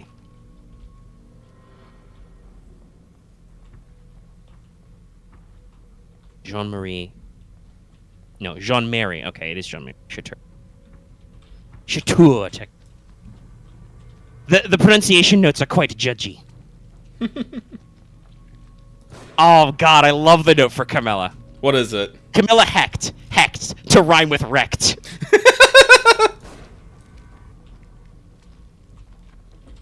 This is great. More books should have notes about how we come up with this shit. There you are. Lictor, spelled with a Y. Lictor, in order to facilitate Lictor, I hardly touched her. Stand-up routines of the Night House. What? What? How can you expect any less from Tamsin Weir? At this point, no. Note, Lictor as in Lich, but also as in Lictor, the Emperor's Guards. Yeah. Fuck. And then Dribber is just Dribber. Matthias Nonius. What the fuck? Does say it's Matthias. Column as in Ash. Thanks, game. It didn't even give me a chance to break out. It's like, nope, Yeah, you don't have enough Dulcineas, health. Septimus. You asshats. It is. Yeah, it's supposed to be Palamides, the short version. I've always heard it like Palamedes, but it's Palamides. Sextus. Us as in bus rather than the us of Nonagesimus. Sex as in you'd have to be weird to want this with Harrow. Gideon, did you write these notes? I'm pretty sure she did. This is great. Yeah. So if you were interested, by the way, consider picking up the print version, guys. Like the audiobook is really rad, like hearing all the dialogue, but there's a lot of like extra appendices and shit in the print version. Yeah, actually, this is a good point. Seki brought this up in chat.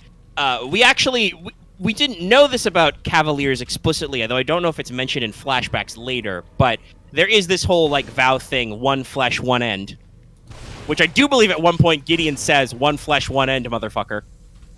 I mean, it's I'm pretty sure that's the line. It's at the very end. Yeah, but you know, like it becomes an arc word that it didn't start that way, but it eventually comes up that's traditionally the vow between Cavaliers and. God, they're making you fight a lot of these invisible teleporting fuckers. I do not like this. I do not like this at all either. Where's the nearest pile of water? Like, they interact with objects, too, so if they bump into something, I'll know, but... That's cool at least that they got physics, but this is still, like... I kind of wish there was, predator sheen, right? Like, if you were looking closely, you could see them. Shit!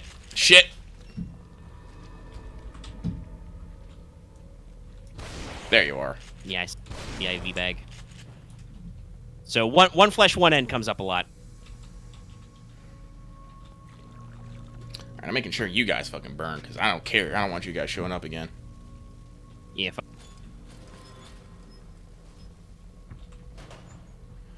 But like we said, we got a little distracted by weird invisible guys. But the general tone of this part is now the two work together. They start exploring the rooms, building stuff. As we said, there's supposed to be a meeting of, like, it's their wedding anniversary, come show up to the 5th house, and then, like, immediately after, the 5th get gang.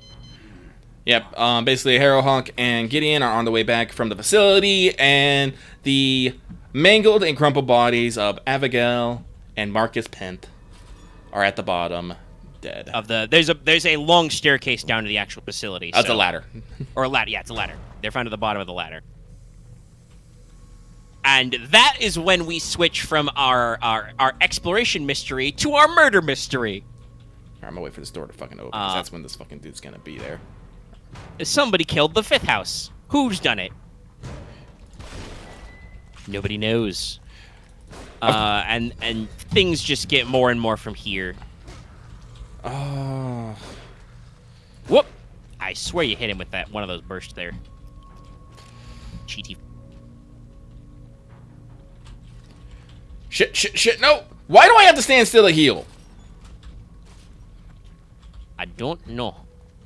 Okay, so the light doesn't do anything, but there was a puddle in there, and I want to use it, but I gotta be careful. Because this guy's fucking invisible. I don't know exactly where he is. Ha ha ha. Wait, oh, I think I saw the shimmer. I think they do have a shimmer, but it's a little too much for me to see, personally. Lighting in the room is weird. Alright, but this is a puddle right here, I just realized, so I will use this. Well, Lucky's working on a puddle. I think I'm gonna take another. We can go almost 4 hours. Fuck! You get that invisible guy, Lucky. We'll be right back. There you are. Burn, motherfucker.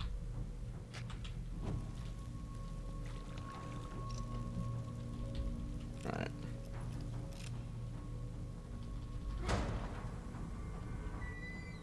Nothing makes a room more creepier than just adding a couple fucking dolls to it.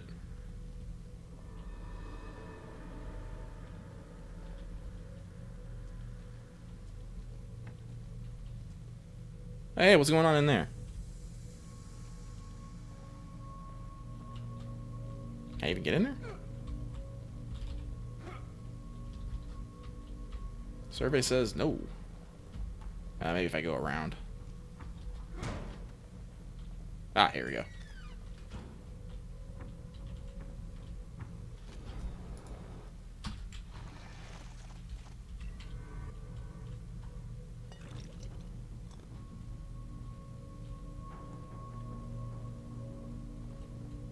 You, please stay dead.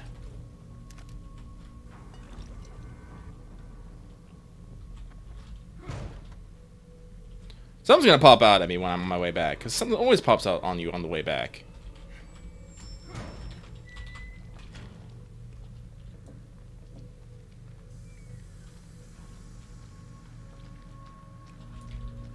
I literally don't have the ammo for this bullshit.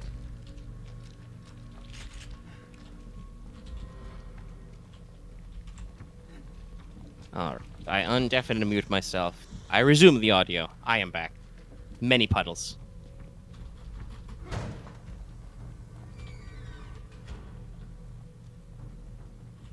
Alright, fuck it. I'm just gonna keep running. Screw this. I'm going to the door. Detective care. That's a very powerful run stance with that shotgun. Just fucking one-handing it. Those things are heavy. Having a little bit of clay pit shooting. But okay, we're back. Yeah, so Yeah, we've transitioned to the murder mystery part of the story. God damn this. Oh, he's walking away. Yeah, so we're back to the murder mystery. Everyone starts getting on edge immediately. Yeah. Everybody thought this was just a cool, like, summer trip, slumber party. Now there's murder. I mean, it was even though that the teacher did warn them they may die. Yeah, but not for that reason. Oh, not exactly. But I'm trying to remember what happened like immediately after this. I believe there's a big scene of yelling and stuff. At some point, Harrow gets Gideon, because Gideon is still operating under the Oath of Silence when they're with anybody else, right? Right. At some point, Harrow is just like, nah, shit's real, knock it off. And then somebody goes like, oh, so she's not actually sworn to silence, huh? Like, it's this big reveal thing that, like, no, Gideon can talk the entire time. I literally can't see anything right now. Meeting. Yeah, very blurry happening. I guess you look at blurry pictures until the game decides to stop giving you blurry pictures. Okay, here we go. Okay, so that's probably after one of our later meetings.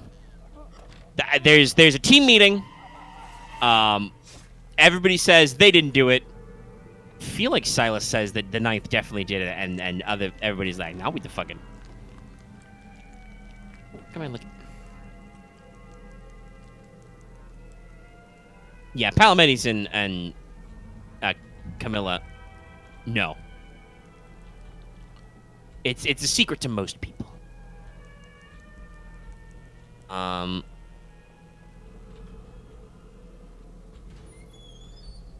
At some point, the 7th Cavalier dies, I believe. Well, he turns up missing. He's been, about the same time, I think, as the 5th, he's missing. And then later, we find some suspicious cremated remains. Yes. But there's a lot of spooky shit going on, and we kind of, I don't want to say we like fully split our time, but there's a decent amount of time split in the plot between, like, everybody's really paranoid and trying to make sure they don't die. That's a lot of blood dripping out, going places, doing things. Didn't know blood did S-curves naturally. I think I'm just losing my fucking sanity in this padded room. Yeah. Definitely taking some sand damage now. Blood pouring out of your peepholes. Assimilation of subject's consciousness. There's definitely like some weird occult shit going on, though, with these freaky diagrams. Followed by gradual onset of Oh wait, I That gotta or go to just some forbidden psychology. over time degradation of the ego generates strong In the room, it's blurred. Don't punch the hole. and become clay, completely reshapable in my the hole offends me. not me. Something hidden. Door.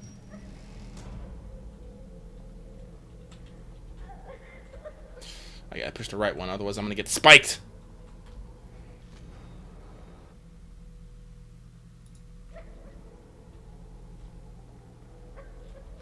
Such reading, such puzzle solving. The kinds of things you'll find at Cannon House. Oh, looks like it's the 3 one. Okay.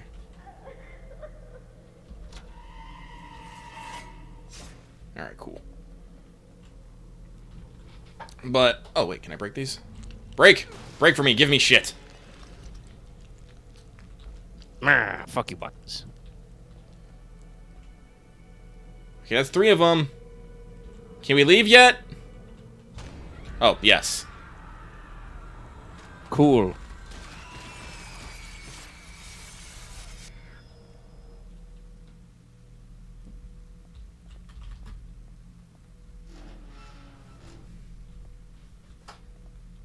Oh, thank God. Sorry, that hurts my eye. That hurt my eyes a bit. It's my dude!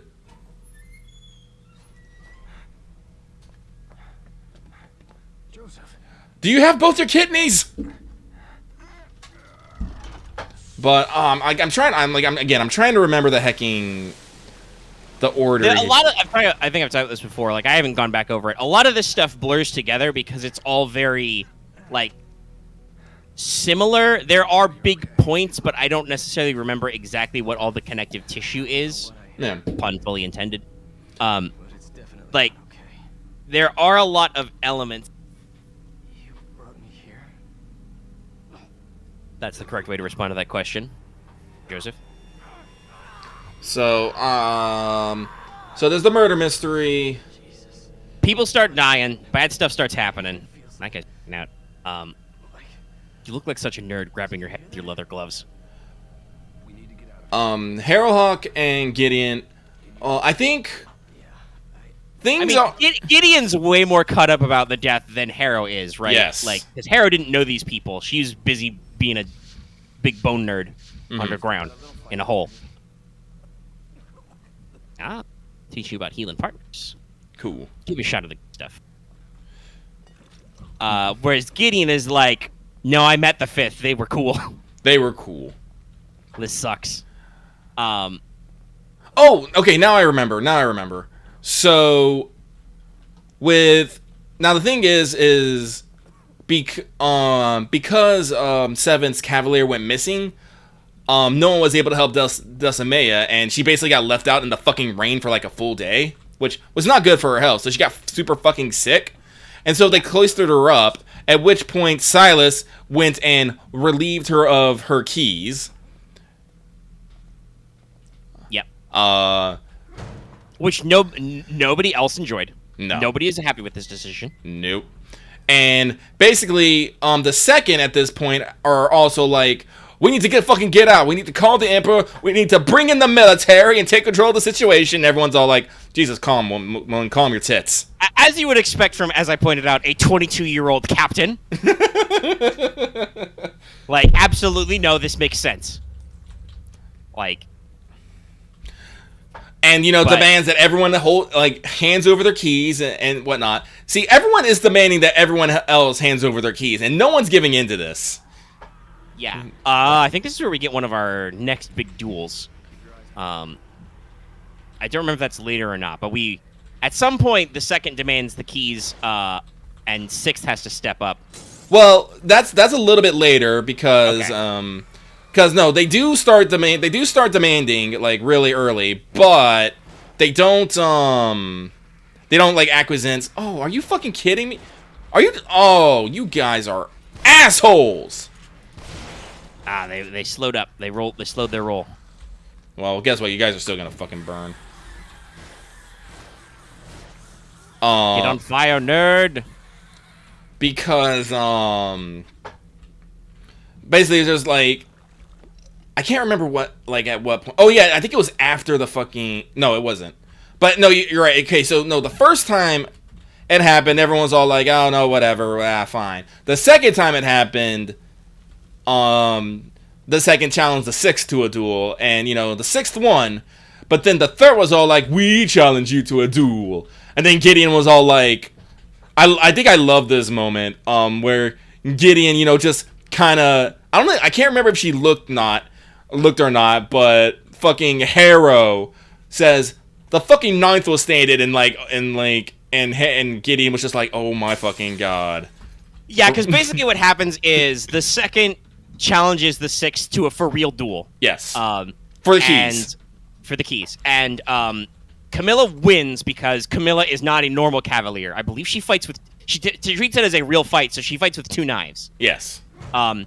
And takes down the second cavalier, who is a properly trained cavalier. But she gets a little fucked up in the process. So the third, horrible little gremlin people that they are, immediately jump in and are like, well, now I'll challenge you, because Nibarius is pretty good, and he's fresh, and Camilla is not. And yeah, and Harrow's like, that's not going to work. Because I think prior to this, like in the aftermath of the murder, the 6th and the 9th kind of come to like a gentleman's agreement, right? Like, they're not like fully cooperating, but they're also not getting in each other's way. Well, I mean, So- they trade and negotiate. Yes. Like, I would not say that Palamedes and Harrow are friends, but they're allies. They're I would both say. nerds. They're both nerds, so they come to an understanding. Business partner. Yeah, I'll call them allies. Yeah, they do ally, definitely. So they come together, and so to keep her faction up, Harrow has Gideon step in, and this is a big one. This is like Gideon, like full blown takes on Niberius and absolutely stomps his ass. Actually, I remember. Actually, did that happen? I'm trying to remember. Actually, I don't know. I think he might back down. Yeah, I think they backed They get down. into a fight later. Yeah, that's right. When Harrow chooses Gideon to step up, and Gideon does step up, that Niberius is like, shit, that's not gonna work. No, that's because after this, fucking Jean Chateau says after that the 4th will challenge the 3rd, and the Bears is all like, well, aren't you guys just being unfair? And everyone's just like, the fuck. Fuck you. Yeah, that's right. It turns it's a whole moment where like Niberius has to pause because he's like he doesn't know if in a real fight he can take Gideon, right? Right. Because he may have disarmed her before, but he knows that she's tough and she's fresh. And then the 4th jump in, and then the 4th is firmly in this faction, and that does not go well for them. No. But so there's a bunch of okay, again, this blurs together. There's a lot of faction making. There's a lot of back and forth. You know, alliances are created, alliances are broken. Because there's bodies on the case, everybody is like trying to figure out how to like look out for themselves, right? Oh, and how they can do stuff. I hate body horror. Bro, are you okay? He Your is blood, not. bro. Well, I'm just gonna fucking shoot you.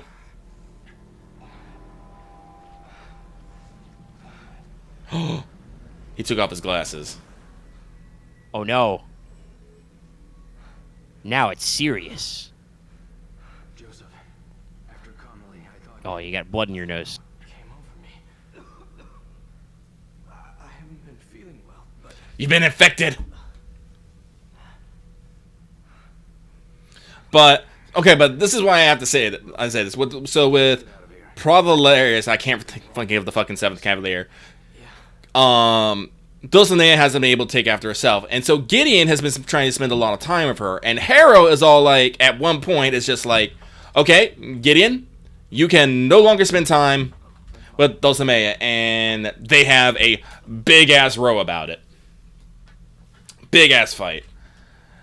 Well, and it's because I think Harrow suspects something is up with the House of the 7th at this point, but being Harrow, she refuses to explain this to Gideon. She just tells Gideon to do stuff, and Gideon has been riding high on a wave of independence these past couple of weeks, and is just like, no, you're not the boss of me.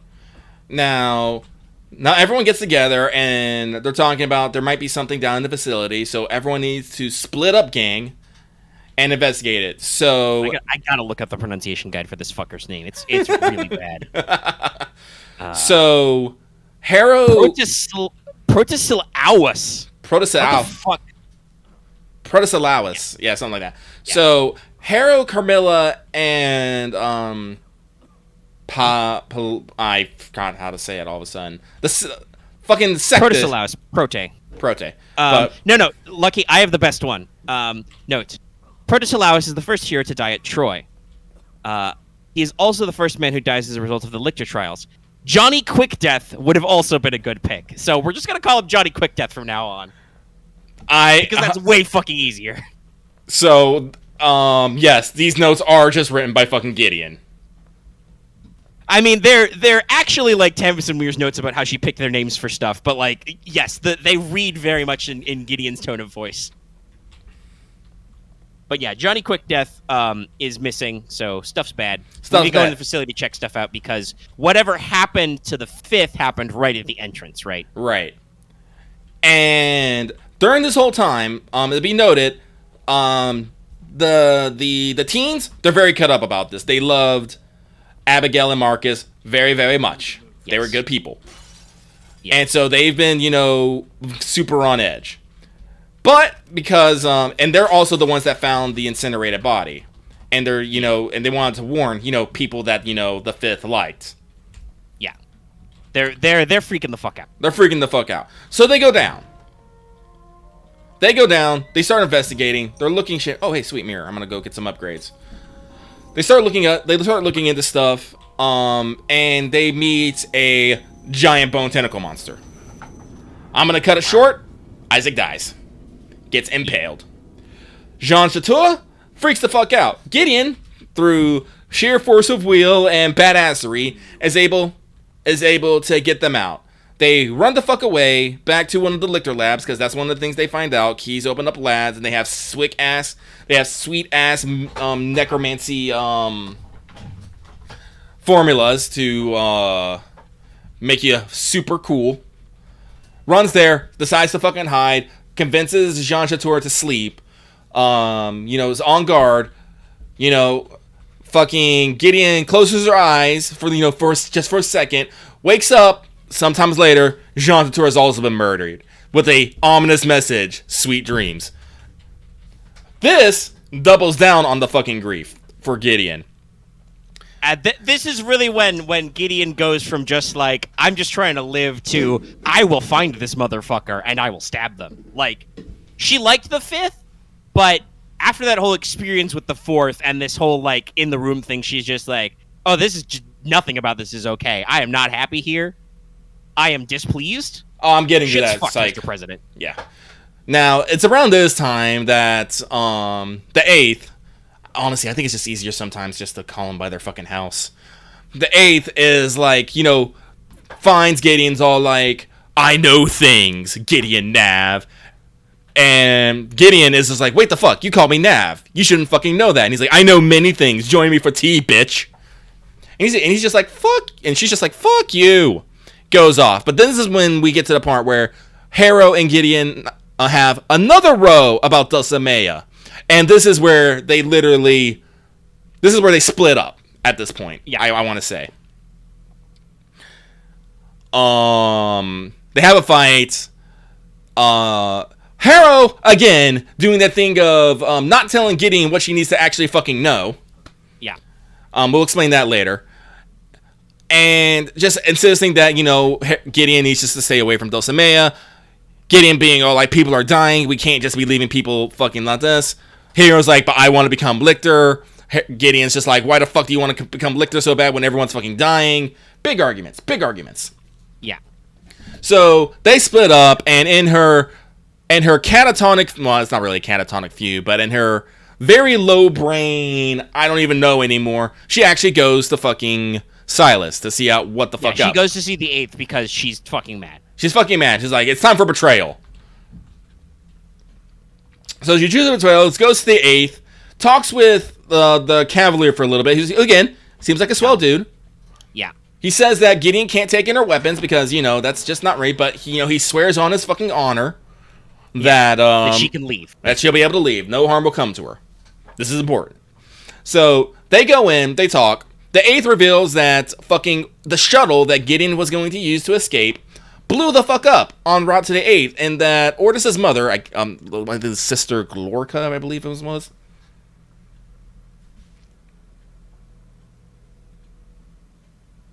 Something like that, yeah, Glorica. So you're talking about are you talking about in the book you have to burn the bodies, Axe? You got to give us context. There's multiple body burns. No. The reason nobody can ask any questions because that's the Fifth specialty is ghost talking.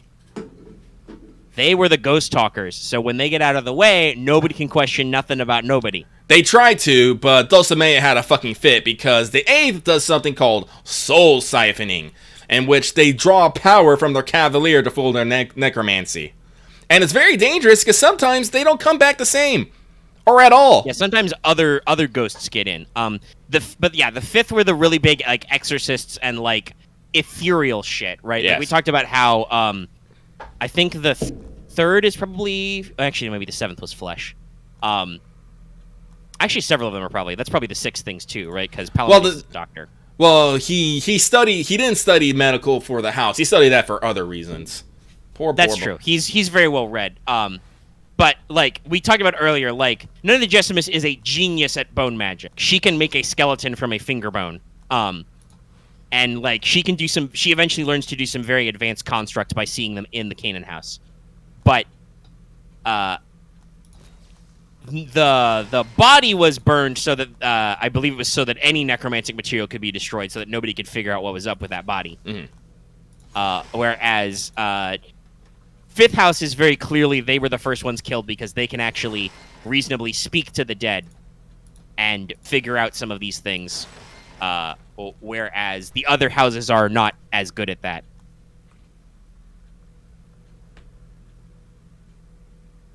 Well, yeah, no. Sixth's specialty is in psychometry, I think it was. Psychometry and yeah, figuring out touches of objects from dead people. But Palamed is like straight up says like he can't just whistle up. Like this is a question that is raised when the fifth is killed, because they're just brutally murdered. Of like, hey, can anybody just call up their ghosts and figure out what happened? And everybody's like, nope, not good at that. Nope, that was their specialty. Like not even Harrow, who like we said is a fucking genius at necromancy, is like I can do that. It's like nah, that's a very complex and specific path. It's very different. The eighth does do something similar, but it's bad. It's bad. It's bad new bears. So and it absolutely fucks them in the end. Yeah, I do. So we have this fight. We have this meeting with Silas. Silas is like, I knew everything. I'm a smug prick. Because I guess, like I said, the revenants of Gloria came to the eighth to complain about how they murdered her baby boy. Yeah, Glorica's ghost was mad enough to like float on and like tell them some shit because they have a little bit of the spirit speaking. Yeah, we keep referencing they found the remains of a cremated body because, like I said, that was a very specific shim-sham.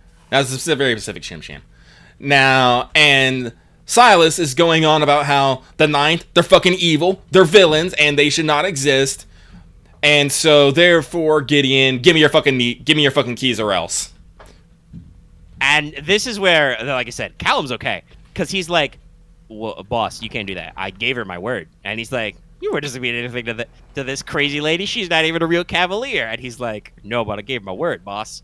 And so they don't really have a fight. They have like a weird necromancy family weirdness moment, which Gideon chooses to get the fuck out of there. Yeah. Also, I find it very ironic that these guys talk on and on about how the Ninth shouldn't exist when there's a very important reason why they guard a locked tomb. Well, the thing is about this is I think what it is, if I understand this right, is they were supposed to guard the tomb and then all just fucking die. And let the tomb be forgotten into, obscurity. Or something like that. But they can continue to live on. Yeah, they continue to watch over the tomb and, basically collect secrets. Yeah. So, I think that's, like, one of the things. So I also suspect that why Silas, because remember, the eighth is, the Templars of the Glass House and all that stuff. It is explicitly called out that the Ninth House has a lot of libraries of forbidden and forgotten knowledge. Like, anything you want to be forgot, you ship to the Ninth. And their job is to just put it in a box and never look at it. But, as established earlier, Hera looks in all those boxes. Hera loves closed boxes full of secrets. Honestly, and this is actually one of Gideon. This was one of Gideon's trip card in the beginning. Is that she knows this?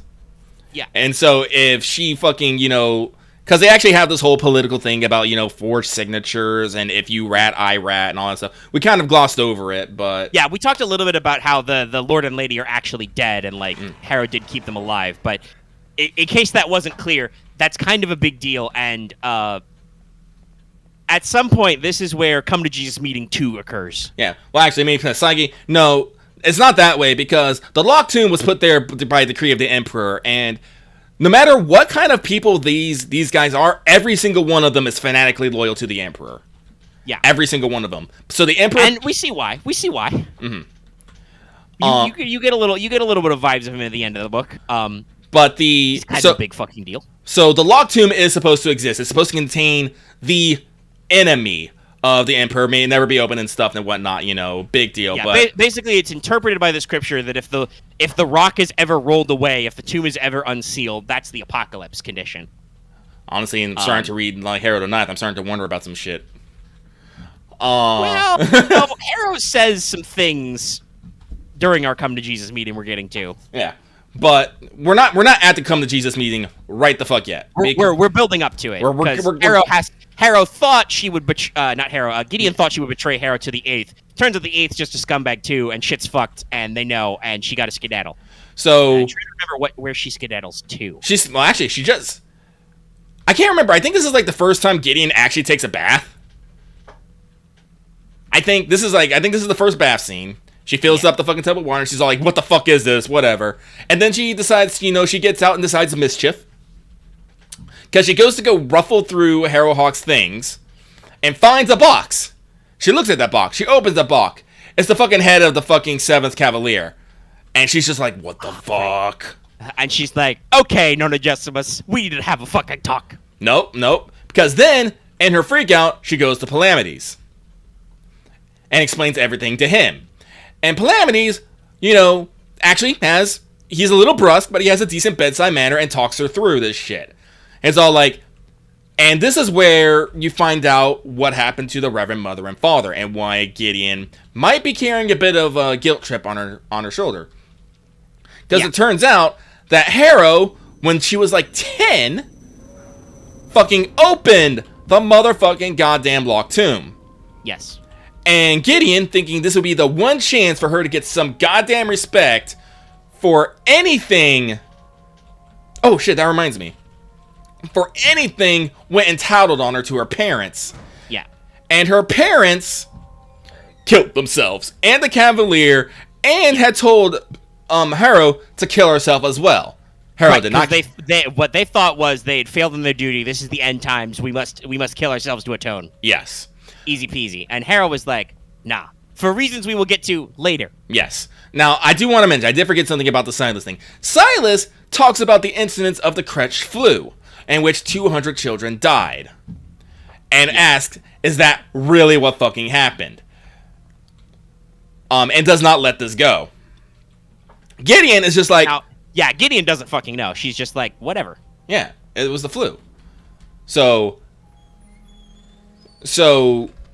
Palamides talks through this crisis of faith. In case you guys can't tell, we're building up to the Come to Jesus meeting. A Yeah. lot of these things will get brought back up there. Yes. What the fuck? What Saw shit am I watching? I might need to focus on this for a little bit. But actually, I can just pause. I don't care. You guys, I'm going to talk for a bit. I really do love this scene. So I'm just going to talk at you guys for a minute. So Palamides sends out Camilla. And, talk and kind of has a get your head on straight, Nav moment. And basically talks about how, yes, she might have been the impetus that started this, but still the action for them to kill themselves was theirs alone. And Nav does not need to feel responsible for that. He does basically like grief counseling type shit. Right? Yeah. So, that's, and, kind of talks it through and, and is basically talking about like Gideon, do you really think Harrowhawk is the type of person who would, kill people like this in this kind of matter? And Gideon's just like, is kind of hemming and hawing over it because for all her life, Harrowhawk has been, they've been each other's throats and stuff, but, that's the thing. No one in the Ninth understood true sadism like Harrow, like lines like this, right? Yeah. Because everything's from Gideon's perspective, so the way that Gideon paints Harrowhawk is very negative. But here's the thing that, you con on to really early in the book. They've known each other all their lives. They were literally the only children in the house. They're like, at points, they're almost like foster sisters, right? Yes. Like, they are, and especially since Harrowhawk's parents died, they are like, because remember, Gideon is in on the secret. The only other people in on the secret, which was discussed earlier, is Aglamene and Crux. Yes. Who are not exactly the greatest role models and supportive people. Crux especially. Yeah. So, Gideon has been fighting because she wants off this goddamn rock and all that stuff. And, takes out her frustrations on Harrow. Harrow is dealing with the fact that her parents are dead. And she has to deal with the entire not enough. So she takes it out on Gideon. Yes. They have a very toxic, unfortunate relationship. But they have a relationship. Yes. And this is the important thing. So, I do also feel, I feel like it's implied that prior to the suicide incident, while they were like annoying little shits to each other because they were literally the only children, there wasn't like as big of a break, right? oh no, I mean, they fought like, as kids fight. I mean, I think they actually mentioned like sometimes they would like, go kicking and fighting instead of, like throwing punches, fighting, rolling in the mud, wrestling and shit. And there is a reason why Harrow maybe had some stuff projected onto Gideon by her parents that we will get to shortly. Very shortly. There's even more reveals. Even more reveals. There's a big scene. The Come to Jesus meeting I keep mentioning. There's a big scene coming up where like Harrow like just lays out everything and actually like discusses what the fuck is in her brain with Gideon, because Gideon is like, "Yo, dog, we know our secrets, Chief. You got to tell me the stuff." Well, actually, Harrow actually, like, I believe does it, if I remember correctly. But so, like I said, Gideon confronts her ultimately with like, "Hey, something's going on. Mm-hmm. I'd like to know what's up." Mm-hmm. So, Calamities. Carmilla brings down Harrow and handcuffs. Somehow, they don't actually explain this, and Camilla's just that good. Just that good. Just wrecked everybody. Mm-hmm. And explains that technically she did kill. Well, technically she did remove the head from the body, but technically she did not kill the man. She basically nudged him and his head fell off. I don't know if this actually means that like she actually tried to like murder him or something. Like, I wasn't actually clear on this, or like she had some sort of weird confrontation. But basically, they got on the scrap. His head fell off, and she was just like, "Well, yeah, I think she just ran him into the facility and probably like, it's Harrow, so she's not that strong, but she is a good bone wizard. She probably like shot some bones at him or something, and his head fell off, and she was like, that's not how that works." Yeah, and ran off with the head. She didn't. I don't believe. Yeah, I do not believe that she put it in. I believe she explicitly says, "I didn't cremate the rest of him, guys." Well, actually, I think at this point they don't say like they don't. Yeah, they haven't put two and two together. But I think at this point you as a reader can put two and two like, this is probably where that body we found that's cremated came from. Those two bodies actually, because they do like at some points they say this is two bodies, and they're like, what the fuck? Yeah, it has the bits of two bodies, and you're like, what the fuck is happening? All right, so everyone has a fucking meeting. I think this is the point where they have the fucking I can't remember where the fuck. I think this is the point. Yeah, I think this is the point. They have another meeting. Everyone gears up to like the dining hall because it's near the kitchen where near the morgue is, because they got to keep them cold. Mm-hmm. People like talking shit. I think this is the point where they have the duel where the second challenges the sixth win, and Calamities goes off on the fucking second. Because he's a logical boy. He's thinking about this with smarts, whereas Judith was like, "I'll pick on the sixth because he's a nerd." Mm-hmm. And that'll put everyone to heel, and just like, now you've got my cavalier fucked up. For what reason? For what purpose, Judith? And it's like, "Give me your keys," and they keep blubbering. It's like, "I need this key. I just have the facility. Give me your fucking key. I'll throw it off the edge if I want to." And I was like, damn, nerd. Yeah, I love Palamedes so much. He's such a great character. No, like, wait till you actually get to the scene in the audiobook. It's so good. Like, ooh, yeah, it's spicy. It's spicy.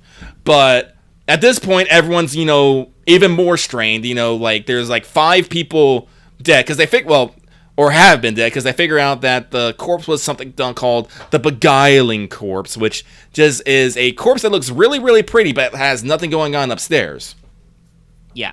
And they're like, "Oh God, forbidden necromancy," and it's like, and Dulcimea's like, "Oh, it's not that forbidden. It's not forbidden if it's well done, but this one wasn't well done. My bad. I'm dying." Yeah. So, and Dulcimea goes on about how like she just wanted to die somewhere interesting and not as a tool of her house and all that stuff. Blah blah blah blah blah. It's not that important. What is important that after this, after Gideon and Harrow have the moment. Harrow is all like, "Come with me." And they go down to the training room, which has had a pool filled back in. Yeah. Harrow summons a bunch of fucking skeletons to Skandard and tells them both to jump in. Harrow explains is that there's a secret that they must talk about. and it can only be spoken of when doused in salt water. And Harrow goes on to explain that two things basically are explained here. Yeah, two things are Number one, the crash flu. The crash flu. It wasn't actually a flu. It was fucking nerve gas. Because the ninth house was already starting to fail because it is hard for necromancers to give birth to necromancers. So, the Reverend Mother and the Reverend Father decided a plan to take the death energy of 200 plus children and use it to feed it into a fetus. Into their newly conceived child. Conceived child. This is why Nona Gesimus is basically a literal fucking wizard at necromancy. Mm-hmm. She's actually 200 guys. Like, she has lots of spare energy from all that stuff that got sucked up. Oh yeah, by the way, also, Gideon was supposed to die too. She was, I believe they said, 3 meters from the vent where the gas was pumping you, and she survived. And this freaked the fuck out of the Reverend Mother and Father. It wasn't hate and disdain that they looked upon the child. It was with terror and fear. Yeah, they had an existential crisis. They had a sad moment. What the fuck happened? This baby did not die. This weird special baby with golden eyes. I don't actually know if the novel is brought up by the fact that Gideon's eyes are gold. Oh, it does, because Dulcinea looks at them when she meets on the terrace and talks about her recessive gene or something. I can't remember. Something. But it's something. Yeah, Gideon has special eyes. Also, per the cover art, Gideon's supposed to be and because at some point Harrow talks about her ridiculous hair. I believe Gideon is supposed to be like a dark-skinned redhead. Like her body coloring is kind of tan. I don't know how. She has red hair on the top of her head. Yeah, I don't know how she would be tan at Pluto. Yeah. Do they have but tanning like lamps? I assume it's a natural, darker skin tone. Mm. Whereas I'm fairly certain that because they dove into a pool, so all the body paint washes off. I'm pretty sure Harrow is white like a sheet. Oh yeah, no, they talked about how pale Harrow is. And they go on to talk, and Harrow goes on to explain that what she saw, because we already know that Harrow opened the tomb, and now at this point Harrow talks about what she saw in the tomb and what she saw in the tomb and how that is what was literally the only thing that kept her from fucking committing suicide at 10 years old, because her parents were not shy about telling her that you are actually 200 dead people. And that was a bit too much for, young Harrow to deal with. You put the literal entire future of the house on one kid by killing all the other futures. Yeah, which, in turn kills the future of the house. Because guess what? There's no more kids. What kind of... Yeah, it's a weird chicken. Like, I think either way, the house would be at risk of dying. Like, if they didn't have any strong adepts, there would be no future. They would just, die out anyway. Mm-hmm. But also by reducing the number of killing literally all the kids in the creche to make sure they get for Gideon. Yeah. So but it took her several years, to get through it. They didn't describe it in Gideon the Ninth, but they described it in Harrow the Ninth of had to open the door, trapped, walk down the hall, also trapped. Go around, cross a lake, trapped. Enter a mausoleum, super trapped. This also does explain, sorry, why Harrow is so confident setting out on her own, right? Yeah. She's done this shit before. Yeah. And talks about how she opened the locked tomb and saw a woman inside, and I'll spare you the details, just fucking, crushed so fucking hard on that corpse. That she swore There's a beautiful frozen corpse lady in the tomb, mm-hmm. and Harrow fell head over heels for her, and Gideon will not let her forget this. Oh no, I think it's the best line of the chapter ends with Gideon getting super close and just going, so you're telling me you're hot? I can't remember, but she makes a joke out of it, and a skeleton just boots her back into a pool. And yeah, they hug it out in the pool. I mean, like, we kind of glossed it over, but they have a fucking moment. There's like a ritual drowning, and they realize it's like they are. What's the word I want to say? Like, it's basically that love and hate is basically the same coin. It's like they have been the most constant thing in each other's lives, and they literally cannot have a life, without each other. It's like it's not something like like I would say like traditional love. It's I can say it's like love of family. I guess it is. I'm not entirely sure. But it's something very strong and powerful that has always. Well, yeah, it's a complex relationship. It's a complex relationship, I would say. By the end of the book, for reasons, and by the way, I am scrolling through. My text is my print is faded in my print copy. Oh no, that's a little weird. It's brand new, but it's okay. It's a slight defect. It's way too late to report it to them now, but.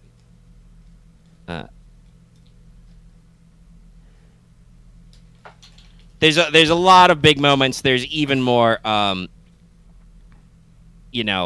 one flesh, one end stuff. Mm-hmm. Yeah, they actually, do the full vows. Here it is. I've got the line. I have one last question for you, Reverend daughter. Harris says alone steadily. Nav, Gideon leans in. Do you really have the hots for some chilly weirdo in a coffin? One of the skeletons punted her back into the water. And then there's a line break for the next section of the chapter. But yeah, Gideon is very unabashed about that. But this kind of like explains all the stuff, right? Right. This is why Gideon had a really fucked up childhood. Harrow obviously also had a really fucked up childhood. They don't get along because they're kind of like part of this complex, but the reason why Harrow didn't immediately off herself is because she fell in love with the weird lady in the tomb. Mm-hmm. I do love that. It's done really well in the audiobook, but when Harrow actually says, "You're my one friend," I died a little bit. I was like, "Ah!" And that's deeply cutting too, because that Gideon has made some extra friends while she's been here, right? Mm-hmm. Like she actually, bonded with people while, Harrow makes that joke about, while we were developing common sense, Gideon studied the blade. But it's kind of the reverse. Like Gideon is out there being a person while they're at the house, while Harrow is just like. Lictor. Mm-hmm. It's rough.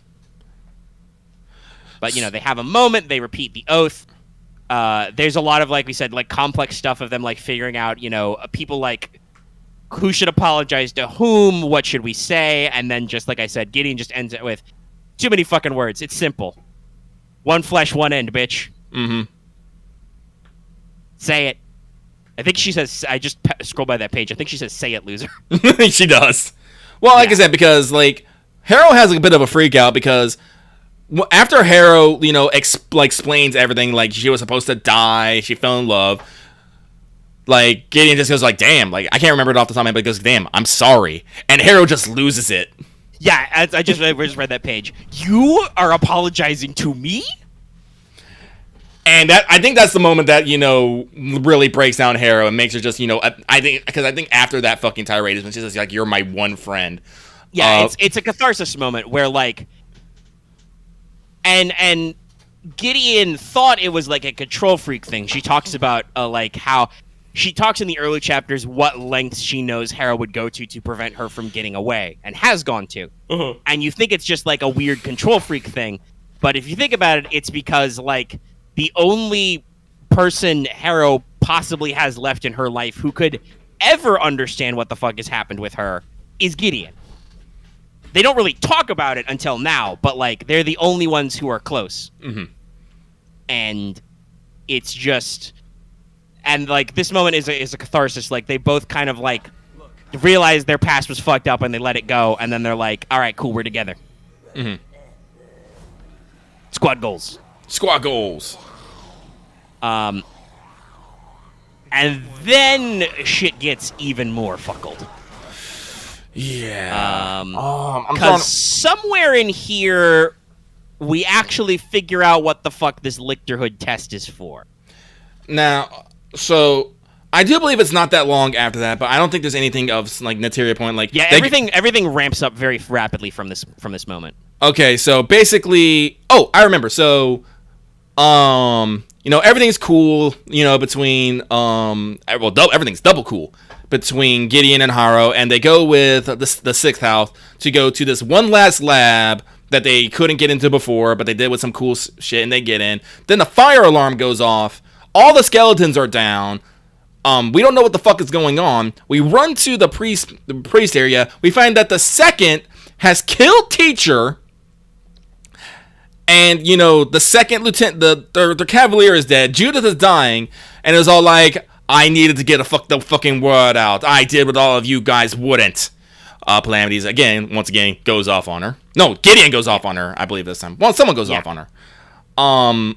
And tells, Judith, I feel like, suffers from a critical case of wrong protagonist syndrome. She clearly thinks she's in charge of this story, and she is not. No. Like, under normal circumstances, yes, she would be doing the right thing, but that's simply not how we operate around here. This land is sacred and we must do things accordingly. And sent out an SOS, and guess what? There's only one person this person can get an SOS to, and that's the Emperor, his divine necromancer, the prime Lickarch, all that good stuff. Yeah. She says that she straight up used the power of the first house and the cohort to call Big Daddy. Mm-hmm. Big Daddy imps. Big Daddy's in. So that happens. Yeah, that's one of our leading up crises. I don't remember I just scrolled through these trying to find the line like he was looking for. I'm trying to remember which happens first.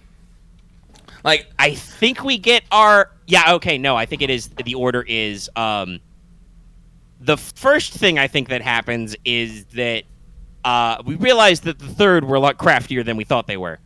Oh, yeah. Because, we find out some stuff. Guess what? They're not both necromancers. No. Corona Beth, completely normal.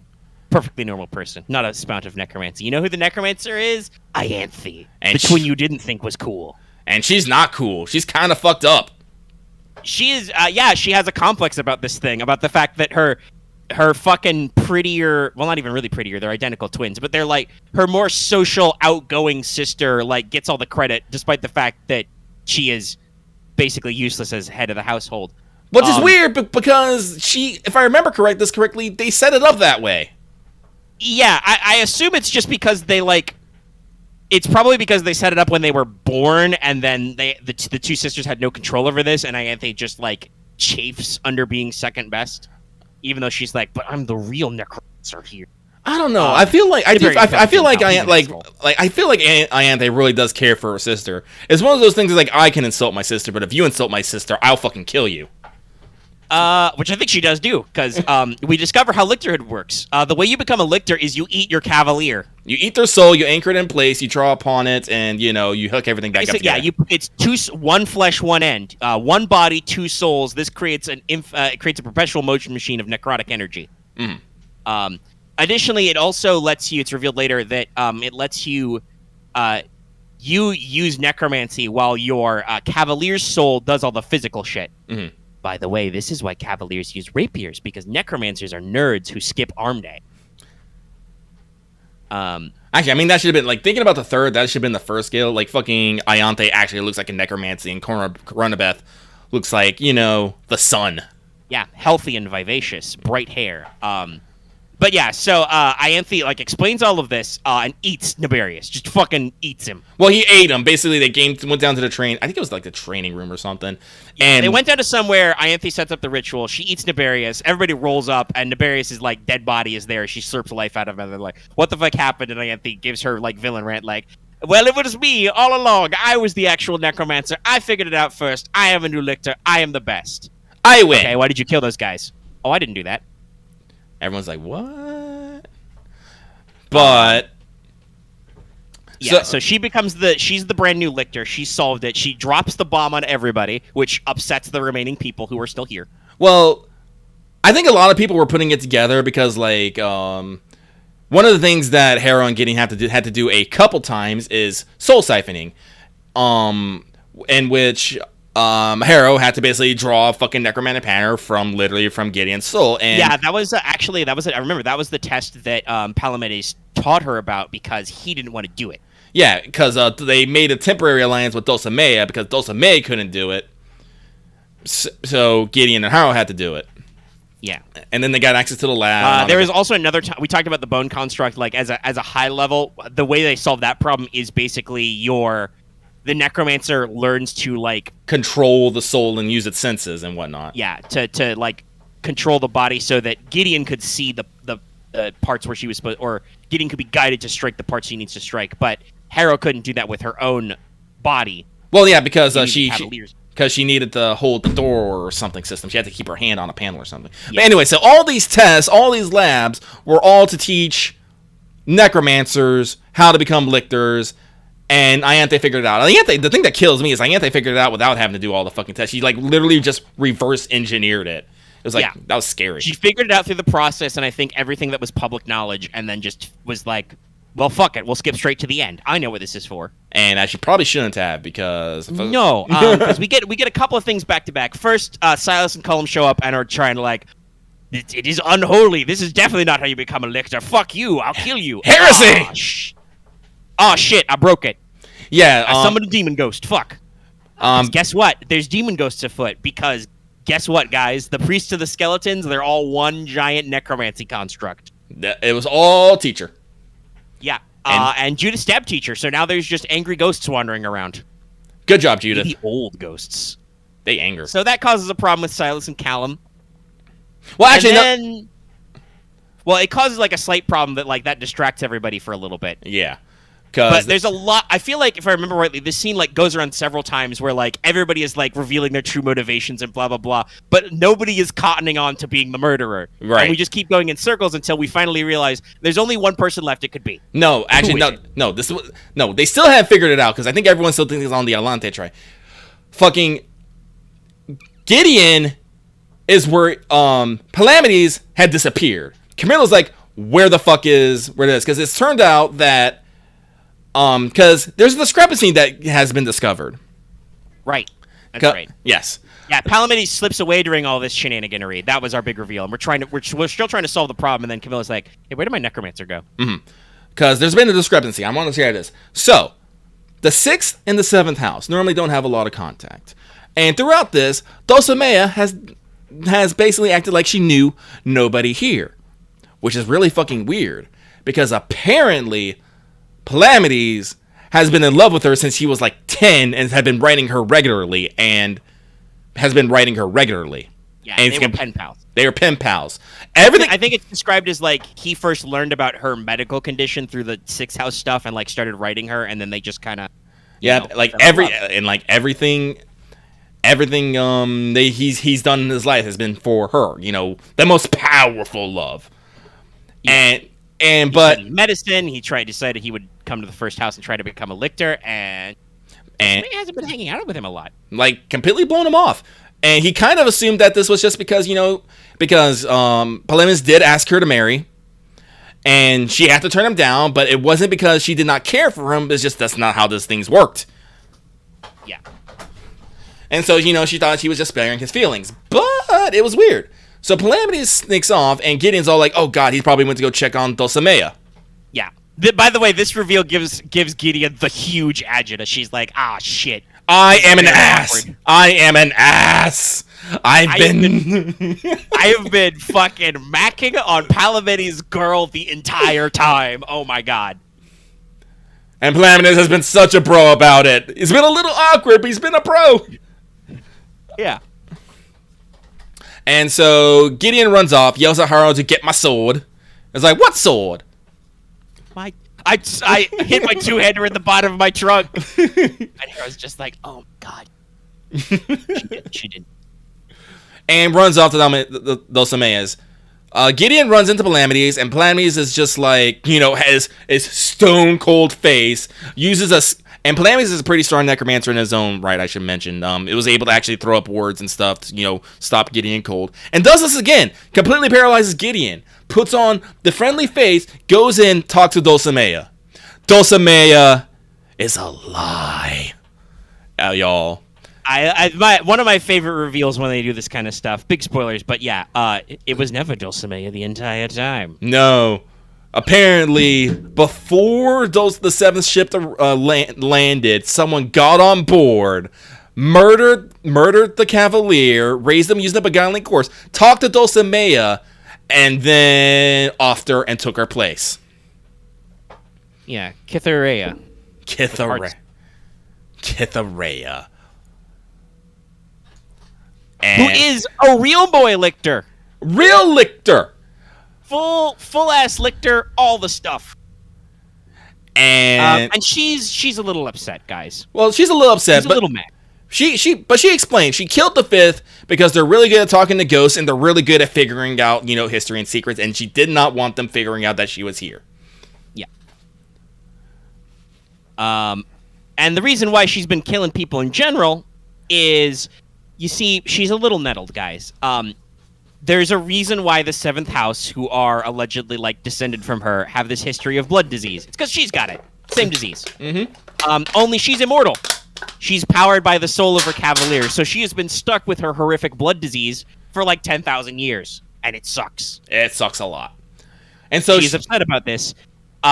So this whole thing is basically her giant retirement letter to the Emperor. Well, she's explained she wants the Emperor to show up so she can fucking, give him the stabbing, because unless some weird shit happens here, he's never gonna fucking show up. He's just gonna hover at the end. Show up here. Mm-hmm. She needs to get him on the ground so she can stab him or possibly be stabbed. Whatever, doesn't matter. I'm fucking mad. I'm Cytherea. Palamedes is takes us very calmly, and then reveals his master plan is that he's been pushing her illness to go even further beyond, so it will eventually kill her, even past her lictorhoodness. He gave her super necromancy cancer. Mm-hmm. But she's all like, he can do because he's really good at this. He's really good at this. He understands the things. He understands her illness on a bacterial level. It's almost like he studied his entire life for this moment.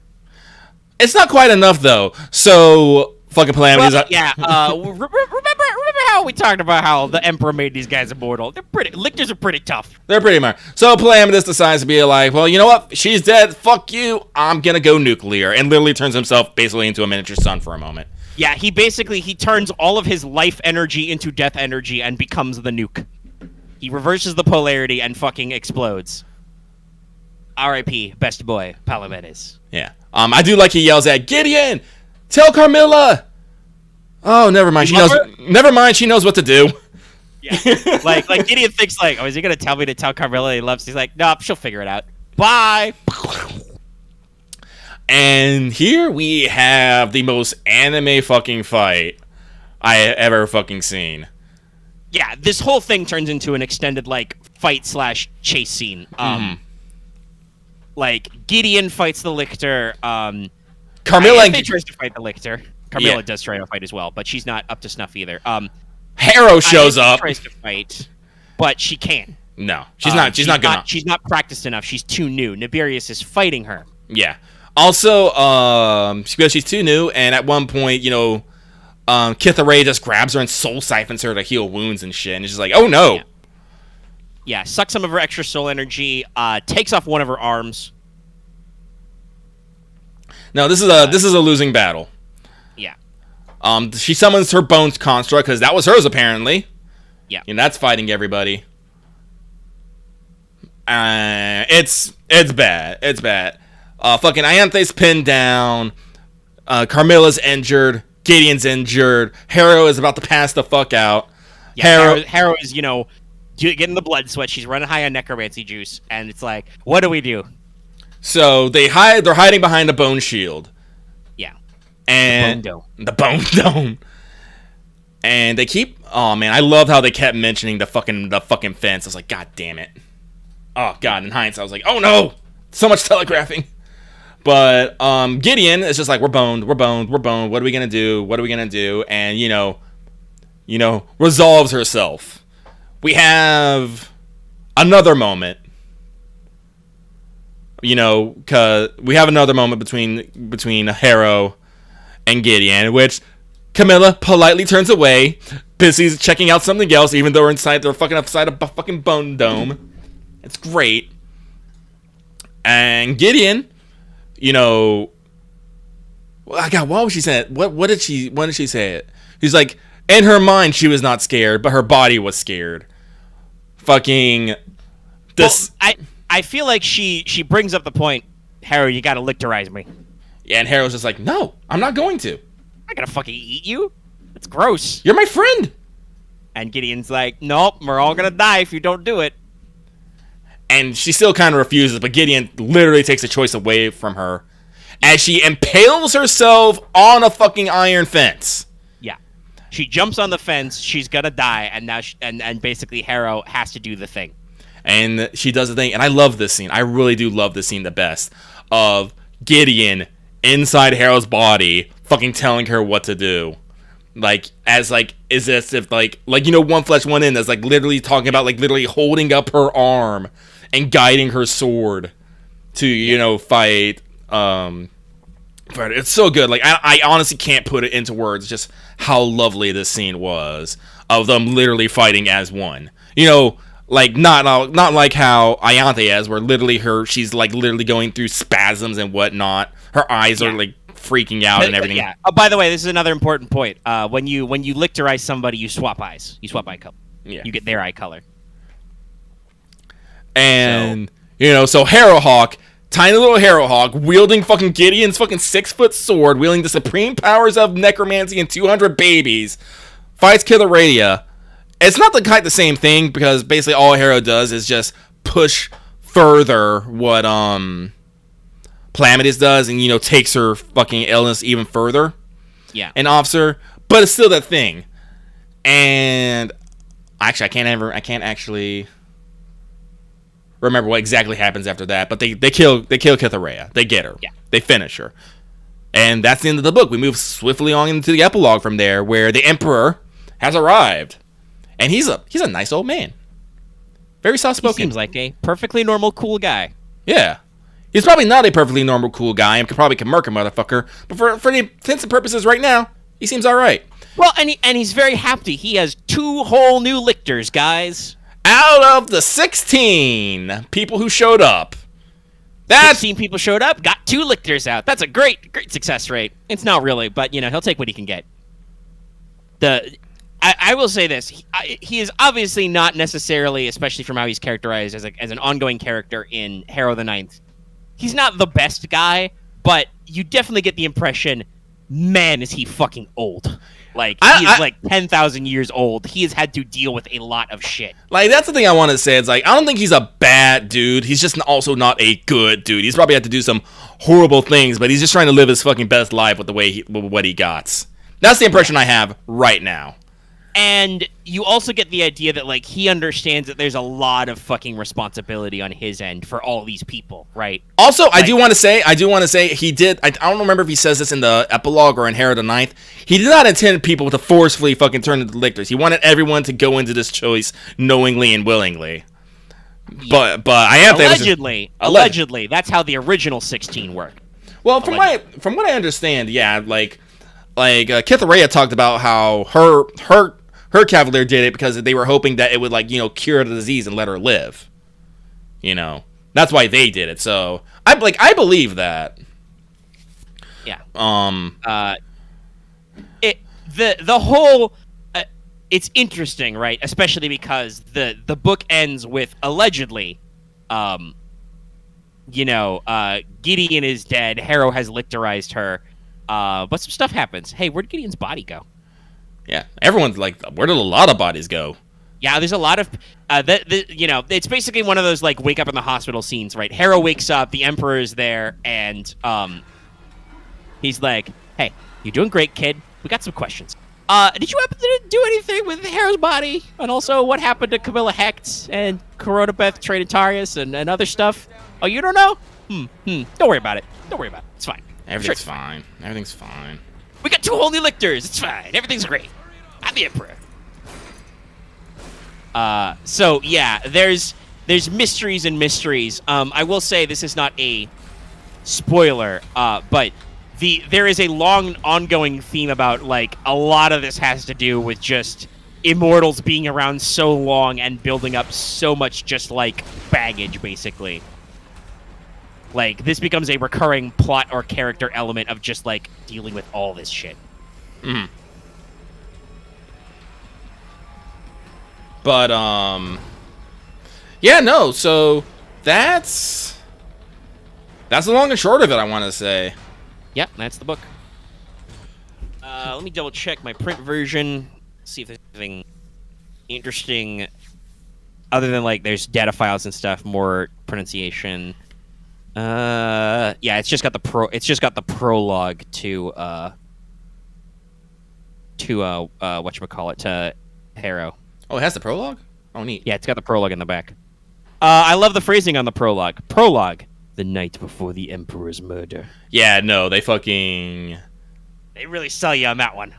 Yeah, no, like, trust me, by this time next week, I should be done with Harrow the Ninth, and we're gonna have another talk like this. Yes, because, like I said, Gideon is great. Like, Gideon's perspective is great. Gideon is a great character. The way the book is constructed, I talked about how you probably can't tell from the way the dialogue is constructed as well, but in the text, there's those parenthetical breaks, right, where other characters interject, which I'm sure just in the audiobook is just the reader cuts herself off and inserts the line. Oh no, there's a great one.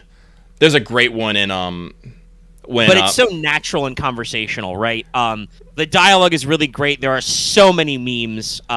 Studying the blade, stuff like that. Throw her a bone. Like, Gideon has such a great energy. Mm-hmm. And that's really cool. And, like, it's a really interesting, like, murder mystery type thing with all this world building and all these character arcs and stuff. And then, like I said this before, the way Gideon turns out is kind of like a classical, like, slasher horror thriller type story. Like, there's monsters in the school, Tom type shit. And then Harrow is mostly psychological horror. Like, you immediately can tell, you start reading the prologue, you realize things are not fucking right, and you have no exact idea about what's going on. You have thoughts and feelings. Oh, yeah, no, like... You don't actually unpack the whole process until quite later into the novel, and it's a trip. Like, I'm already starting to I'm starting to wonder about some things. Like, I can talk about this, because I'm only up to chapter, 7 in Harrow the Ninth, but... we talked about, right, like, there are names that are crossed out in the Dramatis Personae. Yes. All the some of the lictors, all of the cavaliers.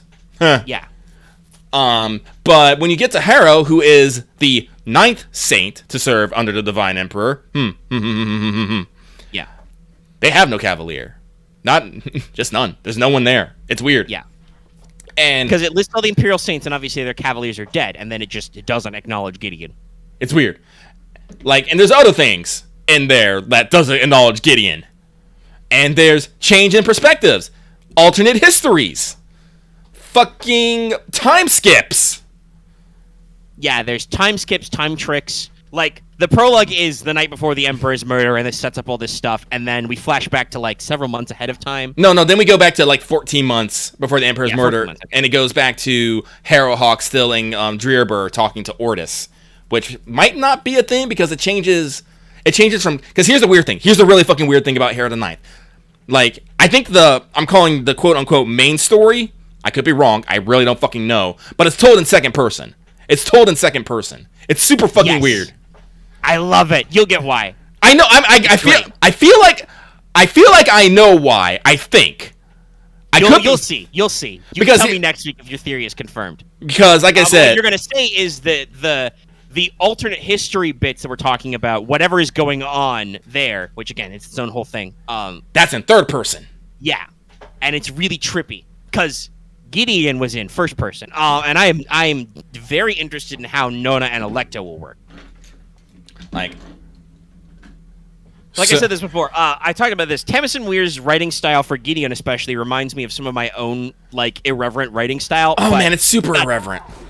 God damn, is she talented with all this perspective switching and this very deliberate choice to make the feeling of each book be different. And Harrow is really different, and it's so. It's great. And there's a lot of stuff. No, where I am in Harrow the Ninth, I think Harrow just got the letters. So yeah, it's funny, right? You don't get a lot of Ianthe in the first book, even though she's kind of important. It turns out, right, by design. Mhm. You get a lot of Ianthe in Harrow. like I said, Possibly too much Ianthe. So, like I'm excited. Like I'm warning at myself to not just immediately start on it now and just listen to it while I'm doing stuff, because I need something to listen to at work, because I don't know what the fuck I'm gonna listen to after I finish Harrow the Ninth. I do think the problem with Harrow the Ninth I'm having right now, though, is that you need to pay attention sometimes. Yeah, like I said, with the psychological stuff and the perspective tricks, like there's a lot of big clues being dropped to things that are going on. Some of which are, fairly like complex and require you to remember your knowledge of the previous book. Oh yeah, scenes that happened that didn't happen, and you're like, hold on, what's different here? Again, that's what I'm talking about, alternate history and stuff. I'm like, what? But like literally, like when Quirk didn't list Gideon Nav, I was like, wait a minute, rewind 30 seconds, play that packaging again. Yeah. And most people will probably understand what's up with a certain character having a certain name in the dialogue. But I don't know if Lucky has met that guy yet. But there's a big clue. Actually, I think he's... there's some interesting things that you will see, and I like the way this is handled, right? Like, as a reader, as a person who read Gideon the Ninth especially, you will probably understand some of the stuff coming.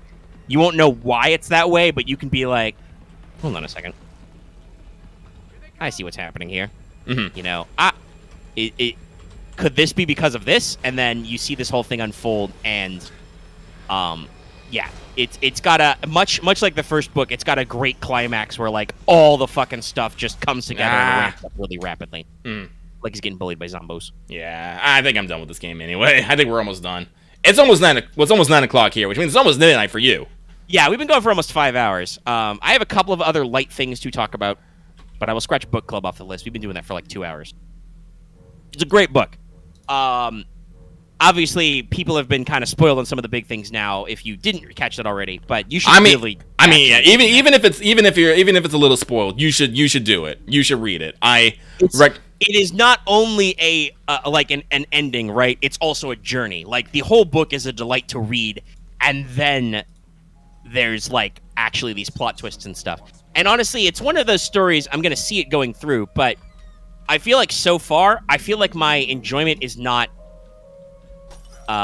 detrimented by the fact that I know all the twists already listening to it, right? Well, I think it's also because it's also a delight to actually hear someone actually say it aloud and have all the enunciation. Oh yeah, the lines are fucking great. I got some memorable ones. I can't wait to get there. But yeah, you should read the book if you haven't already. And it's just a whole experience. And if you hurry, you might be able to catch up on Harrow the Ninth before we talk about it next week. You can get them in audio format on Audible, and you can also get them in ebook format and physical. I bought the physicals after reading the first one as an ebook. I might get the physicals. Like I said, they got extra appendices and stuff. There is a short story in the back of Harrow the Ninth, which kind of implies some things about stuff that is going on, and I believe it's supposed to be a lead up to Nona. Once again, playing with kind of some of our perspectives and tones and stuff. But yeah, I just have, after we get out of well, you'll just have to go back and listen. I've unfortunately deleted notes from my notepad as we've talked about them. I have one last major thing to talk about, which is I actually watched some TV this week, guys. Hey. So some of you probably know this already, but if you didn't know, I'll introduce you. So there was a couple years back, Critical Role, the esteemed D&D actual play phenomenon. Honestly, like they're fucking huge. They had a groundbreaking Kickstarter for like extra merch and stuff, which the goal was to get like an animated short produced. If you guys don't know, that Kickstarter was historic, record-breaking, huge. So they ended up producing a series, I believe with multiple seasons planned with Amazon, called Legends of Vox Machina. So it's a retelling of elements of their first campaign wherever they all got started in an animated format. I mentioned the studio earlier. It's Studio Titmouse. Oh, so that's them. Okay, I saw that on Amazon. I was like, what is this? Yeah, that is a adaptation of the Critical Role like first campaign. They talked at length about how stuff is like compacted. Okay, I'm trying to find their actual like what Titmouse has actually done straight up. They did like intro animations and extra stuff for like titles and stuff for like Megas XLR and Avatar, but they weren't like their own thing until they did some seasons of Venture Brothers. They did some work on the Black Dynamite animation. There's a fair number of animations I don't recognize the name of.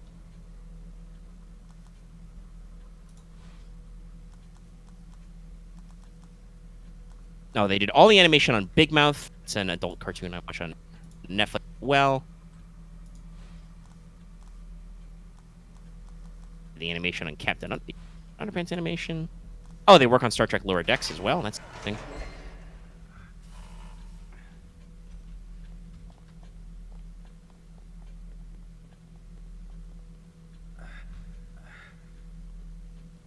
Oh, and they did the animation on Star Wars Galaxy Adventures little shorts. That's neat. But they've done some like commercials and stuff. But I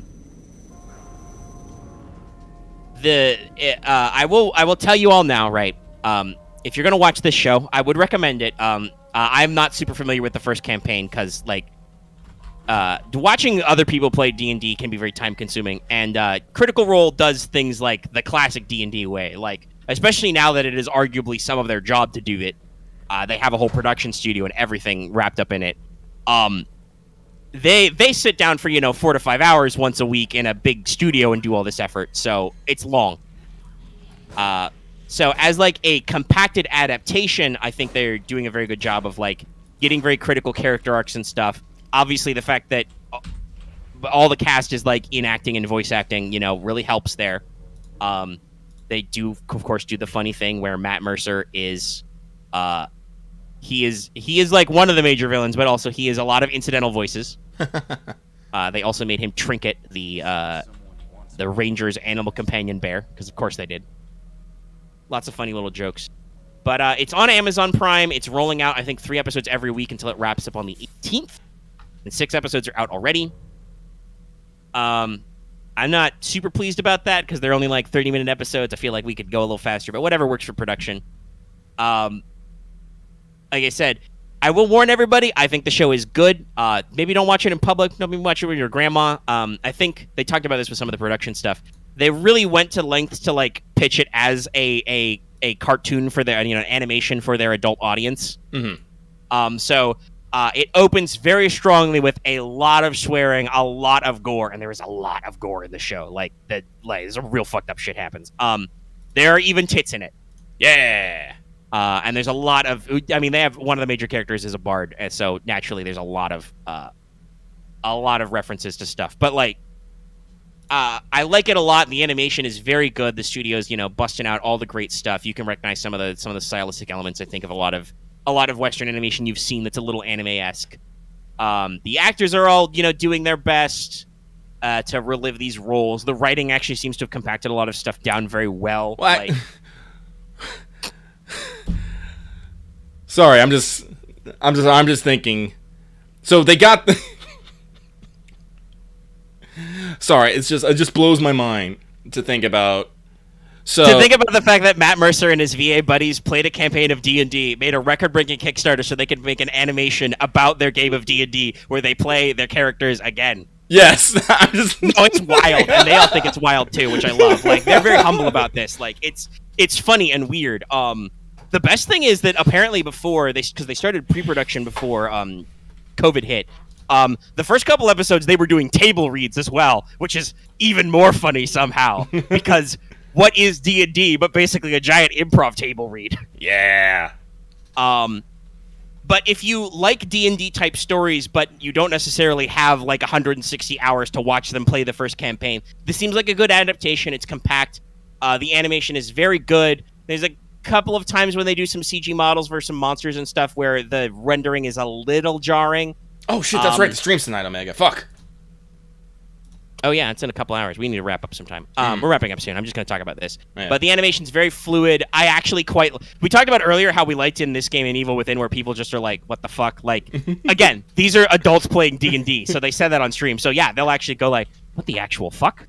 Like, it's got kind of that casual style you would expect from both their D&D streams and from like a lot of modern storytelling. There's some parts that go like really hardcore on like the horror stuff that it's actually kind of interesting to see. But like I said, the choreo is really good. The action's very good. The actors are of course all killing it. Goddamn Travis Willingham. I know it's because his character Grog Strongjaw the Barbarian was made to be a silly guy, but like he really plays up being the big dumb guy, and it's great. Like they gave him all this extra facial animation. It's really well done, and I'm very interested to see like how much they get done in a single season. But if you are at all interested in this kind of stuff, like whether or not you know about that, like check it out. They've got some great running jokes, as every D&D campaign runs into. They have a lot of ongoing stuff with locked doors that are carried into jokes in the beats of the animation, because nothing stops a party harder than a locked door. How locked is it? I checked for traps. Is it booby trapped? I mean, I know that and when I was playing 5th with the guys, after we got thunderwaved by a door had a thunderwave trap on it. I was like, okay, we have a policy for doors now. This is what happens. You get burned by one door, and you're like, okay, we're developing a system for this shit. Also, that was when I decided to take the feat that gave me extra con, because that sucked. My saving throw. Anyway, it's very good. You should check it out. Like I said, it's not like a kiddie version of the story. Like there's very serious character writing. They play up a lot of the horror and stuff, and there's a lot of like really interesting action shots. It's a cool time. I don't know when exactly it's gonna update. Is it on Mondays? Let me double check. The last one's supposed to be on the 18th. So what is the 18th of February? It's a Friday. No, so it's Fridays. Okay. So yeah, check it out if you want to. And I had a whole like second thing here thinking about like space truck and stuff and things, but I think I'll save that for next week because that's probably not going to go away. As a little note, after we had that conversation about that old game I played, Escape Velocity Override, I did actually find the Windows port, and I did boot it up, and I was a space trucker for a couple hours, and then I got a little bored because I forgot how when I was a kid, time flies differently. As an adult, I'm like, oh wow. These storylines really require you to bust your balls for a little bit and just ferry passengers and cargo. But I have further thoughts and feelings we can talk about that stuff. I'll leave that in my notes for next week. But I just want to throw out that little note about Legends of Vox Machina. Check it out if you're at all interested in those things. And even if not, like you don't have to know anything about the campaign. They do all the right setups. It's got a fucking opening narration by Matt Mercer talking about the game. And introducing great threats, and then there's a party of like fake-ass adventurers who get fucking nuked. Again, to let you know that this is not a cartoon for children. It's very funny and lighthearted, but also like the action is really cool. Like it actually like some of the choreo and some of the elements really inspired me to like incorporate some other element stuff I work. So it's pretty rad. I think with all that, the stream's gonna start in like an hour or two. Though obviously game news is probably like 2 or 3 hours away. I got to get some food or something because we've been doing this for 5 hours. But we hope you enjoyed this very big boy, very big chungus episode of What's Up. I noticed that people started to fall off a little bit towards the end there as we got towards some of the deeper stuff with the book. Yeah, I mean that's just how it be. Yeah, but I'm glad so many of you showed up. We can watch the curves. It's pretty fun. I think next week I'll play something that I can actually brain dead so I can actually talk more and not have to worry about zombies. Yeah, you had to pause a little bit for the actual big bits in Gideon. But if you want to know our stuff about Plague's Tale, like I said, Lucky played all of that on stream. It's like 5 hours like this, 2 episodes, so 10 hours total. Check it out. We talk about a lot of our thoughts on the game and like how interesting it was and kind of like where we want to see what happens in that sequel. So you guys should go check that out. If you want to know, you would just need more time from us. This week we're coming back with more Uncharted. I physically have my copy. I could go pat it, but it's a little too far away, and I don't want to yank my headphone cord. I have my copy of Thieves Legacy ready to rock and roll. So that'll be our Monday stream. Look forward to some Delta Green AP as well. Gosh, I just realized it's been fucking months since I played Uncharted. I'm gonna have to remember how to. Well, it's gonna be a new. It's Shit. gonna be a new game, so they'll give you ample. That's true, and I do believe they actually swap up a little some of the mechanics. Yeah. Hey, we make a lot of content. Fucking in my own time, I'm actually kind of happy. I think this Tuesday will probably be the last Master Duel solo stream because I'm mostly done with that stuff. And I gotta be real, I don't think I'm gonna stream a lot of me playing ranked for fun, because it's not fun. Actually, I'm back in gold and it kind of sucks. I saw your tweet about the other day, and I was like, I could say something, but I'm not. Yeah, like it's kind of a frustrating experience because like I had this thought to myself. I realized like, man, people are playing like really unfun setups and like for nothing, right? Like there's no cash reward. It's just bragging rights. Hey, and that's all some people need. Yeah, and I'm just like, man, that says something deeply psychological about us. That like this game that is at least maybe not Master Duel itself, but the general Yu-Gi-Oh card game is ostensibly marketed at children. That like people take it to this nth degree of it's not just enough to have a winning strategy. You also need to like maximize your strategy so the other guy doesn't do anything. And I'm just like, man, what does it say about us that like people are willing to go that level? And like, I don't really play hardcore like those boards. I may have to just to actually get further, like make some of the unfun setups. I don't really want to, but I'm running into those guys in gold, and I'm just like, man, this sucks. Hey, people like to win. People like to win. People do like to win. People like to win as easy as possible. And that's ultimately what I think it wants. What it is. People want the most assured way of victory, the fastest and cleanest way, so they can go on and win more victories, so they can basically, you know, show off their e-penis. Because that's all they want to do. That's. I mean, I kind of want to earn the rewards because that gets me more packs to pull more cards. But I do think I have a slightly different mentality. Like I buy sealed product just for fun, basically. Oh, that's like honestly the difference. Like people who play for fun are you can't put people who play for fun and people who play for what's the word I want to say? Wins. Yeah, play for keeps. Like it's the only problem is the game literally has like you can play ranked, which is the competitive ladder, or you can play solo mode, which is versus AI and is a different beast. I'm actually kind of happy that there's going to be like different like challenges and exhibitions hopefully soon, which are allegedly coming. Yeah, in addition to more solo mode content. Yeah, you basically that's what it's mastered down. You need basically a way to set up your own personal tournaments and.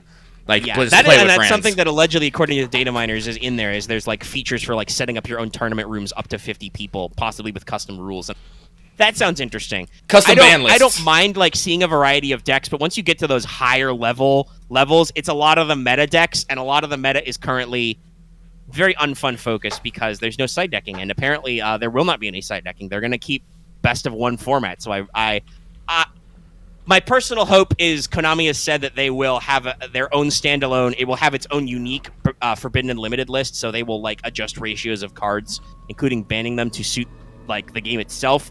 I hope they actually kind of take that to heart and maybe get a little aggressive with that because, like, if they want to try and get people into monetization, well, one, banning cards that were good, and so people have to make more cards that are not good is just, yeah, that's money right there. Sometimes that's how the real card game works, is they'll like let an archetype ride for a couple of ban lists to sell product, and then they'll be like, all right, in the dumpster it goes. There's a statue on that rat's back. Rats you. It's always rats.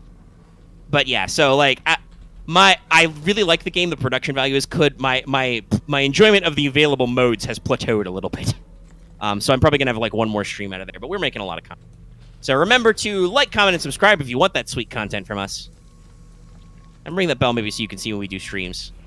We'll be back for Uncharted. Keep an eye out for Let's Talk FGO next week, of course. We're about to get to an FGO stream right after this. So that'll be fun, whatever we see, whatever nonsense happens. Any other like quick notes you want to hit? Because we should probably get out of here. We haven't... Well, I'll leave you guys something I'm going to talk about next week. I started playing Fallout 4, and I hate it. Ooh, this is going to be interesting. Because I know it's in the PS collection. Mm-hmm. I have not actually, because I have so many games to play, I've not actually tried 4. I'm very curious to hear your thoughts, because I can understand why maybe you have that reaction. All right, so we'll leave you off with that. But now I'm gonna go play more of it. I'm gonna go play it out of spite. Spite play. All right, I think that's everything, people. All Let's say goodbye then. Alrighty. Bye, everybody. Have a good evening. See you on the flip side. One flesh, one end. One flesh, one end, bitch.